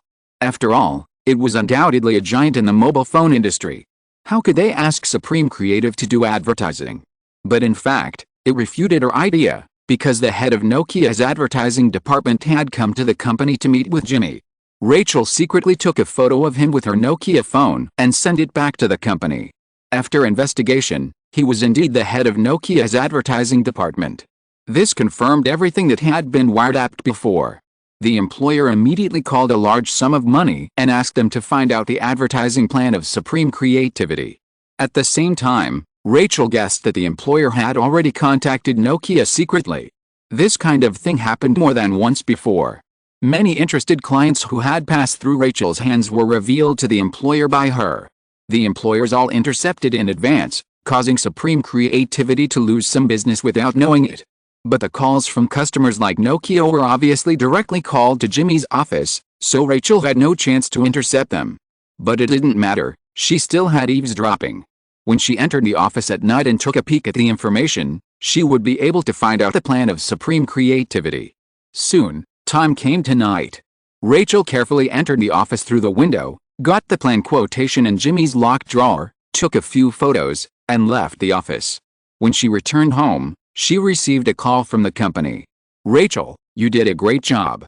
The boss of the company was cheering on the phone. "So, Bond, how much is my reward?" Rachel only cares about money. "When this business is over, the employer will give you $150,000, and you can get $50,000. That sounds exciting." Rachel jumped up and lay on the bed, looking at the ceiling. "Bond, so when can I finish the mission?" "Why should I finish? Such a generous client is not easy to find." Bond was a little surprised. "But the pressure is also great. I always feel that this time things are going too smoothly." This is not the first time Rachel has had this idea. She has always been worried about the consequences of being exposed. "It's okay, Rachel, no one knows what you did. Except me. Don't worry, I will ensure your safety. By the way, let's meet on the weekend." "Why? I missed you, baby." Okay. Rachel thought about it. She hadn't seen her boyfriend for a long time. It's time to have a meal together. The company she works for was founded by her boyfriend. Although it is a business consulting company on the surface, it has been operating a business of commercial espionage behind the scenes. There are not many people in the company, but everyone is undercover in a large company. Except for her boyfriend who needs a contact person, there are no extra people in the company. It is an empty shell. Rachel was originally a middleman, but due to the strict entry requirements of Supreme Creative, she had to take the risk herself. Fortunately, things went smoothly. I hope it will always go smoothly. Rachel spent the weekend with this thought in mind. After meeting her boyfriend, when the new week came, she suddenly found that the atmosphere in the company suddenly became tense. What's wrong? Rachel approached the customer service lady, who is usually the most informed, and asked casually. I don't know. But the customer service ladies didn't know what happened either. They could only detect the unusual atmosphere through the people walking back and forth in the office and the printers that never stopped. Rachel was secretly happy, thinking that the employer must have intercepted Nokia, so Supreme Creative wanted to remedy it in a hurry. But until the afternoon, she didn't see Jimmy, and didn't know what the person in charge was doing. It was not until the end of the workday that the company's door was suddenly pushed open. Rachel saw Jimmy and the head of Nokia's advertising department behind him through the reflection of the makeup mirror. Rachel frowned and felt a little strange. Shouldn't Nokia have been snatched away by the employer? Did the employer think that this deal was not worthwhile and did not make a move? Rachel was confused. She looked at Jimmy's hearty smile. It seemed that the cooperation did not fail at all, but rather that the cooperation was successful. In order to observe again, Rachel pretended to be very busy, and then waited alone in the office until 7 o'clock in the evening. At this time, everyone else had left. Rachel looked at the empty office area and felt that she should leave as well, otherwise it would seem a bit strange. However, just as she stood up, Jimmy and the person in charge walked out of the office, accompanied by several advertising creative designers, and everyone left the company with laughter. Rachel sent a text message to her boyfriend, but did not receive a reply. So she packed up her things and walked out of the door in high heels and came to the street. She wanted to take a taxi home, but as soon as she got to the roadside, she saw a black van driving quickly and stopped in front of her. What? Rachel saw that the vehicle stopped so quickly and immediately realized that something was wrong. But before she could escape, she saw the car door open, and a young man with a bruised face and a sock stuffed in his mouth looked at her sobbingly. Tom got out of the car, and Rachel stared at him warily. You are committing a crime. Sorry, miss, we are not committing a crime. Jimmy's voice sounded from behind her. Rachel turned her head and looked at him in surprise. Jimmy's suit had been unbuttoned, and the whole person was loose and full of ruffian. I just invited you to have a meal. As for him, he accidentally bumped into it and insisted on holding the sock in his mouth. If you don't believe me, ask him. Rachel looked at the man in the car. The boyfriend who had just met her on the weekend was nodding frantically, as if to show that he was not coerced. Damn it!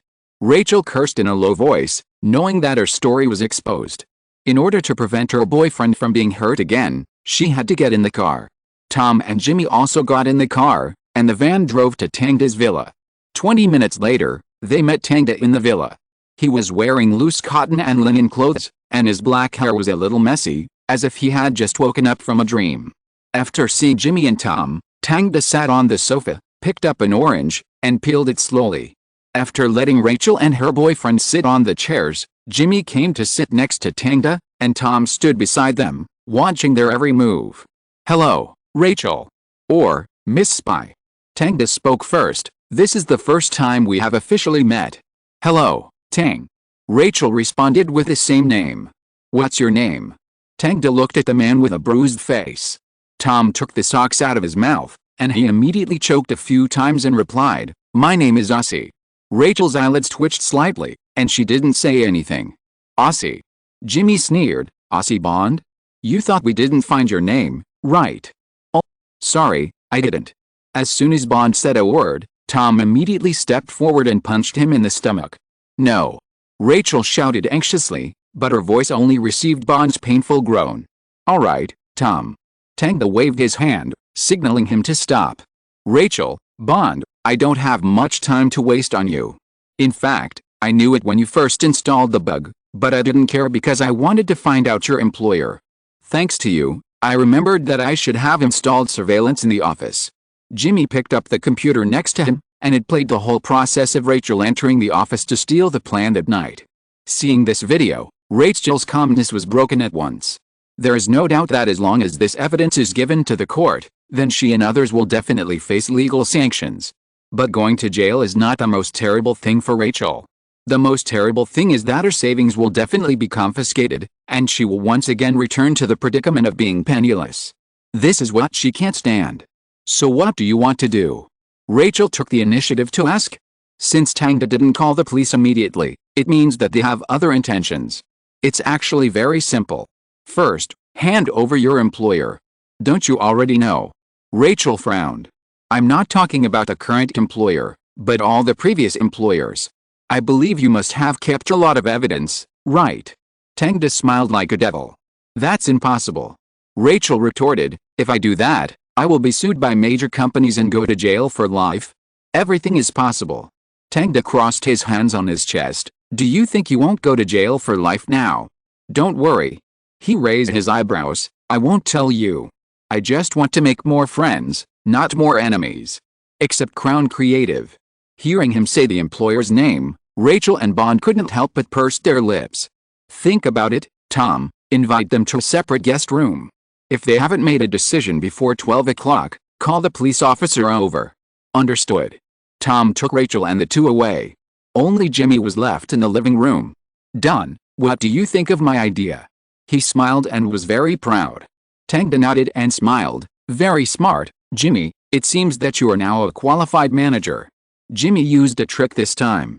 Nokia was indeed negotiating cooperation with Supreme Creative, but the cooperation project was not on the United States, but in China.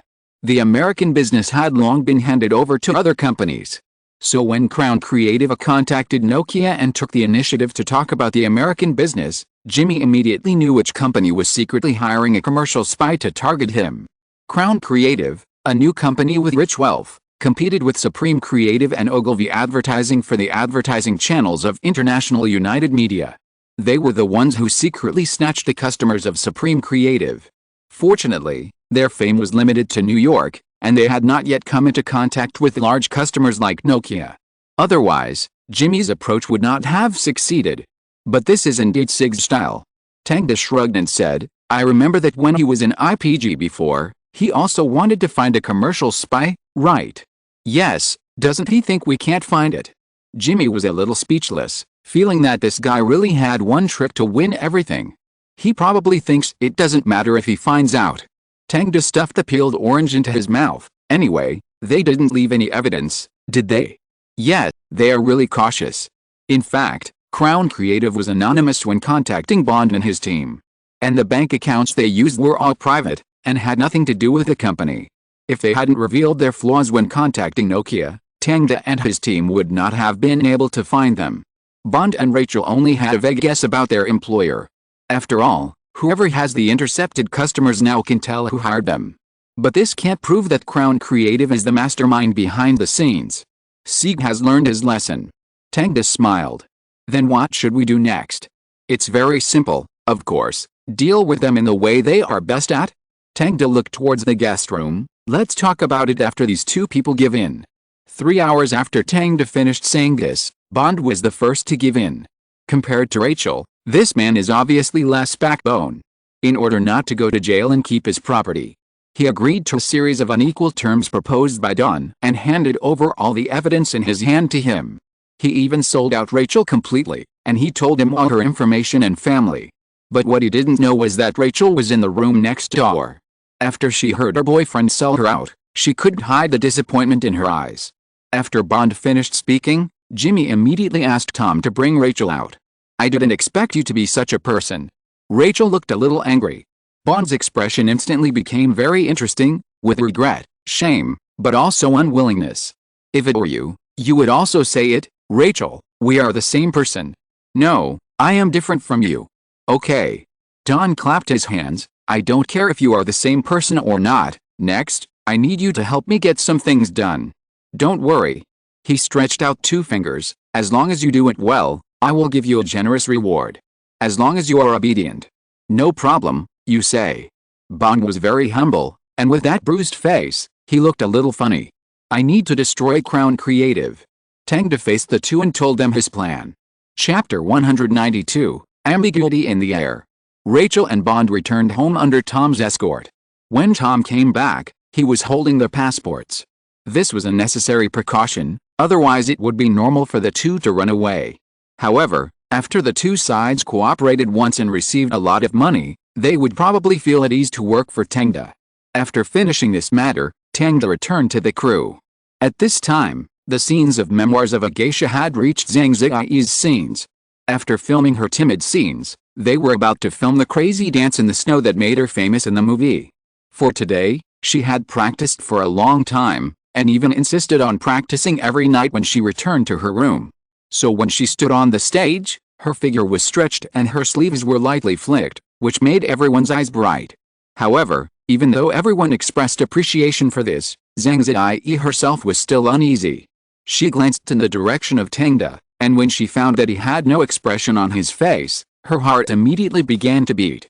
The reprimands in the past few months have made her lose a lot of confidence.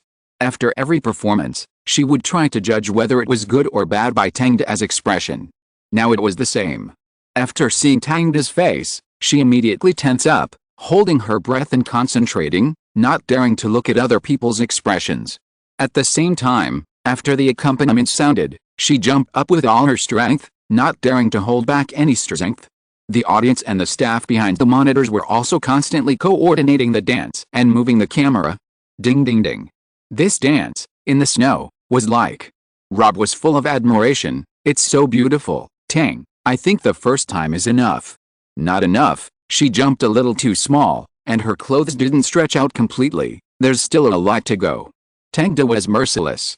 Hey, Tang, why do I feel like you've been targeting her?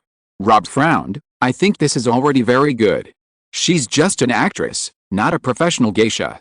But she plays a professional geisha, Rob. Tang retorted, who do you think the geisha in this movie is? Or what do you think the character of the island nation is? Tang shook his head. This is a group of people who have no way to change their own destiny and can only roll inward. They pay more attention to details and rituals than anyone else, and they are crazier than anyone else. Because they can't change their tragic fate, and can't change the fact that their lives and property must be entrusted to the sponsor. They can only vent all their energy on other people or themselves. The more demanding they are about details, the more it represents their powerlessness. So she must meet this standard, no matter which actor, except Zhen Long. Why?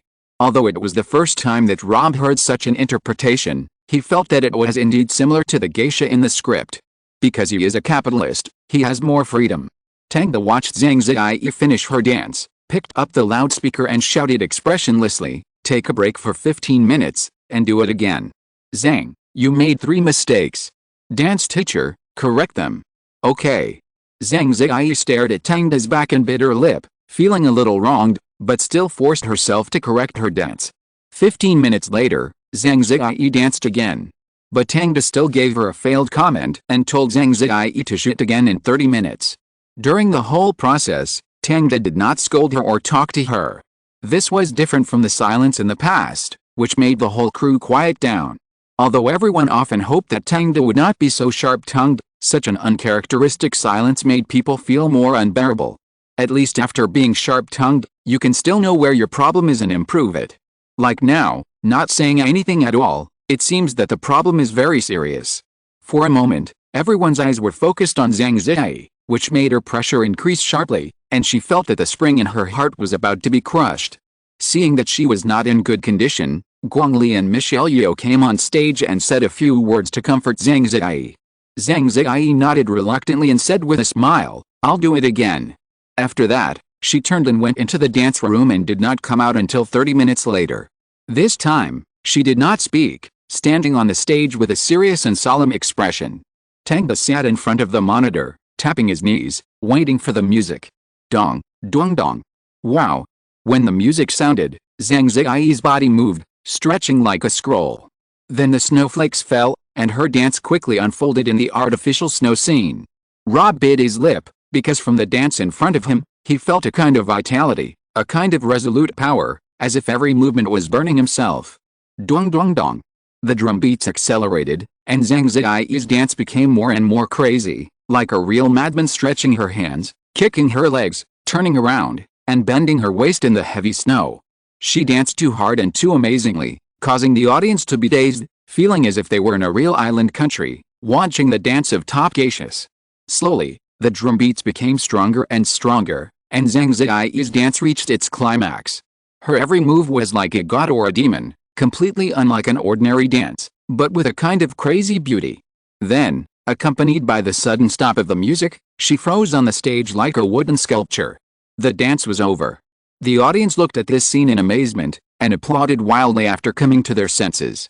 Zhang Ziyi panted and raised her body. Without anyone saying anything, she bowed to everyone like a real geisha and returned the greeting. When her eyes subconsciously swept over Tangda, she found that he was actually applauding. Zhang Ziyi opened her mouth and was very surprised.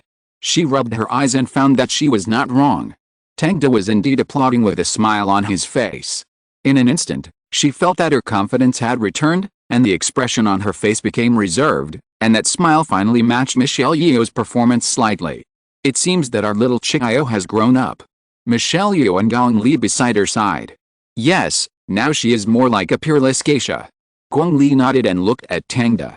It was obvious that everything the director had done before was prepared for today. First, let Zhang Ziyi constantly accept the humiliation, and give her affirmation when she was the most difficult. This rebound of self-confidence will make her quickly find that kind of proud feeling. This is a geisha. On the stage, she is the well-deserved queen. Only with this kind of momentum can she make everyone obsessed. In the subsequent scenes, Zhang Ziyi also proved this with her gradually skilled acting skills. She finally grasped the transformation of this character. Half a month later, the film reached the post-World War II stage. The crew began to modify the scene again, and Tang finally got away from the director's work and went home. But when he got home, he received a call from Scarlett. Mr. Knight is really busy. Tang knew she was angry when he heard her tone. But it was right. After being fooled at the award ceremony last time, he did not take the initiative to find Scarlett where she was. So it was normal for her to complain about herself. Sorry, Miss Saint, you know, Mr. Steven asked me to direct a movie. Yes, it seems that the actresses in this movie must be very beautiful, otherwise Mr. Knight would not be so reluctant to leave the crew. Compared to you, they are not worth mentioning. Tang paused for a moment and continued to ask, have you finished filming your movie? Since Lost in Translation won the award, her acting career has become much smoother. She was selected by Woody Allen and starred in several movies in a row. Last year, she starred in Matchpoint, and this year she is filming Scoop. It's finished and has entered the post-production stage. I see, no wonder you called me now. It seems that Miss Saint's partner in the crew should be very handsome. Are you jealous? Tangda raised the corner of his mouth. No, not at all. So what are their names? I plan not to use them in future movies. Ha ha ha, Tang, you still said you didn't. Being interrupted by Tangda's teasing, Scarlett also forgot about the accusation just now. So where are you? I miss you. Where am I? How about you guess? Scarlett seemed to want to play her guessing game again. Okay, send me some photos. You're really confident. Because I haven't lost yet. Then it seems I can't show any mercy. After Scarlett hung up the phone, she sent a few photos. In the first photo, she leaned against the window, wearing a silk lace pajamas, with a white chest, tempting and charming. In the second photo, she took a street scene, with spires everywhere, and a dome building in the distance, but the details were not clear. In the third photo, she was lying on the bed, and it seemed that she was put into her clothes. The flesh-colored walls were round, and people couldn't help swallowing their saliva. Tangda looked at the photos carefully and roughly judged that Scarlett should be in London. Because the filming location of the movie Scoop was in London, and the dome building in the second photo looked very much like St. Paul's Cathedral. Combined with the scenery outside the window in the first photo, Tangda felt that it was almost certain. So he sent a text message, very good, Miss Saint, I have locked you. Really? You really found me? Scarlett's tone was full of doubt, thinking that Tangda was deceiving her. They had already left the United States. How could they be recognized so easily in this environment? London, Sao Paulo, do I need to continue? FXXK, you won again, Mr. Knight, so are you going to collect your reward?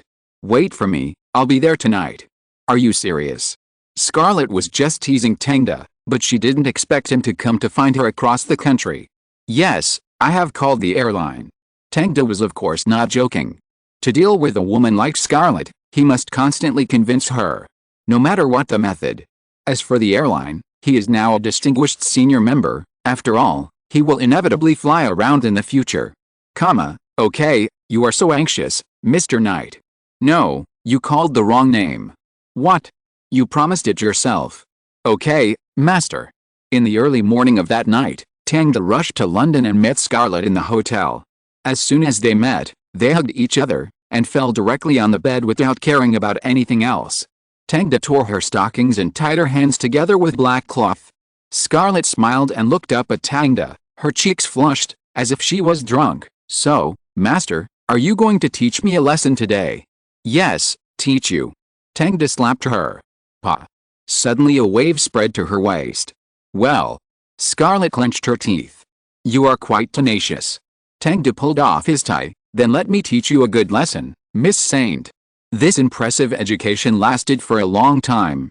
And it continued for the next 3 days. When Scarlett finally couldn't stand it and gave up, Tang left London with the spoils.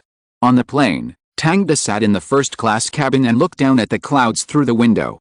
Surrounded by beautiful stewardesses, they wore flesh-colored stockings and light green uniforms, walking beside the passengers with bright smiles. Do you need a blanket? Tang was looking at the clouds outside the window when the voice of the stewardess suddenly sounded beside him. He turned around and saw that it was a brown-haired girl. She had a soft look, deep eye sockets, and a high nose bridge. She looked like a mixed race. Yes, thank you. You're welcome. The brown-haired stewardess considerately put the blanket on Tang, then bent down and leaned over to help Tang adjust the window. Tang did not avoid it, so her hair brushed Tang's cheek, and a faint orange smell immediately filled his nose. Looking at her concave and convex figure close to him and the flesh color exposed in the gap of her clothes, Tang raised his eyebrows. How long do you want to sleep? After closing the window, the brown-haired girl squatted beside Tang's legs. Her upper body was very close to Tang, so Tang could feel the subtle touch of the heavy weight. About an hour and a half. Well, okay, I'll call you when the time comes. The brown-haired girl smiled sweetly, and then swayed back to the workroom. Tang no longer paid attention to her, closed his eyes, and soon fell asleep. After an unknown amount of time, he suddenly felt someone gently touching him. Sir, it's time. Tang slightly opened his eyes and saw the brown-haired girl kneeling between his legs, touching his legs, trying to gently wake him up. Thank you. Seeing him rubbing his temples, the brown-haired girl immediately reached out to help. Feeling the gentle massage of the delicate fingers, Tang's discomfort after waking up quickly disappeared. Your service is really good. What should I call you? My name is Fisher. What's yours? Just call me Tang. Tang, I seem to know you. The brown-haired girl thought for a moment, and suddenly said in surprise, You are the director of Saw, right? Yes. Tang looked at her surprised expression, secretly thinking that this girl's acting skills are really good. That's incredible. The brown-haired girl stood up and said, I love your movies. Can you sign for me? Sure. Where should I sign? Fisher stood up, facing one thigh towards Tang, and then slightly lifted her skirt at an angle where no one else could see. Just sign here. Chapter 193 Ambition Blueprint. Sign here. Tang smiled and did not refuse.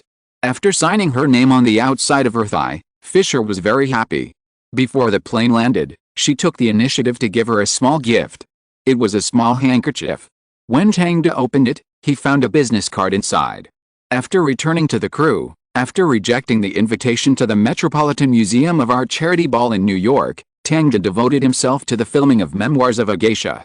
The Metropolitan Museum of Art charity ball in New York is the most famous fashion ball in the United States and is known as the Fashion Oscar.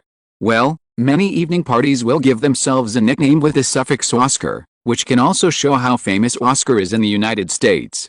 However, the Metropolitan Museum of Art charity ball in New York is indeed the leading fashion evening party in the country. The price of its admission ticket has already shown this. If you want to participate in the evening party, participants have to pay between $5,000 and $15,000 depending on the location. If you also want to book a table, you have to pay $150,000. This is also a way for fashion evening parties to make money, which is common in China and abroad. Those guests who are willing to pay for a table are all high-quality customers of major fashion brands. They may not be famous, but they are definitely rich. Of course, it is not ruled out that some people who have spent a lot of money to come here to get famous, such as celebrities and entrepreneurs from certain countries. However, since 2005, the Art Museum Charity Ball has gradually controlled the number of participants, as if it wants to shape itself in a more high-end direction. Every year, the charity ball will have a special theme, and the celebrities and designers invited to participate will wear appropriate clothes to walk the red carpet according to the theme of the year. This year's theme is the House of Chanel. It can be imagined that the celebrities on the red carpet will definitely appear in various Chanels, competing with each other for beauty and blooming. But for Tang, walking the red carpet so frequently is indeed a bit annoying for him, and you can only be glad that he is not a celebrity. Otherwise, walking the red carpet at the Golden Globe Awards and Oscars at the beginning of the year, walking the red carpet at the Fashion Gala in the middle of the year, and walking the red carpet at the awards season at the end of the year is simply torture. He has made plans and will not attend any activities except for some important ones. On the one hand, he hates red carpet shows, and on the other hand, his women often gather on the red carpet. For example, Scarlett Johansson, Anne Hathaway and Jessica Alba were invited to the red carpet of this charity ball. If he dares to show up, it is estimated that he may be exposed as a scumbag. Before he is ready, he can't let them meet him at the same time. So he took the excuse of filming and directed the crew with peace of mind until the film was officially finished. The last shot passed. After Tang shouted on the set with a loudspeaker, thunderous applause immediately rang out on the scene. Everyone was cheering to celebrate the end of the movie, and some people were secretly sad. Finished. Zhang Ziyi stood beside Michelle Yeoh, a little dazed. She has been playing the geisha Xiao Qiao wholeheartedly for the past 6 months, and some people have already lost sight of the role. Now looking at the island buildings around her, she is still reluctant to leave. Congratulations, it's over. Michelle Yeoh patted her arm and smiled gently. Well, it's finally over. That night, the crew and actors did not leave, because everyone was celebrating and saying goodbye. Tang took a few skewers of barbecue from the chef and a bottle of beer and sat in the director's chair. This was the longest shoot he had ever experienced. Now looking at the buildings that were about to be demolished, he felt a little sad. However, this sigh was only for a moment, and he soon began to think about the next thing. The second part of Saw has already started shooting, with James Wan as the director and Norton as the investor. Because the box office share of Little Miss Sunshine has been received, the company has money to support the crew. This time the shooting must have progressed quickly. After all, the film itself is not difficult. On the Angel Declaration side, the Hot Angels are still performing steadily. Whether it is the troupe, photo albums or albums, they are all selling continuously. It is one of the most stable cash flows in the company. At the same time, Taylor's album has also reached the final stage. If nothing unexpected happens, the album will be released in early 2006. Her MV is of course directed by Tang, and so Ryan has rarely shot MVs in the past year. Apart from shooting for the girls of Hot Angel, it is very difficult for others to find him to shoot. After all, no matter how many MVs he shoots, he can't make as much money as shooting movies. But if someone is willing to spend $1 million to find him, he will not refuse. Thinking of this, Tang was about to drink a glass of wine, and suddenly someone came over. Hearing the sound of wooden clogs, it should be one of the actors. Tang, thank you. It was Zhang Ziyi. She clinked the wine glass with Tang, and then smiled and drank the wine in the glass. You're welcome, I just did what I should do. No, if it weren't for your guidance, I wouldn't be able to grasp the essence of Xiao Qiao. Zhang Ziyi sat next to Tang. She was wearing the geisha costume, wooden clogs on her feet, her hair was tied neatly, and her sitting posture was reserved, like a real geisha. Tang looked at her admiringly. If you can't hold on, I will really change someone. Fortunately I held on. By the way, will you come to the mainland in the future? Zhang Ziyi suddenly asked. Well, maybe, because the company still has business contacts with the mainland. Great. What did you say? Zhang Ziyi's voice was too soft for Tang to hear clearly. Nothing, let's toast. She continued to pick up the wine glass and clinked it with Tang. Before long, the two had drunk 5 or 6 bottles of wine. Tang was fine, but Zhang Ziyi's face was red, and she was already drunk. I'll ask someone to take you back. Tang was going to wave his hand to let others take her back to the house. But the next second Zhang Ziyi reached out to stop him, and then lowered her eyes. Tang, you take me back. Tang was silent for 2 seconds, and just when Zhang Ziyi thought that his thoughts were seen through, he stood up. Then let's go. The two walked back to the room, and the staff never saw them again that day. The next day, Tang returned to New York. When he walked into the office, Jimmy and Kane were talking about what happened in Hollywood recently. I heard that many people left Miramax. Yeah, I heard that Harvey Weinstein left with a large group of people to set up a new company. Tisk, but the Weinstein brothers are really good at it. They pushed many movies to heights that don't belong to them. It would be great if we also had this ability. Tang walked in front of the two and knocked on the table, so this is a good opportunity. What? Jimmy and Kane were a little confused. I mean, why don't we get involved? Tang raised his mouth. He was busy shooting before and forgot about this matter. After Jimmy and Kane reminded him, he suddenly thought that he could set up an award public relations company in advance. Although the Weinstein brothers are very powerful, they are not omnipotent, and their way of playing is not only known by the two of them. There must be employees in Miramax who understand their way of playing and have not left. As long as these people are poached, a public relations company can be established to provide guarantees for future works to win awards. When Tang finished speaking his thoughts, Jimmy and Kane were also a little surprised. But it will cost a lot of money. Yes, a lot of money. Tang sat in the boss chair, but this is very important. It is something that must be done. If our movies want to win better awards in the future, we must have a public relations company as a guarantee. If we hand it over to others, we will only be slaughtered. Okay, that's true. Kane nodded, and couldn't help but say, but Tang, what exactly do you want to do? Why do I feel that your ambitions seem to be very big? Agency companies, advertising companies, film companies and public relations companies. It seems that now the only thing missing is the distribution company. My God, you don't want to cover the entire process of the film, do you? After he said this, Jimmy seemed to come to his senses. Although he usually had a vague feeling, he had never been so sure as at this moment. Tang's series of operations were clearly aimed at the top Hollywood companies, from distribution to advertising to winning awards after the release. All processes were covered. If it really did, it would mean that the pattern of the 8 major Hollywood film companies would have one more person. Although Sony has completed the merger with MGM, everyone still habitually uses the 8 majors to describe the current pattern. Tang, do you really want to do this? Jimmy's eyes widened, and he felt his heart beating faster. This was no small matter. For Jimmy, the opportunity to become a company like New Line and Lionsgate was already an extremely exciting thing. But looking at Tang's current operation, it was obvious that this good brother had no intention of stopping there. Although the size of each company was not large enough at the moment, once all the links were connected, the prototype of a top film company would soon appear. If the companies were listed separately, the size of the group would expand rapidly and become a behemoth. The infinite possibilities contained in this made people feel suffocated just by thinking about it. That's right. Tang also admitted his intention. Now our business map only lacks a distribution company and a public relations company.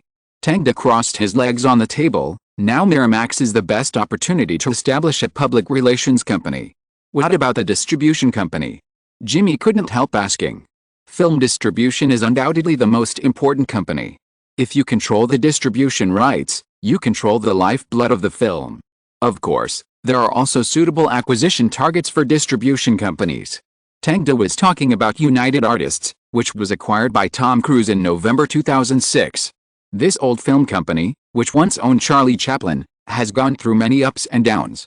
It was first acquired by MGM, and then sold to Tom Cruise and his partner Paula Wagner.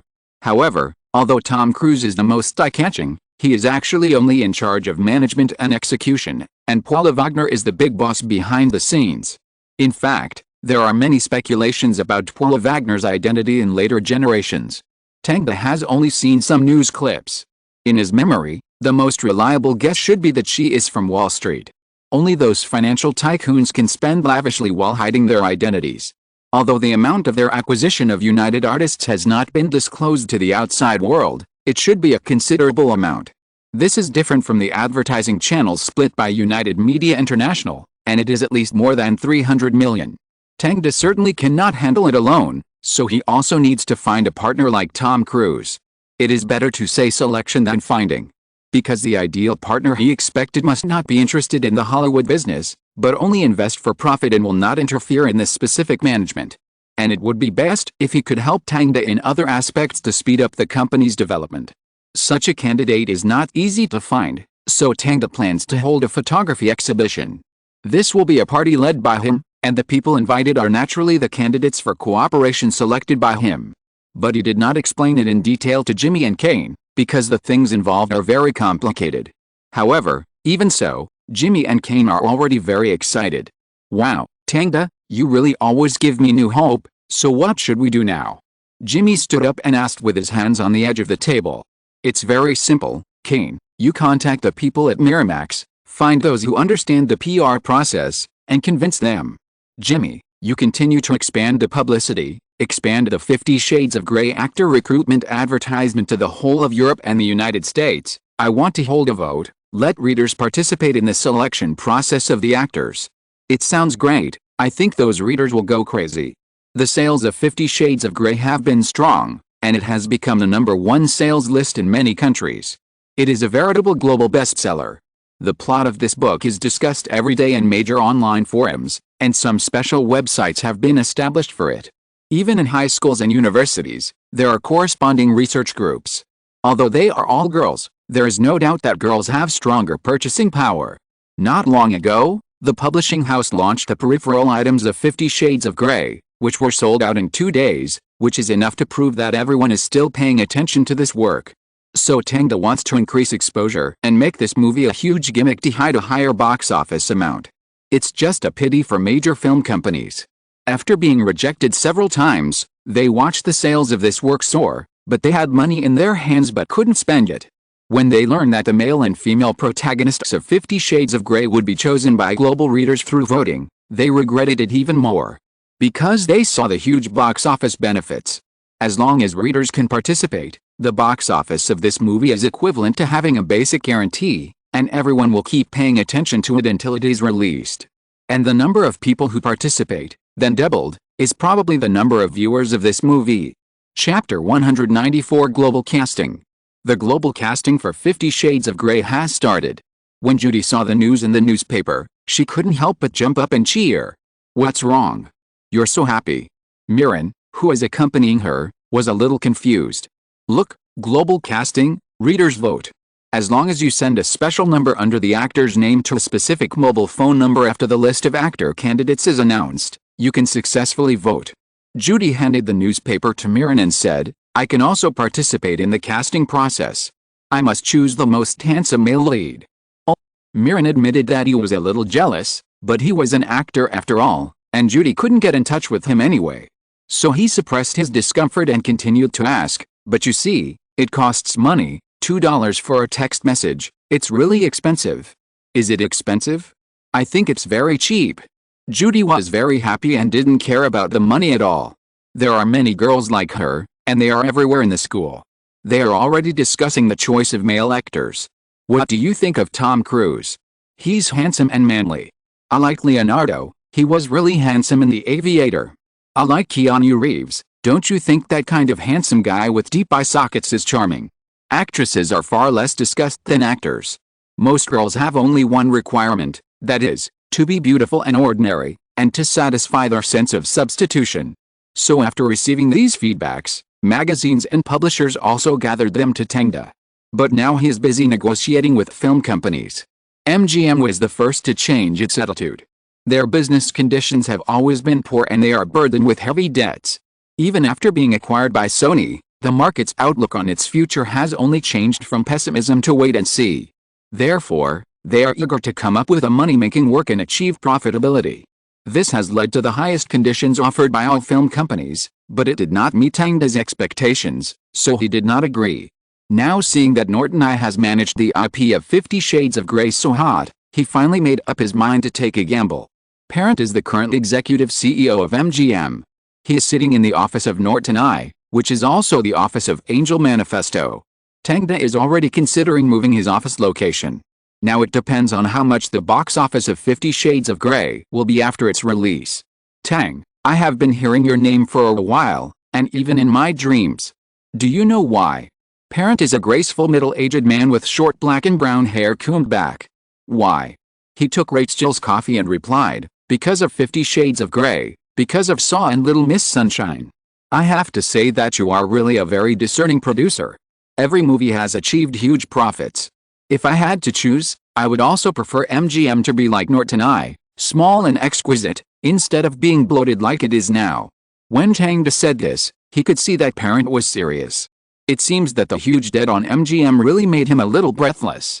Unfortunately, Sony's acquisition was not paid in cash, which led to MGM's lack of funds to repay its debts. But I don't have hundreds of Oscars and classic IPs.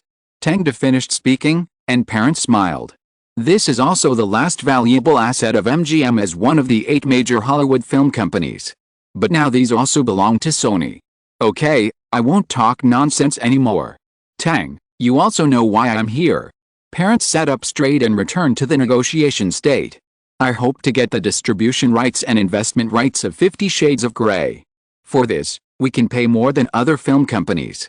Unfortunately, because of the bet agreement, our film will be distributed by Lionsgate. Norton and Lionsgate have signed an agreement, and 50 Shades of Grey will be the second film. Parent raised his eyebrows.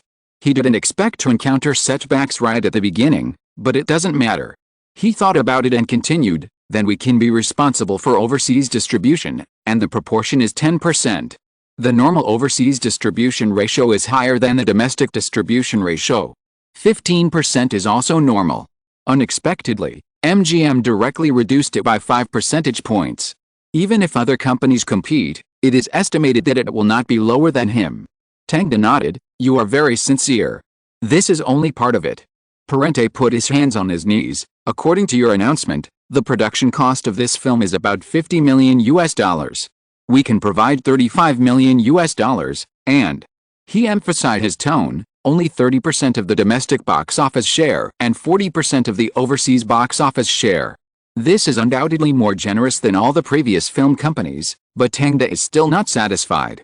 I'm sorry, Mr. Parente. Tang was silent for a moment. Although I am very tempted, please allow me to say no. Why?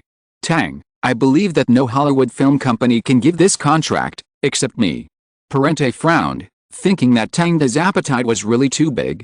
Because I believe this movie will create a miracle.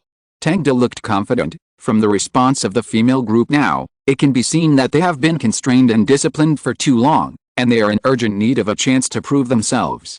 In fact, Tang was not sure whether this movie could surpass the box office of the previous Life, because the two spanned 10 years after all. But Tang also tried his best. He did not write a pure Mary Sue literature like the original work, but added the heroine's efforts and her determination to fight for equality. This is also the part of the later film version, but Tang combined a lot of later comments and changed more. Now it seems that it is indeed effective. At this moment when feminist consciousness is growing stronger, the female group is eager to have a work to prove their charm and strength. 50 Shades of Grey hits this pain point accurately. As an ordinary girl, she conquers a young billionaire with a net worth of billions and sits on an equal footing with him. Isn't this the fantasy they need most at the moment? Although this is nonsense from the perspective of reality logic, it is very cool from the perspective of story logic. There is no essential difference from the cool novels.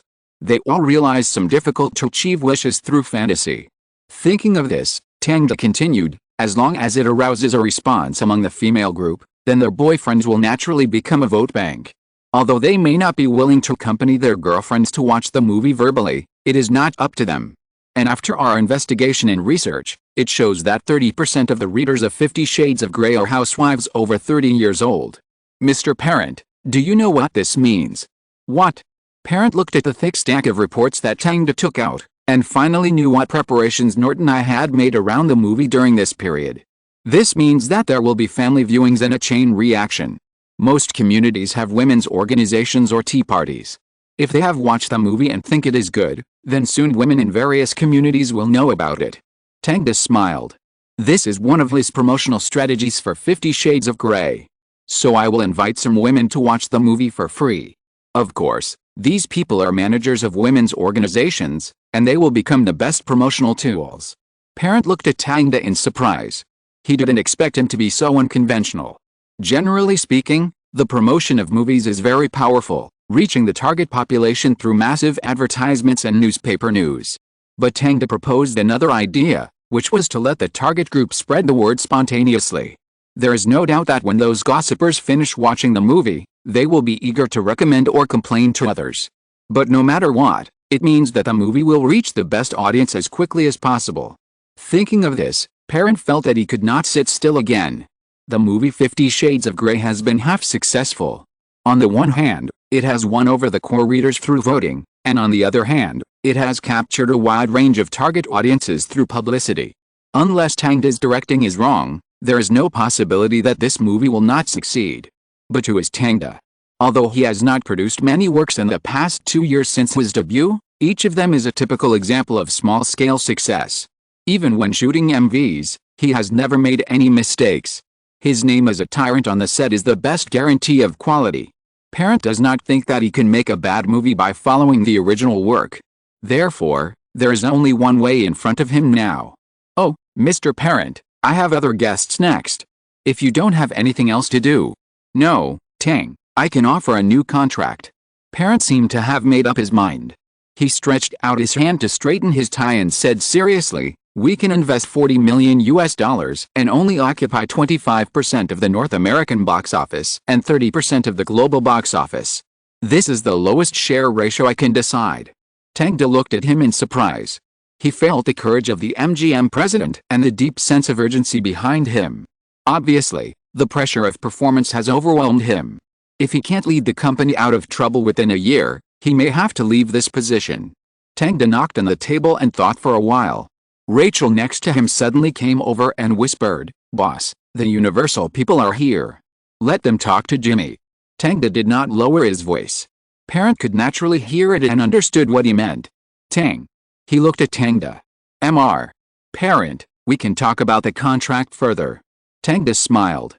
30 minutes later, Parent left the Angel Declaration with satisfaction. Tang also received a preliminary film investment agreement. The investment ratio and profit sharing were unchanged as Parent said, but Parent added a new clause, that is, Tang must direct 2 films for MGM in the future and be responsible for the publicity plan. Tang can choose the film by himself. Obviously, the publicity strategy mentioned by Tang made the CEO realize his hidden value. Tang had no objection. Anyway, he would make money no matter how he filmed, so it didn't matter if he helped MGM. After all, when MGM faces bankruptcy, liquidation and reorganization in the future, he might be able to seize the opportunity. After all, Kane came again. It turned out that several actresses recommended themselves and sent their resumes. Tang looked through it and planned to put it in the resume cabinet and choose it later. But Kane suddenly said, in fact, Don, an agent has brought his actress to the door of the company. Who? James Frown of Universal Agency and his contracted actress. Sorry, I don't remember her name. It seems that the casting of 50 Shades of Grey has excited them. Of course. Kane laughed. This is a work adapted from a best-selling book, and a young girl is the protagonist. I don't know how many people are watching it.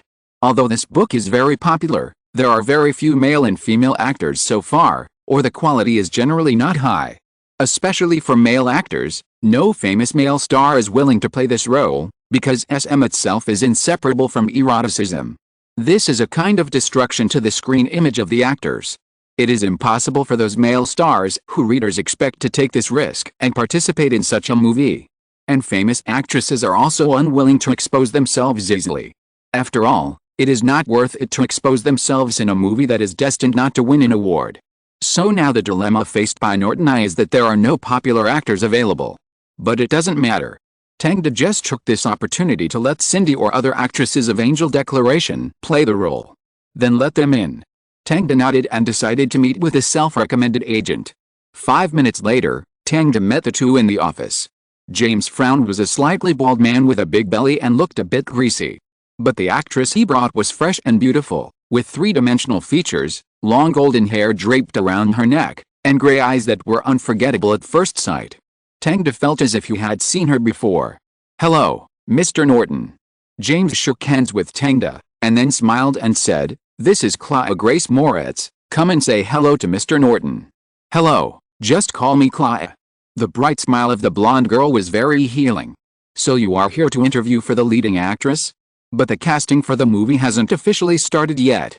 When Tang heard the girl's name, he immediately realized where he had seen her, the hit girl in Kick-Ass. She entered Hollywood in 2003 and starred in a TV series, and it was not until 2005 that she got a chance to act in a movie. But the movie didn't make much of a splash, it flopped without a sound. Who would have thought that she would come to audition for 50 Shades of Grey now? We just wanted to meet you in advance, because Chloe is really an excellent actress. James introduced Tangda, and Chloe kept smiling with him. Tangda listened for a while, then stretched out his hand to stop James's chatter. I understand your feelings as an agent. I will seriously consider it, but the casting work has not started yet, so. I understand. James nodded, and suddenly stood up. Let Chloe talk to you in person, Mr. Norton. What? Tangda raised his eyebrows. But James had already walked out the door, and even considerately closed the door for the two of them. Click. Chloe and Tangda looked at each other. Chapter 195 Girl Group Temptation. So is there anything else you want to say? Tangda picked up the teacup and took a sip. Chloe twisted her fingers together, thinking for a few seconds, then stood up and came behind Tangda, putting her hand on his shoulder. Tang, I actually know a lot more. Her tone was very light, and a faint fragrance of flowers and plants spread from her body, lingering at the tip of Tangda's nose. Then, I don't have much time to show you. Then I will try to be as fast as possible. Forget it. Tangda patted her hand and stood up. This move made Chloe a little at a loss. She stood there, her two straight long legs together, and there was still a blush on her face. Go tell your agent and wait honestly. The casting of this film will be open and transparent, and everyone will have a chance. After Tangda finished speaking, he waved his hand to signal Chloe to leave. Chloe bit her lip, a little unwilling, but had to obey Tangda's order. Turning around and walking out of the office, Chloe walked straight out without paying attention to her agent James. It seems that you are not so lustful. Rachel walked into the office with a smile, a look of sarcasm on her face. I thought you were going to have a big fight in the office. Although she has been recruited by Tangda, both sides are for the benefit, so she is too lazy to pretend to be a lady. She has interviewed for the secretary position of Crown Creative, and her resume is brilliant. Of course, this is all faked by Tangda. If I am like you said, then I would not let you go easily a few days ago. Tangda's mouth curled up. What? You to me? Rachel snorted twice. I will kick your balls and make you unable to take care of yourself. It's best. How is the interview result? Tangda picked up the report on the table and continued to read it. Rachel came closer. I haven't received a reply yet, but I don't think it's a big problem. I just want to hear a definite answer. Tangda looked up at her. Tell your boyfriend to step up his efforts. I need to see our people in various positions of Crown Creative. I know, but it will cost a lot of money. Tangda knocked on the table and said, no need, I will create conditions for you to do things as a customer. What do you mean? Rachel raised her eyebrows. It means using the identity of a customer to win over people in their company, asking them to provide some insignificant information first, giving them $1 reward, and then coercing and luring them to get more important information. Rachel stared at Tangda in doubt. Why do I feel like you have done this before? Tangda smiled. Haven't you seen pigs run but not eaten pork? Espionage between countries is basically in this form, and it is naturally easy to use in business. After explaining all this, Tangda drove to the studio he rented. Because today an actress accepted the invitation and came to his place for a photo shoot. Reese Witherspoon may sound unfamiliar, but Legally Blonde and Walk the Walk are well known, and they are her works. Among them, Walk the Walk also won the Best Actress Oscar in 2006, which is why Tangda found her.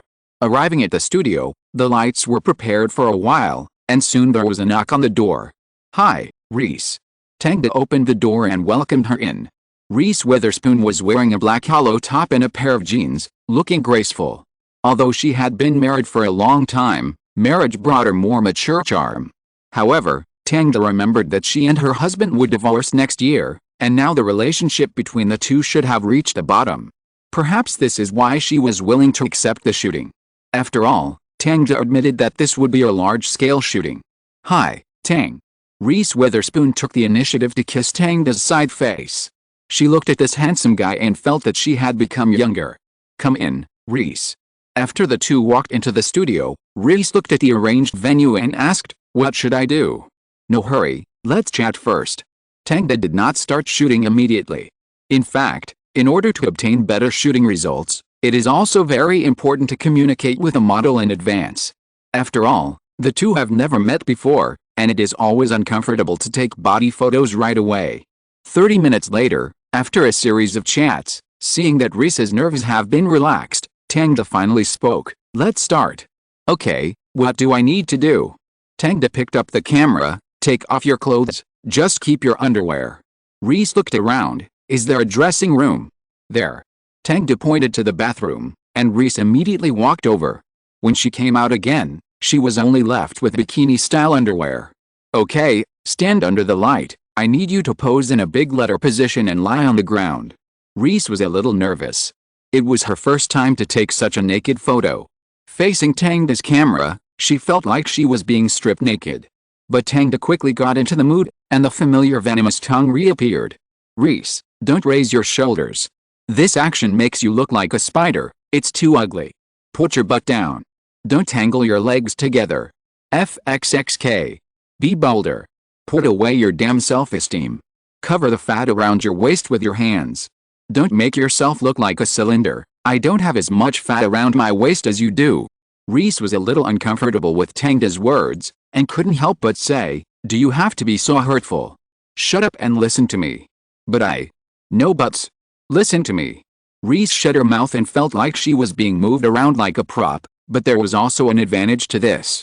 That is, she no longer cared whether she would be seen naked.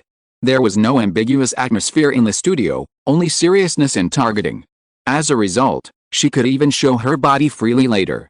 After the photoshoot, Reese started to complain before she even put on her clothes. No wonder you got sued. She had a good impression of Tangda, but after the photoshoot, she felt that this guy was just a workaholic and had no sympathy for women. This is my work attitude. Tangda looked at the photo, and you have to admit that you need to lose weight. FXXK. Reese finally couldn't hold it back and raised her middle finger. But Tangda laughed. The next day, in the Angel Declaration office, Akamoto Yasushi suddenly found Tangda. Tang, here is the income and summary of the Hot Angels last quarter. I think we can make some changes. Akamoto Yasushi was wearing a suit, unlike Tangda who was dressed casually. Even though the weather was so hot that his forehead was full of sweat, he didn't take off his tie. What changes? I think we can add some interactive sessions and give each team member a solo time. Akamoto Yasushi's work during this period was not smooth sailing. Since he became famous, the girls in the team started to make all kinds of troubles, either asking for a pay raise or asking for their own solo albums. Although they have not been able to leave for the time being due to the contract, some of them have already flirted with other companies and are planning to change jobs.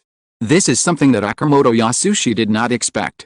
Actors and singers in the island country would not dare to do this, but this is a normal operation in America. And those members also raised various objections to the theater performance. Some people think that the duration must be appropriately shortened to get more rest time. Some people asked to perform on stage alone because she did not have a good relationship with others. In any case, they hoped that their personal will be satisfied, rather than being like a screw in the team. After telling Tangda about these troubles, Akamoto Yasushi looked at him and waited for an answer. But Tangda suddenly smiled and said, you don't have to take these to heart. As long as the contract is there, they can't resist. As for complaints or appeals, unfortunately, the evidence they said is untenable. As the profitability of movies and supreme creativity gradually increases, the income brought by the girl group has begun to bottom out. Tangda thinks it's time to change the game. But Akamoto, I believe you have also discovered that this approach can only be sustained for a while in North America. Tangda crossed his legs. If we really want to make money with this model, then we can't focus on North America. Where should it be? Akamoto Yasushi actually already had the answer in his mind. Of course it's your hometown, Akamoto. But Akamoto Yasushi was interrupted by Tangda as soon as he opened his mouth. So are you interested in becoming the manager of the Angel Declaration Island branch? What? Akamoto Yasushi was a little surprised. You heard it right. I plan to spend $3 million to set up a branch in Tokyo to develop girl group business. Are you interested? Tangda threw out a huge temptation. Akamoto Yasushi struggled in his heart. He actually wanted to return to his country to create a girl group, so that all his ambitions and talents could be displayed. But the only drawback is that he has no money. He only has $300,000 in his hand. Recruiting members, renting venues, producing albums, and advertising all cost a lot of money, which is not something he can afford. If he accepts Tangda's proposal, then he will have more sufficient funds and may become famous overnight. But the disadvantages are also obvious, that is, he will lose his autonomy and shares and become a wage earner. Perhaps seeing Akimoto Yasushi's doubts, Tang continued, "Of course, I won't treat you unfairly. You will own 20% of the shares of this company, and your annual salary will be the highest in the industry. As long as you successfully create the girl group, I can make additional investments. You can find the best music producers and the best advertising companies to help them promote their fame and seize the market." Akimoto Yasushi was tempted. He knew very well that money represented everything. If he had enough money at the beginning, his girl group would not have failed easily. Now that Tangda is so interested in creating a girl group and is willing to spend money, it is the best time for him to experiment. If the girl group fails, it is not his own money. If it succeeds, then he will make a profit and not lose money. At worst, he can leave the company and create a new girl group in the future.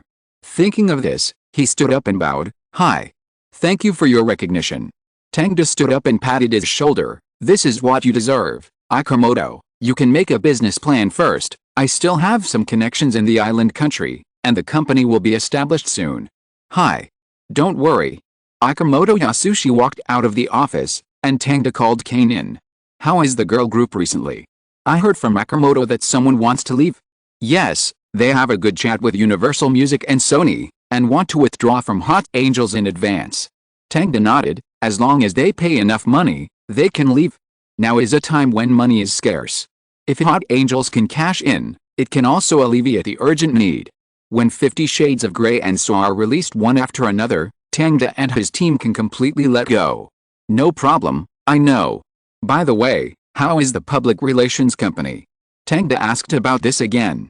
In his eyes, the most important thing now is the film company, followed by Supreme Creativity, then the public relations company, and finally the Angel Declaration.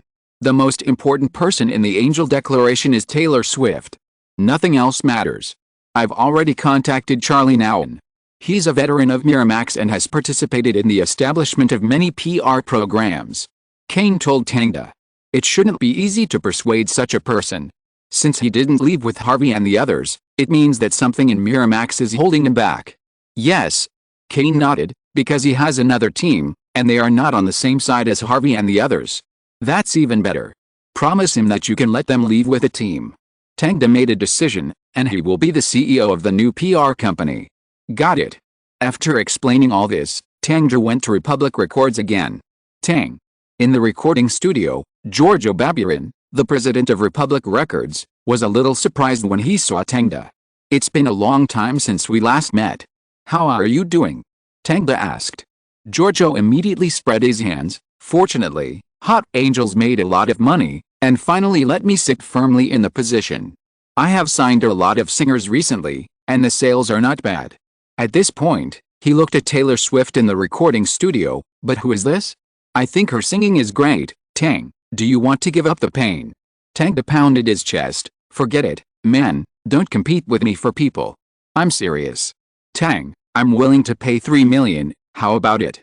Giorgio obviously felt the potential of little Taylor and was willing to spend a lot of money. But this money is not worth mentioning in Tangda's eyes now. "Even if I agree, she and her family will not agree." Tangda shook his head. "Let's discuss the release. I need a suitable share ratio. 65%. 80%. What? Tang, you are asking for too much?" Chapter 196 Tangda appears. "Tang, are you serious?" Giorgio frowned. "Of course, the 80% share, you don't need to pay for the publicity, you just need to be responsible for the distribution." Tangda had his own advertising channels, so of course he had to use them. "Then this share is too much? If it gets out, our reputation will be ruined." Giorgio folded his arms and retorted. "That's easy.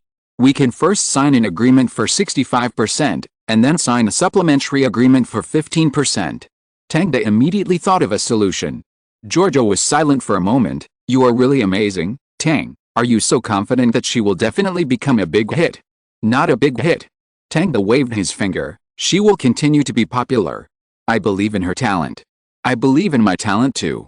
Suddenly a voice sounded beside the two of them. Turning around, it turned out to be Taylor Swift. She had already walked out of the recording studio and was standing not far from the two of them. Now it is not very appropriate to describe her as a little Taylor, because her body is growing really fast. When we met last year, she was still a 1.4 meter tall child, but now she is 1.6 meters tall. Moreover, her appearance has become much more mature, and she has gradually taken on the shape of a future top female singer. Tang. This is the first time you've come to see me in the past few months. Taylor complained, and immediately stepped forward to hold Tang's hand and walk towards the sound engineer. As she walked, she said, "My album has been recorded halfway and will be released soon. I know, don't worry, I'm already arranging the release, but we still have to shoot the MV. Yes. MV, Tang, how about you be the male lead in my MV? Tang was stunned. He didn't expect Taylor to make such a request. He frowned and said, "Why?" "Oh," Taylor stammered, "you are very handsome, and you are very convincing to play the male lead. Besides, we are more familiar with each other, and maybe my performance will be better." Tang glanced at her and felt that these were not her true thoughts, but he didn't go into details. After listening to Taylor's album, Nathan Chapman came over to ask Tang for his opinion. "I think there's nothing wrong with this song." Tang nodded. Nathan did a good job in completing the album. Whether it was instrument tuning or singing, Taylor's level had improved a lot compared to before. He felt that the cash cow was in sight, and turned his head to look at Taylor, "But we need to set your makeup first." "What do you mean? Doesn't my makeup look good now?" Taylor's little girl thinking immediately made her think wrong. "No, it looks good, but for the public, you need a more dynamic and recognizable makeup, so that people can leave a deep impression." "Okay, then when will the makeup be set?" "Now." Tang has already found Hollywood's top makeup artist Johansson, who was also the makeup artist who did his Oscar makeup last time. When Taylor walked into the dressing room, she was immediately shocked by the various makeup tools and staff lineup in front of her. Is this the treatment of top stars? She sat on the chair in surprise, looking at Johansson, feeling that this man's makeup was much better than hers. "Of course, sweetheart." Johansson smiled and put his hands on the chair. "You are the first to enjoy such treatment." "The first?" Taylor asked subconsciously. "Yes, sweetheart, you are the first girl that Tang took the initiative to find me to do makeup." Taylor smiled sweetly when she heard this, and seemed very happy. "Yes, that's the kind of smile." "Oh, sweetheart, my heart is melting." Keshawn exclaimed exaggeratedly, and then called to his assistant. "Come on, let's put on a nice makeup for the sweetheart." At the same time, Giorgio was still bargaining with Tang. "Tang, I really can't agree to 80%. If not, you should find other companies to distribute it." He was a little angry at Tang's lion, but the businessman's reserve made him unable to express it directly. "Then how much can you accept?" Tang asked him back. 70%, the most. 75%, let's take a step back." "What?" "It's obviously me who took 2 steps back." Giorgio was shocked by Tang's shamelessness. Tang said fearlessly, "I suggest you think about it carefully. If you miss this opportunity, you may lose a lot of money." Giorgio was shocked by his confidence again. Although he knew that Tang had always been very confident, it was still a bit incomprehensible that he dared to say such things before the song was released. But he had heard Taylor's songs, and they were really good and could become popular. After thinking for a long time, although he did not determine the specific share, he had already made up his mind to obtain the distribution rights of this album. At this time, Taylor came out of the dressing room. Tang's eyes lit up, and she changed into a white long dress, with wavy golden hair hanging on both sides of her face, fresh and natural makeup, and bright eyes. Giorgio exclaimed, "It's really beautiful." But his words only made Taylor nod, and her eyes were still looking at Tang, waiting for his comments. "Very beautiful, Taylor." Tang touched his chin, "But I think there is room for improvement. Keshawn, draw the eyeliner a little longer and outline it, and the eye makeup can be a little heavier, and the lipstick should be heavier." "Okay." Taylor went back into the room, and when she came out 10 minutes later, Giorgio was a little surprised. Because Taylor in front of him was already more beautiful than before, her eyeliner and red lips made her get rid of her immaturity and become mature. Tang nodded, "It looks much better this time." Taylor now looks about 50% similar to her in the future. The only difference is her face shape and temperament. After all, she is too young now. Taylor was a little dazed when she looked at herself in the mirror. It seemed that she really looked better. It was Tang who really cared about herself. After finishing her makeup, Tang began to plan the MV shooting plan. The album was named after her real name Taylor Swift, and the title song was Tim McGraw. Tang did not plan to make a big change to her MV this time, because the style of the original version really fits her song. He only needed to change the lens and shoot it more beautifully. However, Taylor Swift insisted that he play the leading role. Please, Tang. In the evening, when Tang sent her home, Taylor was still begging him. Tang was a little helpless. Seeing that Taylor insisted, he could only nod. Okay, then I will act. Great. Taylor happily hugged his neck, and the whole person was excited all of a sudden. When they got home, Brother Austin saw his sister jumping up and down, and couldn't help but look up from the sofa and asked, Taylor, why are you so happy? Is it because the album has a release date? Not yet. But my MV is about to be filmed. Taylor stood on the stairs and announced to his mother and brother, once the MV is filmed, my single will be released. Great. Mother Andrea tied an apron around her and covered her mouth with her hands. I actually got to see my daughter's MV shooting one day. God, it's incredible. Yet, I remember it wasn't long before Taylor joined Angel Declaration. Austin shrugged, but I've joined Angel Declaration too now, and I'm shooting for girl groups every day. I'm really excited. Taylor waited for them to be surprised, and continued, look at my makeup, how about it? I was just about to say, it looks good. Austin thought this makeup was better than the members of the Hot Angels. Andrea nodded, it's really beautiful, baby, I think it suits you very well. Of course it suits you, this is done by the top Hollywood makeup artist that Don found for me. Taylor said happily and went upstairs. In the evening, when her father Scott got home from get off work, Taylor showed off her makeup and informed him of the album release. Great. Scott said while eating steak, then let's go as a family, it can be considered a family activity. Unexpectedly, Taylor frowned, that's unnecessary, we will cause trouble to Don. How could it be? We can drive ourselves and prepare our own meals. Scott was totally unaware that his daughter's elbow had begun to bend outward. Taylor lowered her head and ate her salad, feeling a little discouraged. She had wanted to do something outrageous in the MV, but now it seemed hopeless. 3 days later, around New York, there was a huge lake, and laid on the surface like a sapphire. Tang thought it was beautiful and clean, just right for Taylor's MV. Wherever he went, the camera followed him, allowing him to observe the scene at any time. The crew members also got busy, setting up tripods, lighting stands and jibs on the spot. The assistant director was still an old acquaintance, Jose. The two had been working together since the filming of Nelly's MV. It was just that his ability was limited. He could be responsible for MVs, but he was a little overwhelmed for movies, so Tang would only look for him when shooting MVs. Outside the scene, Taylor's family also leaned against the car, watching the preparations for the MV. Taylor was putting on makeup in the crew's car. When she finished her makeup, the makeup artist called Tang in to put on makeup. Tang's makeup was very simple, he just needed to tidy up his hair to make him look younger. After he finished tidying up and went out, all the staff members who saw Tang were a little surprised, because he looked too young. Although everyone knew that their boss was not very old, after tidying up his hair, shaving his beard, and putting on a little makeup, Tang looked like a high school student. So handsome. Taylor's eyes were almost full of stars, and he felt that he had found the right person.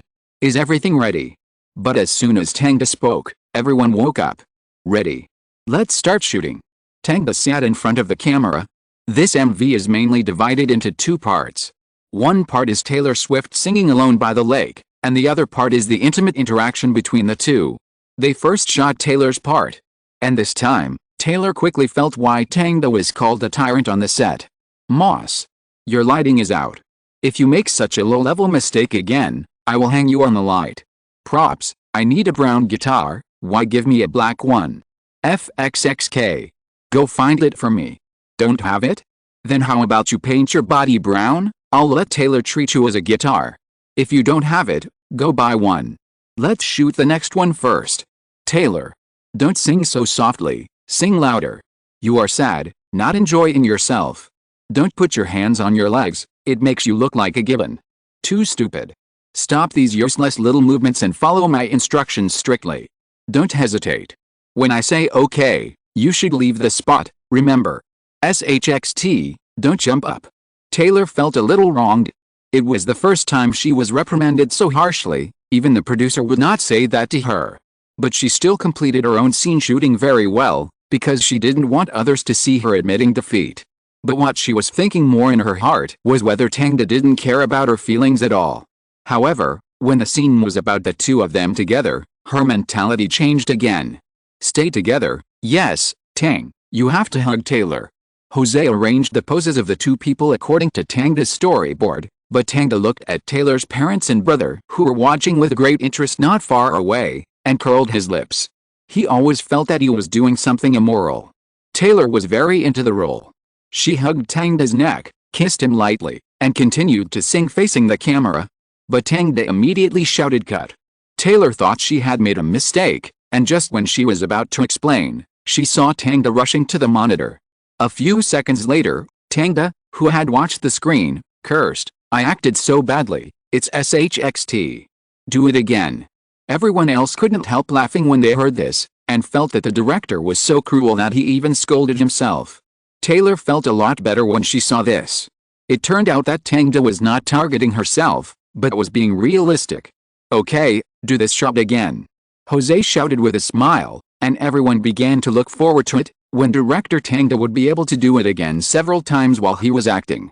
But this thought disappeared after a few minutes. Because Tangda quickly got into the role, in front of the camera, after being kissed by Taylor, he gently stroked her hair, looked at her with loving eyes, and then looked into the distance. Just like real lovers, there was nothing wrong with him. "Okay, this one passes." Jose looked at the handsome man and beautiful woman in front of him, and felt that Tangda really should go act. Maybe he could win an Oscar. But obviously Tangda didn't have this idea. He wanted to finish the filming as soon as possible to avoid Taylor making a move on him. The girl was almost putting her hand inside his clothes secretly, and Tangda felt that she was not acting, but playing for real. If you're listening to this novel on a channel other than Fanfic World, it means they downloaded and uploaded it without effort. We cordially invite you to visit our channel, Mundo Fanfic Novelis. There you'll find the original version of this story, and you can explore many other novels of various genres. We're waiting for you to immerse yourself in a world of incredible novels. Chapter 197 Sales Take Off. After Tangda's scenes were finished, they started to shoot the final scene. Taylor Swift stood on the lake, with a woven wreath on her head, letting her skirt float with the water. With the forest scenery in the distance, she looked as beautiful as an elf. Click. Tangda took this scene and planned to use it as the album cover. After the filming was finished, Taylor walked to her family, and Scott found Tangda. "Tang, do you think Taylor's songs can sell well?" Although he was quite confident in his daughter, he was still very nervous when he saw the album was about to be released. Tangda smiled and comforted him. "Of course, there is no problem. I think Taylor will become the top country music singer in the United States. The album will sell very well. Thank God." Seeing Tangda so optimistic, Scott's worries were relieved a lot. "Tang, I'll have to trouble you to take care of Taylor in the future. This child is too opinionated and doesn't even want to listen to us. Fortunately, she is willing to listen to you. Don't worry, she is like my sister, but I think Taylor will mature slowly." After talking to Tangda, Scott returned to his car. Seeing Taylor and Austin taking photos in the distance, Mother Andrea put down her usual smile and said with some concern, "I think Taylor seems to have fallen in love with Tangda." "Don't think so." Scott waved his hand. "She just likes Tangda." "But that's right." Andrea sighed. "Tangda is tall and handsome, young, rich and famous. Which woman doesn't like such a man? Don't worry too much, maybe Taylor is just temporary." Scott patted his wife's shoulder. "Okay, did you go to him just now? What did he say?" "Of course I said don't get close to my baby daughter, stay away from her in the future, even if you are the boss." Scott deliberately pretended to be fierce, making Andrea push him.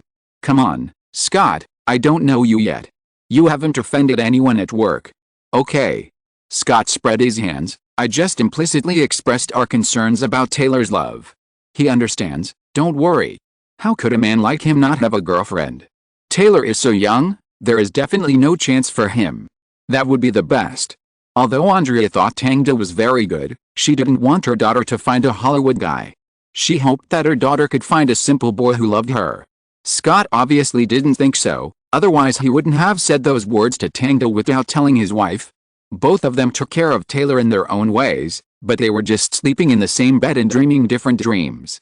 A few days later, Giorgio of Republic Records and Angel Declaration signed a new profit-sharing contract, with Angel Declaration taking 74% and Republic Records taking 26%. This was indeed the lowest profit-sharing contract Giorgio had ever signed, so a lot of restrictive clauses were set up for this. If the global sales within a year were less than 1.5 million, the normal profit-sharing ratio would be restored. If the global sales within a year were less than 1.2 million, Angel Declaration would give Republic Records another 10% of the profit sharing. Giorgio didn't think Taylor's album could achieve such sales. To be honest, reaching platinum sales is already a very impressive debut achievement. But unfortunately, things will never develop as he expected.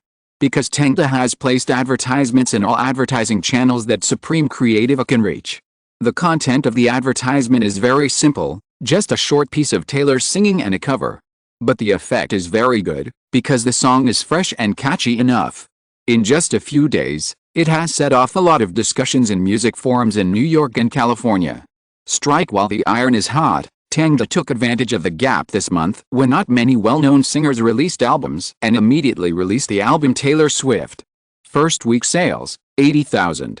When Giorgio learned about this sales figure, his head seemed to be hit by a hammer, Because if nothing unexpected happens, the sales of this album will reach 300,000 that month.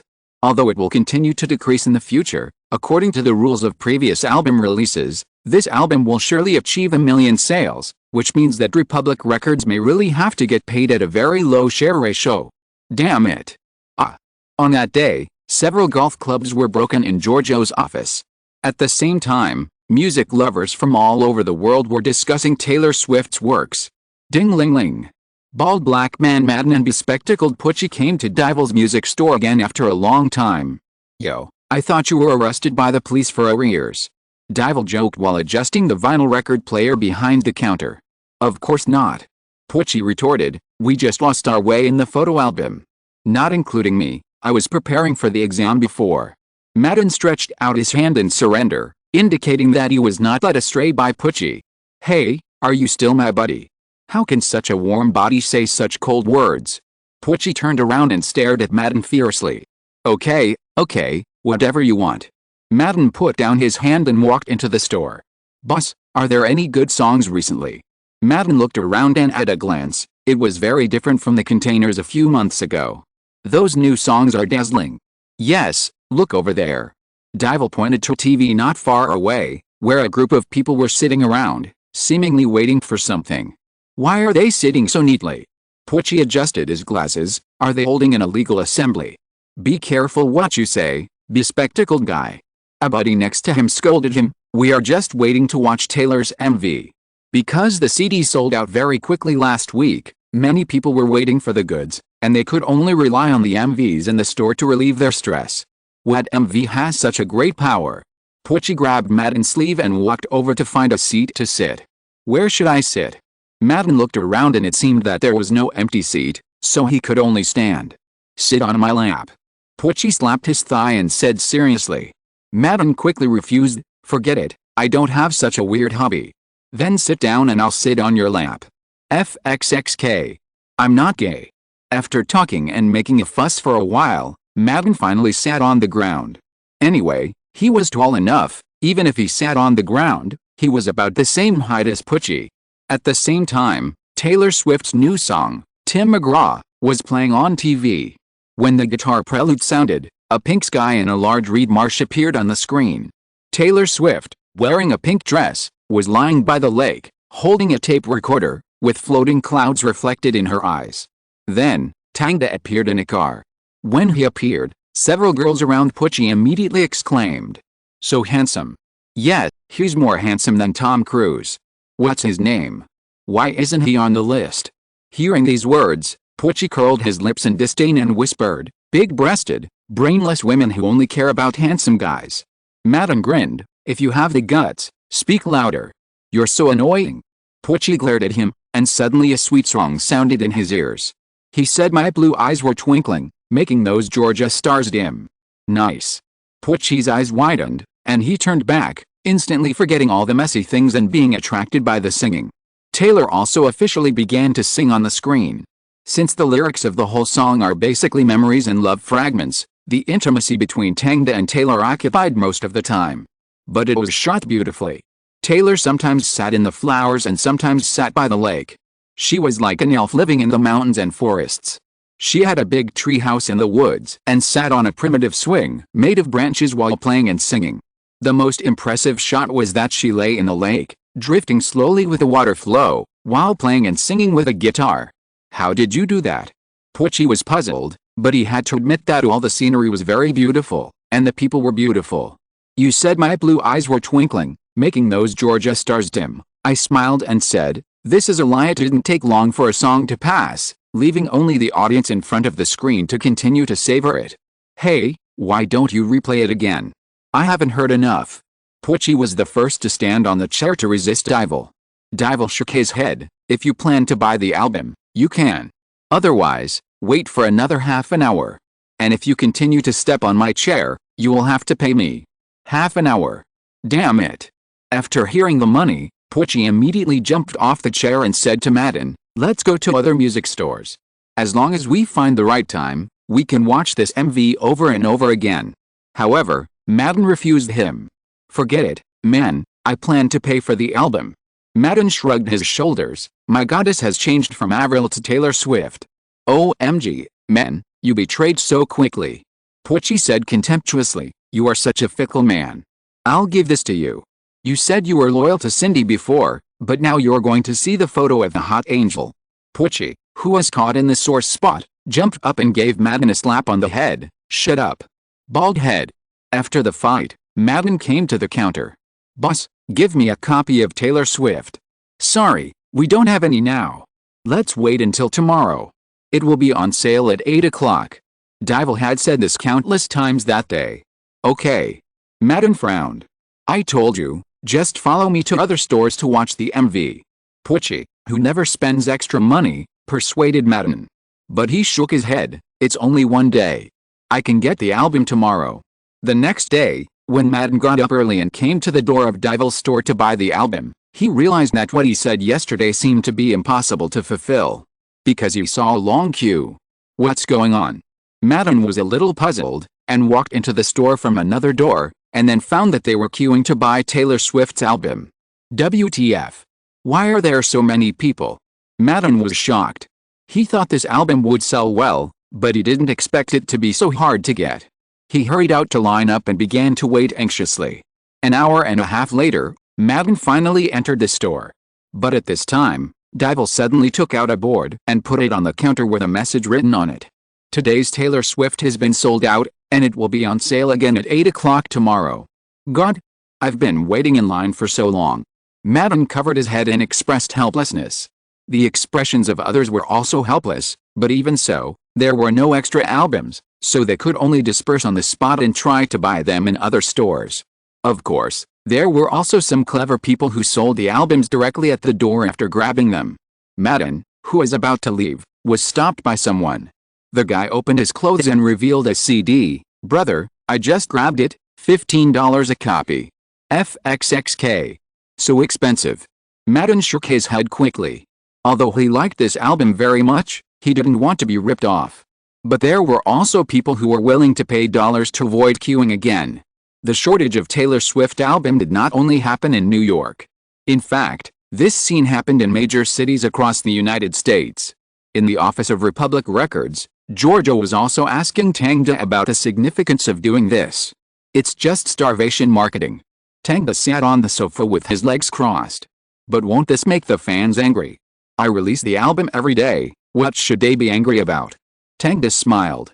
Although he played a starvation marketing trick, it was not that he couldn't buy it for a long time, but he just needed to grab it. This helped promote the album. It was precisely because many people didn't get it that more people learned about the existence of this album from the complaints. Then when will we release it in large quantities? It depends on the scalpers. Tang tapped his knees. When more scalpers emerge on the market, we will supply it in large quantities. Tisk. Giorgio squinted at Tang. You are so mean. Thank you for the compliment. A week later, the supply of Taylor Swift album was in large quantities, and 90% of the fans who needed it bought the album. This caused many scalpers to have their albums stuck in their hands and could only sell them at a low price. At the same time, because of the starvation marketing, the sales of Taylor Swift's album also increased greatly after the supply was restored. In 1 month, its sales have reached 450,000. It directly rushed to the first place on the Billboard charts.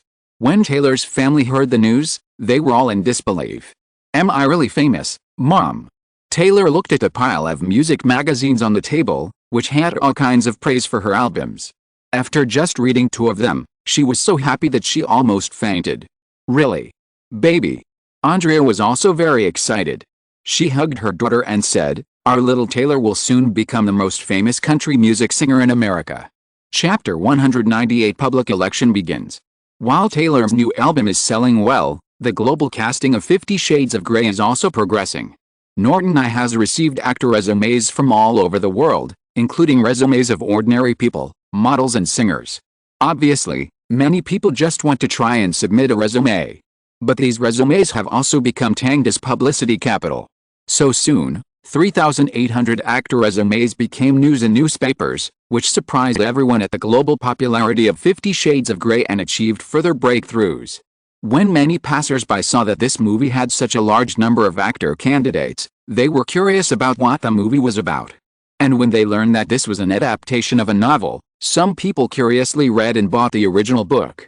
Although readers had mixed opinions on the plot of the original book, the fame of the movie has been further increased. Strike while the iron is hot, Tang also began to screen actors. The upgraded review committee composed of Jimmy, Greta, Carl, James Wan, Kane and Fernando began to select in the office.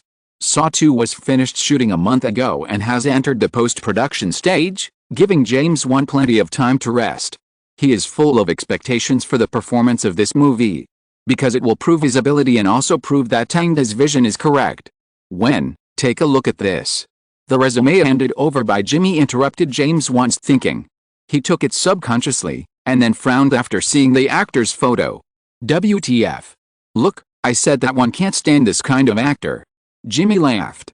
James Wan raised the resume in his hand. Is he serious? With so many nails in his face, he still has the confidence to interview for the leading role. In the photo, a man was naked, with steel nails on his brow bone and nose bridge, the shape of which echoed his penis. Just one look made his eyes burn. Even in the open America, such a person is an outlier. It's better to throw it away quickly. Greta picked up the resume, threw it into the shredder, and then continued to look at other photos. It is not easy to read more than 3,000 resumes carefully. So they all took a quick look at the photos first. After all, Tang's biggest requirement for the male and female protagonists is that they must be eye-catching and good-looking. Those who are not good-looking will be rejected. 280 pounds. My God, this is almost as heavy as a car, right? What is she going to do in the movie? Is she going to crush the male lead to death? Look at this one. She has a great body, but her face is as old as my Shar-Pei dog. So funny, if the male lead faces this face, he will definitely not be able to get hard. It's not as good as mine, 1.4 meters tall, and still wants to play the male lead. Does he have to step on a chair to perform? My sight is even more strange. What is her gender? What is physical male, psychological female, and hobby female? Such a strange description. I don't understand, but I am shocked. This girl is pretty. When I was young, I dated someone who looked similar to her. Alice, it's a pity that we were separated by her father. Why? Fernando. Because her father is the major shareholder of our company. Well, it's another Romeo and Juliet story. Several people selected for a long time, and were hurt by those messy resumes again and again, and finally found 300 resumes that were worth looking at. The next step was to further screen and start watching the CDs that the actors sent with their resumes. This includes their self-introductions and acting clips. Some professional actors also have movie clips included in the CD, which is very interesting. However, this is only a minority of the minority. Most actors adhere to a simple style, and a self-introduction and a monologue are over. Of course, there are more outrageous ones. In America, you cannot live, but you can never live without living. For example, a handsome actor stuttered when introducing himself, so he simply danced sexy dance in the monologue. Looking at his perky butt, it is not difficult for Jimmy and others to imagine what this guy does. In addition to him, there are also people who perform musical instruments, cooking, and pole dancing in the video. Even more outrageous is the striptease. Several men were so excited that they almost couldn't control themselves. But these are not the funniest. The funniest thing is to take out a large stack of money in the video and bribe the judges through the screen. As long as you can let me pass, I will give each of you a sum of money. $3,000, how about that? The actor solemnly lifted 2 stacks of dollars from the box, his expression serious. Jimmy and Kane looked at each other and couldn't help laughing. What is this guy doing? Does he think we are short of a few $1,000s? But you have to admit that his acting is not bad, at least he has a strong sense of conviction. James Wan found another angle in a different way. Ha ha ha, when you are really good at talking. The appreciation of acting lasted for a week. After watching the videos of 300 actors, everyone unanimously selected 16 actors and handed them to Tangda. Tangda looked through the resumes one by one. Alan Tveit has never acted in a screen work, just joined Broadway, but his acting skills and image are okay. Tangda didn't have any impression of this actor, but he was indeed handsome. It was just because of his age that he looked a little immature. Turning to the next page, Tangda raised his eyebrows. Chris Evans, isn't this the captain?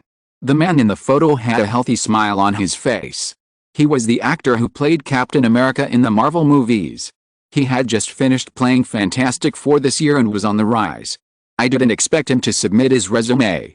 But it was normal. Fantastic Four had not been released yet and everything was unknown. 50 Shades of Grey had the strong support of MGM and Supreme Creative and had already made a name for itself in the United States and some countries. Although the SM male lead was not a good name, it was something that only successful actors would consider. Other actors would only consider whether they could make money or improve their status. After looking through the male actors, Tangda continued to look at the female actors. There were a total of 10, including Chloe Grace Moretz. But Tangda was not optimistic that she would be the female lead, because the looks, fame and acting skills of the others were not bad either. Leighton Meester, one of the future stars of Gossip Girl. Amanda Seyfried, the star of Mean Girls. But none of these people could compare to the photo in Tangda's hand. There was a beautiful girl with dark hair and her gray pupils were very iconic. When Tangda saw her, he immediately thought of the sexy vase in Transformers. That's right, it was Megan Fox. Unexpectedly, the competition for the heroine was so talented that it was more interesting than the hero. Tangda estimated that the appearance of these actors should be able to drive the boys to vote. So 2 days later, Judy and Mirren saw the public election of the actors of 50 Shades of Grey through the newspaper. Wow! This actor is so handsome. Even a little cute. Judy couldn't help screaming when she saw Alan Tveit. Because he perfectly met her aesthetics and satisfied her fantasy of the male lead. Mirren was a little jealous when he heard her scream, but he didn't know what to say, so he could only point to Chris Evans and said, I think he is more handsome. Judy frowned. He is indeed handsome, but don't you think he is a little mature? But shouldn't the male president be mature? Mirren subconsciously refuted. Yes, mature. Judy shook her head. Sorry, I like Tveit more, he looks sexier. Sexy, do you watch movies just to see his figure? Superficial. Mirren couldn't help but choke. What? What did you say? Judy shouted in surprise. So this is how I look in your eyes, Mirren? No, I was wrong.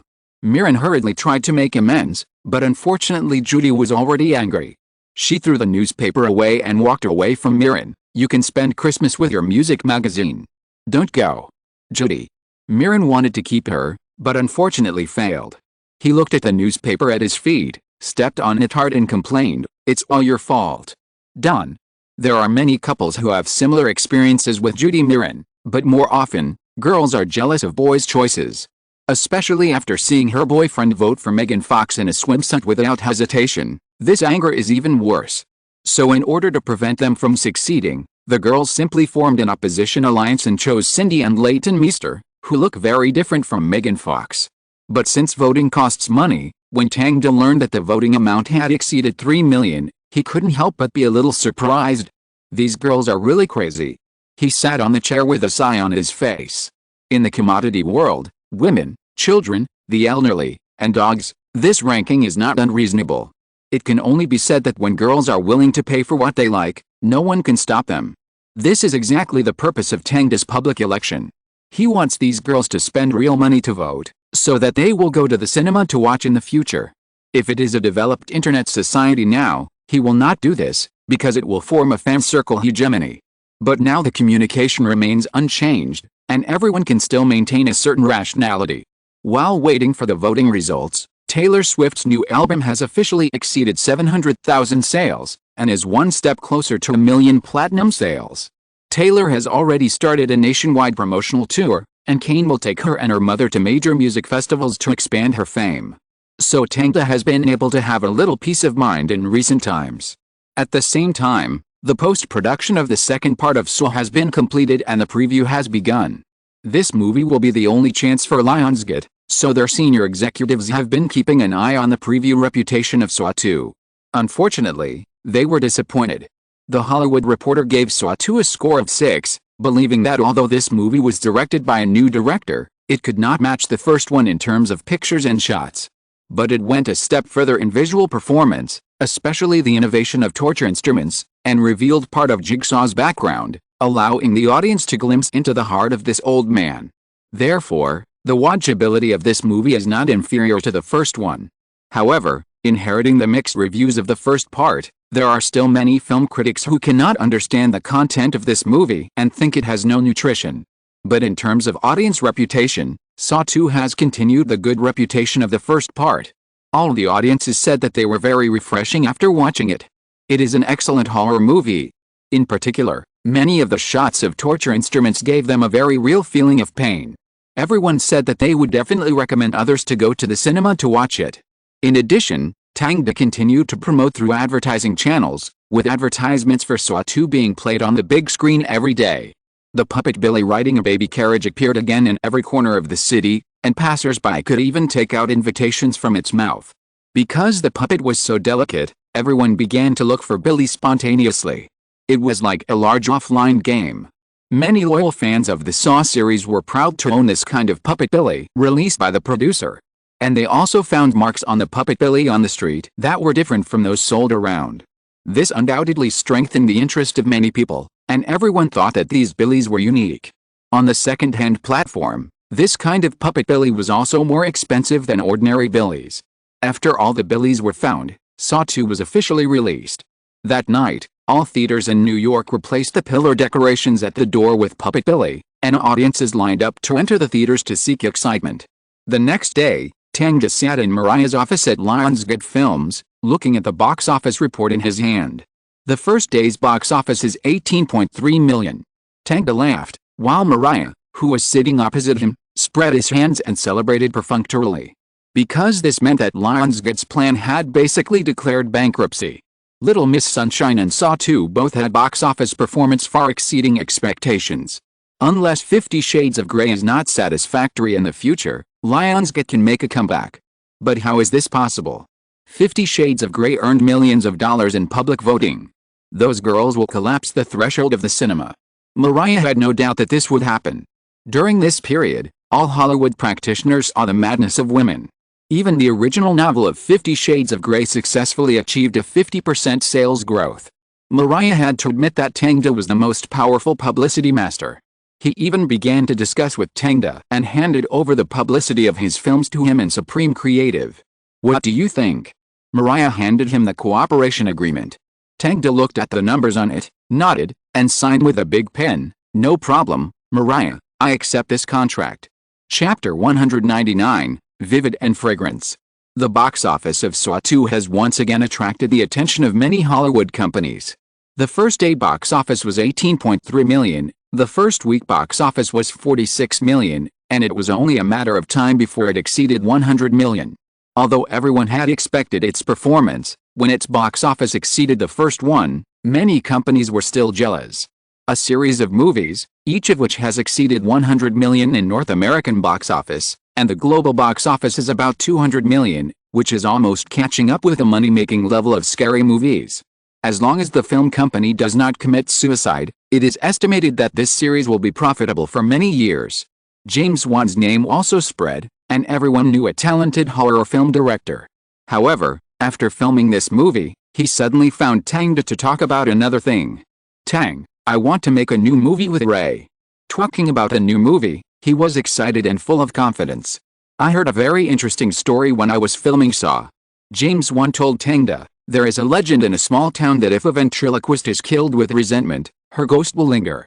Then in the dark night, she will catch those who are talking wantonly, tear out their tongues, and steal their voices forever. I think this idea is great. Tangda thought while listening to the story. After thinking for a while, he seemed to recall something. Dead silence. He said these two words subconsciously. What? James Wan caught it immediately, and then slapped his knees after thinking, great, let's call it this name. Dead silence, yes, when everyone's voice is stolen, isn't it dead silence? James Wan was immersed in the fantasy of the plot and couldn't extricate himself.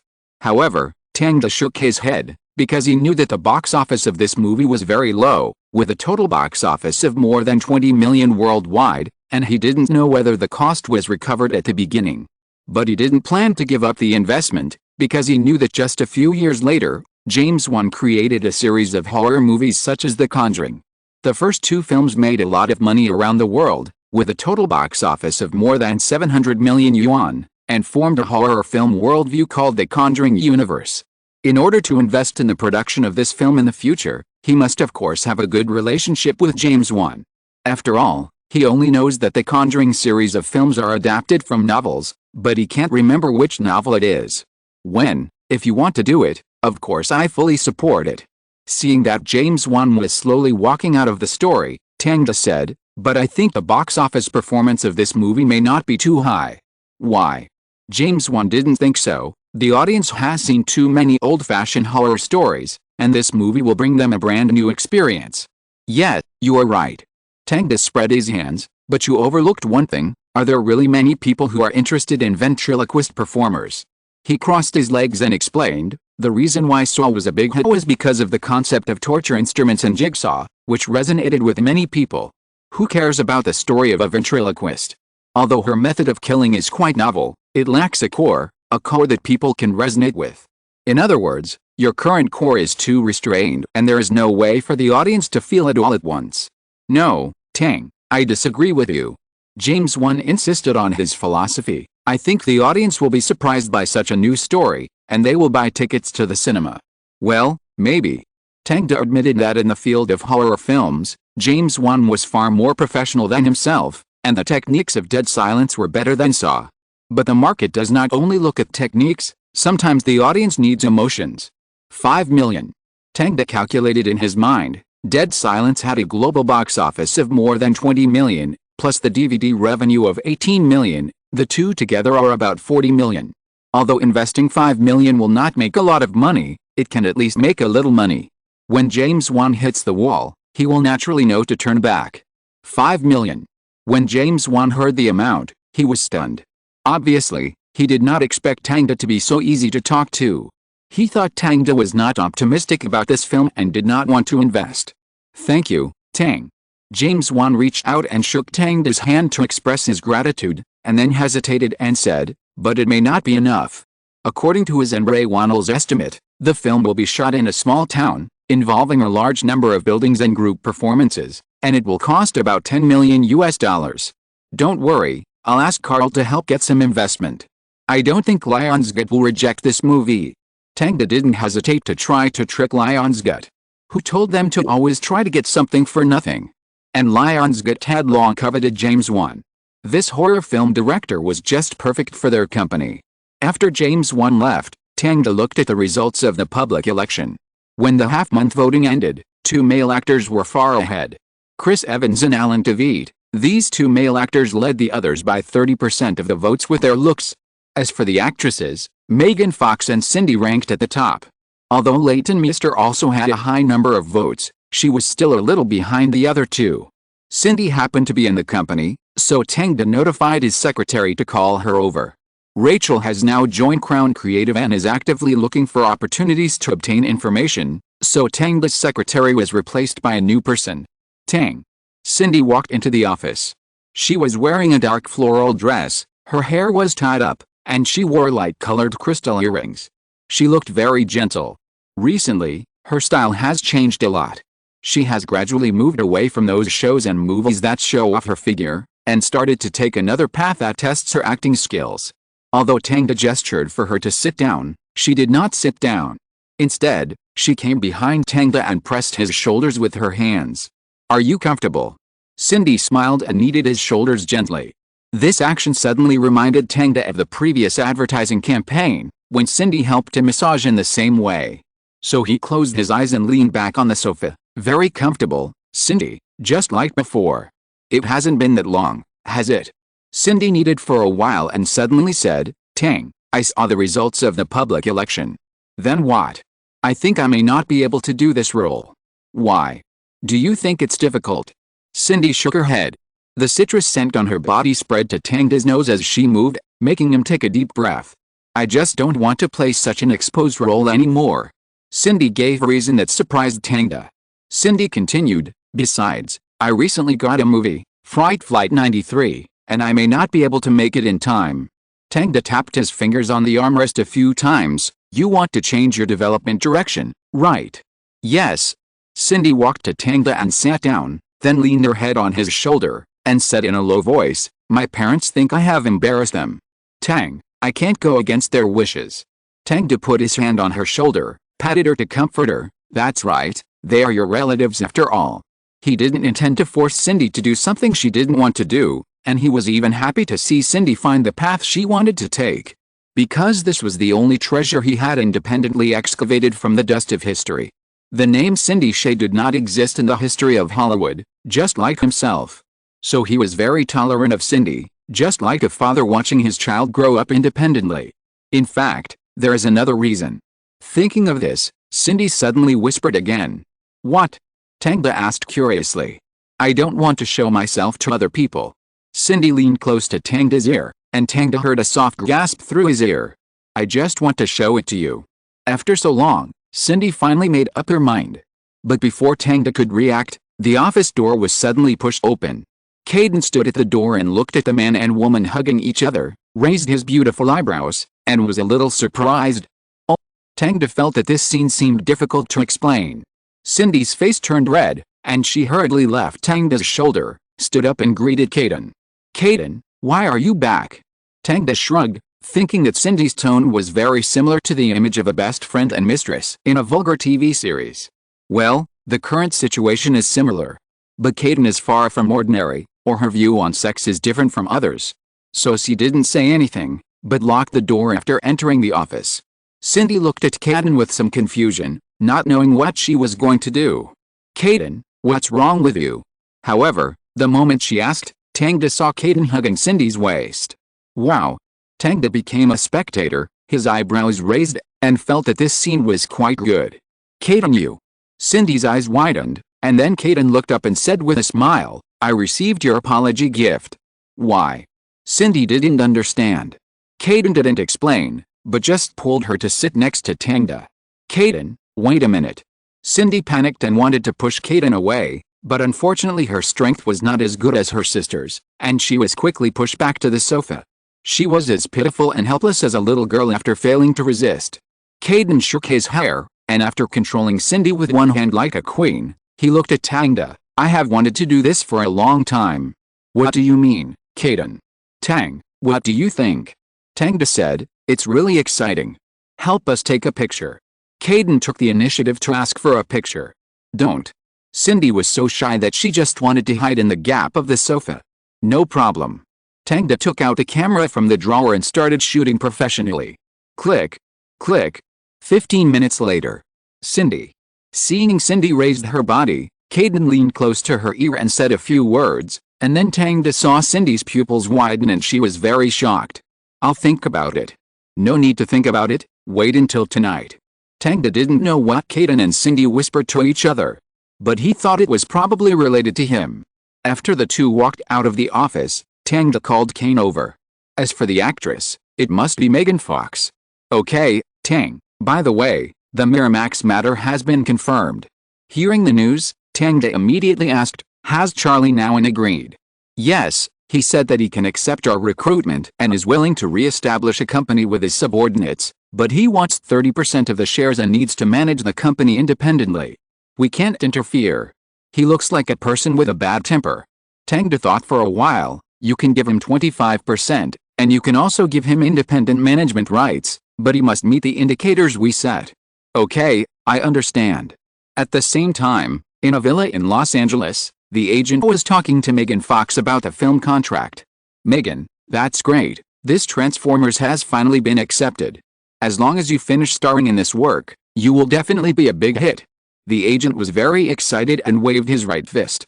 Megan Fox was also very happy, but she picked up the phone and asked, "What about this 50 Shades of Grey?"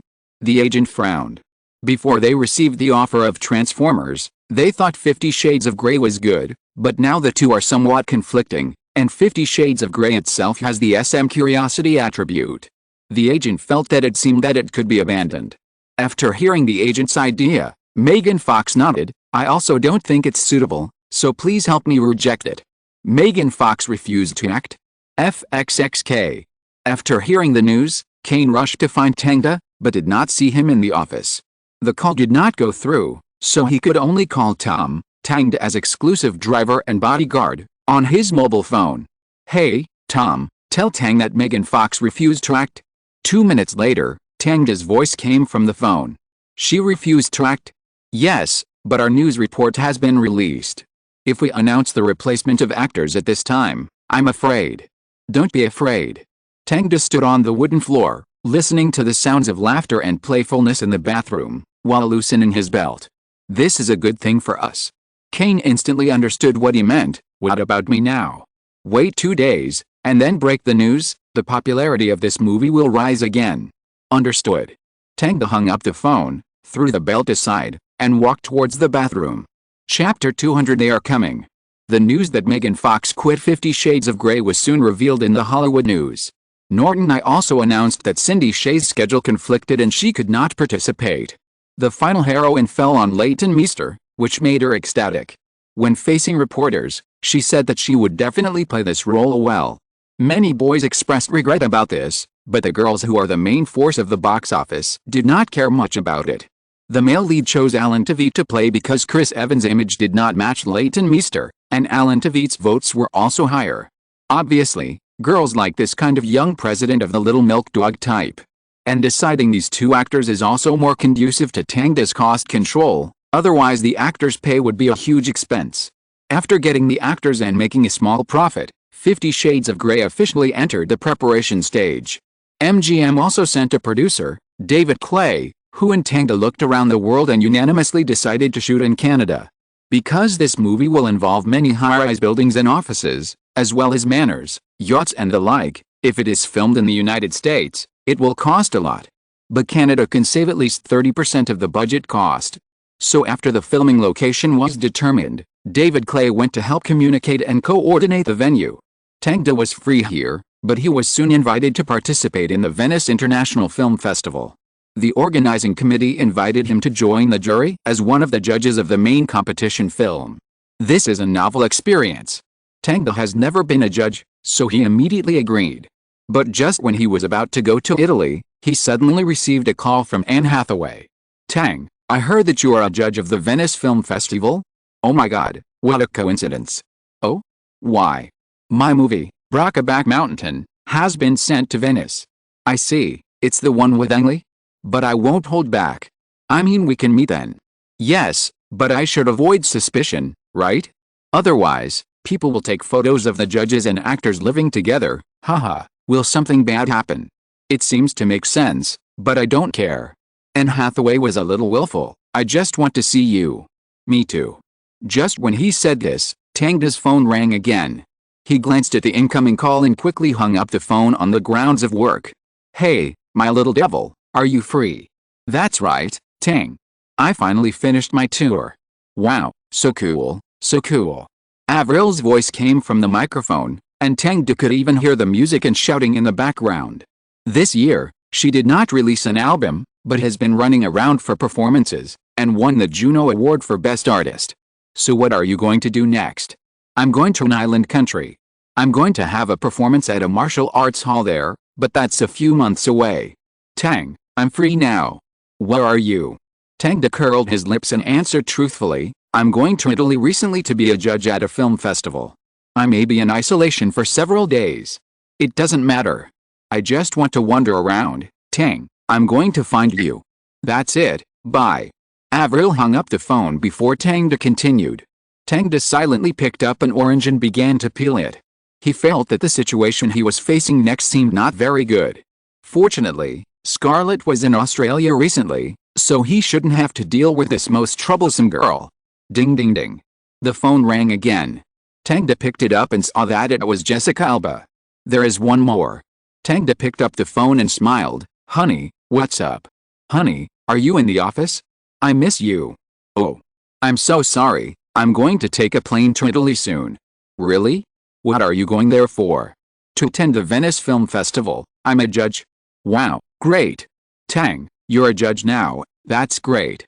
Then I'll go to the Venice Film Festival too. But I can't promise to accompany you all the time, honey. It's okay, I can go around by myself, but you have to accompany me for one day, just one day. Okay, no problem, my angel. After hanging up the phone, Tangda lost interest in peeling oranges for the first time. Although he knew that he would meet these women sooner or later, such abruptness did disrupt his plan and caught him off guard. After thinking about it, he called his good brother Jimmy into the office. 10 minutes later, Jimmy's shouting could be heard faintly outside the office. WTF. Tang, you really did something big. Inside the office, he looked at Tangda with a teasing look on his face. I didn't expect it, Tang. I thought Anne Hathaway and Scarlett were enough for you, but I didn't expect you to have Avril and Jessica Alba. My god, are you collecting stamps? Tangda shrugged. You're right. That's too much? Tang, if I had so many women, Lilina would kill me. Jimmy looked up, looking helpless. So they can't know, at least not now. Tangda broke half of the orange in his hand and handed it to him. Jimmy took it and ate it in one bite. Okay, then I'll go with you. Tangda patted his shoulder. Very good, listen to my arrangements when the time comes. Don't worry. I don't want my good brother and boss to die tragically on the streets of Venice, or be exposed by reporters for dating several women at the same time. The next day, Tangda and Jimmy flew to Venice, Italy. After landing, he called Avril first. Hey, baby, where are you? He planned to take advantage of the film festival to solve an unstable factor. I'm on the plane. Great, I miss you so much, call me when you land. No problem. Let's go, Jimmy, the plan begins. Putting down the phone, Tangda put on sunglasses, carrying the suitcase, and Jimmy rushed to the hotel. When Avril arrived at the airport, she saw Tangda leaning against a sports car, waiting for her as soon as she walked out of the gate. Hey, baby. Tang. Avril excitedly ran to him and hugged him. The two of them turned around the car and kissed several times in a row. There are too many people here, get in the car. Tangda and Avril got in the car. During the driving, Avril still held Tangda's arm and refused to let go. Tang, you know what? I was so cool at the concert. My classmates, those bitches, also came to my concert. They changed their boyfriends and almost fought over the seats. I laughed my ass off. Avril tirelessly told Tangda all the things she had seen and heard during this period, including her mood and her joys and sorrows. Tangda listened and stroked her hair with his hand. After entering the underground parking lot of the hotel, Avril suddenly pulled Tangda, who wanted to get out of the car. Tang. Her eyes flickered slightly. How about? Tangda listened to her words, looked at the dark environment around him, and suddenly became interested. So he closed the car door and hugged and kissed Avril without saying anything.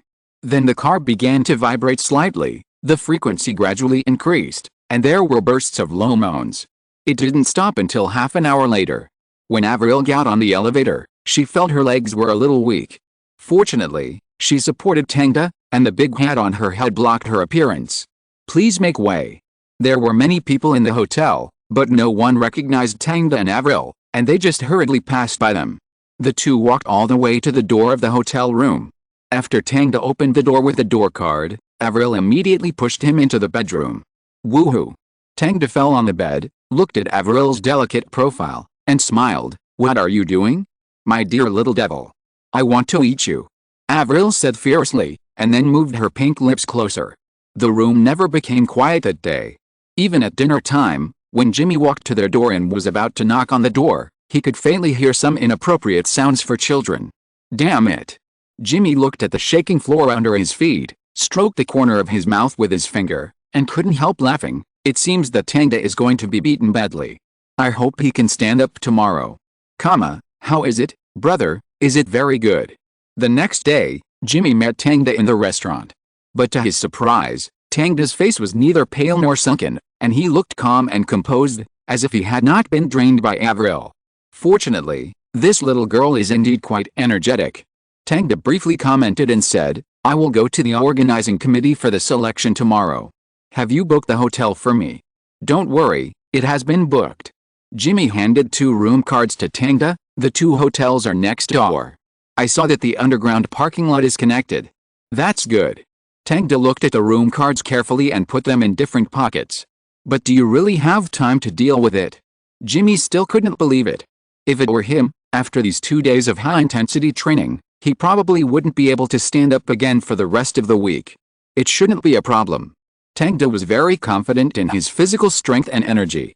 After all, he usually exercises a lot, and with his extraordinary talent, he should be able to cope with it as long as it's not for several consecutive days. Okay, I'm leaving. She should wake up.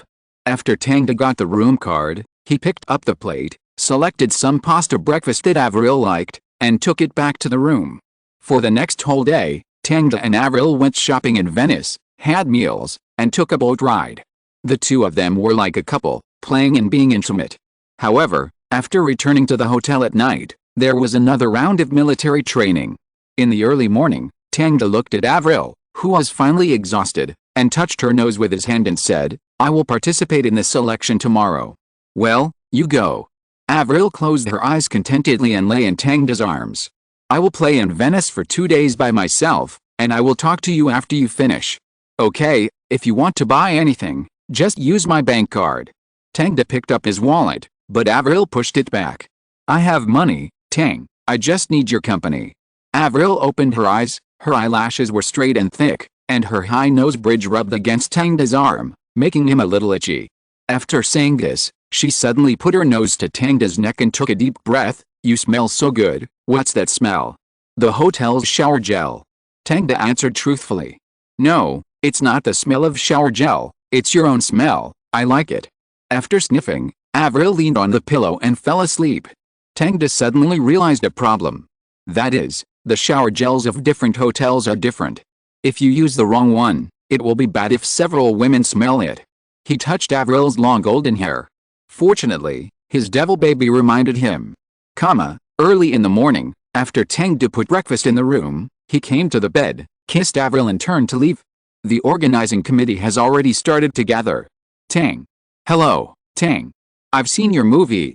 As soon as Tangda entered the theater arranged by the organizing committee, he received a lot of attention and greetings. Tangda smiled and greeted everyone. The chairman of the jury, Dante Ferretti, an old man from the Mediterranean, came over and said, Tang, welcome to join us. It's my honor. Tangda looked at Dante Ferretti, the director of The Aviator and Cold Mountain, who won the Oscar for Best Art Direction last year. After the greetings, Tangda looked around the scene. Because it was not a formal occasion, everyone was not wearing suits, but casual clothes. In addition to Americans, there were also Chinese, Icelanders, Germans, etc. Tangda got to know them one by one under the chairman's guidance. Achin. This is a judge from China. He is a screenwriter and writer. Although the name is not familiar, Tangda immediately understood the movie he wrote. Spring in a Small Town, a movie that once won the San Marco Award at the Venice Film Festival, was written by him. Amos Jite, the director of Day of Atonement, won the Cannes Film Festival Award, and is also an Israeli. Emiliana, a musician from Iceland, famous for singing the ending song of the second part of The Lord of the Rings. After getting to know the members of the jury, the organizing committee entered the film review phase. They sat in the small screening room, just like film critics attending a preview, waiting for the movie to be shown. Tangda sat between Achin and Emiliana, and in front of him was Dante Ferretti. The few people chatted for a while, and soon the lights in the theater dimmed. The screen lit up and the movie officially began. But Tangda didn't expect that the first movie would be a heavyweight. Brokeback Mountain. When the deep-colored picture at the beginning appeared, Tangda immediately thought of the name of this movie. It's really interesting. Tangda said to himself, then put his hand on his chin and began to appreciate it carefully. End of this chapter. Thank you very much for reaching the end. Don't forget to like, Looking for more exclusive content and immediate access? Subscribe to our Patreon. Remember, every like, subscription, or donation encourages us to continue. Thanks to everyone. See you in the next video.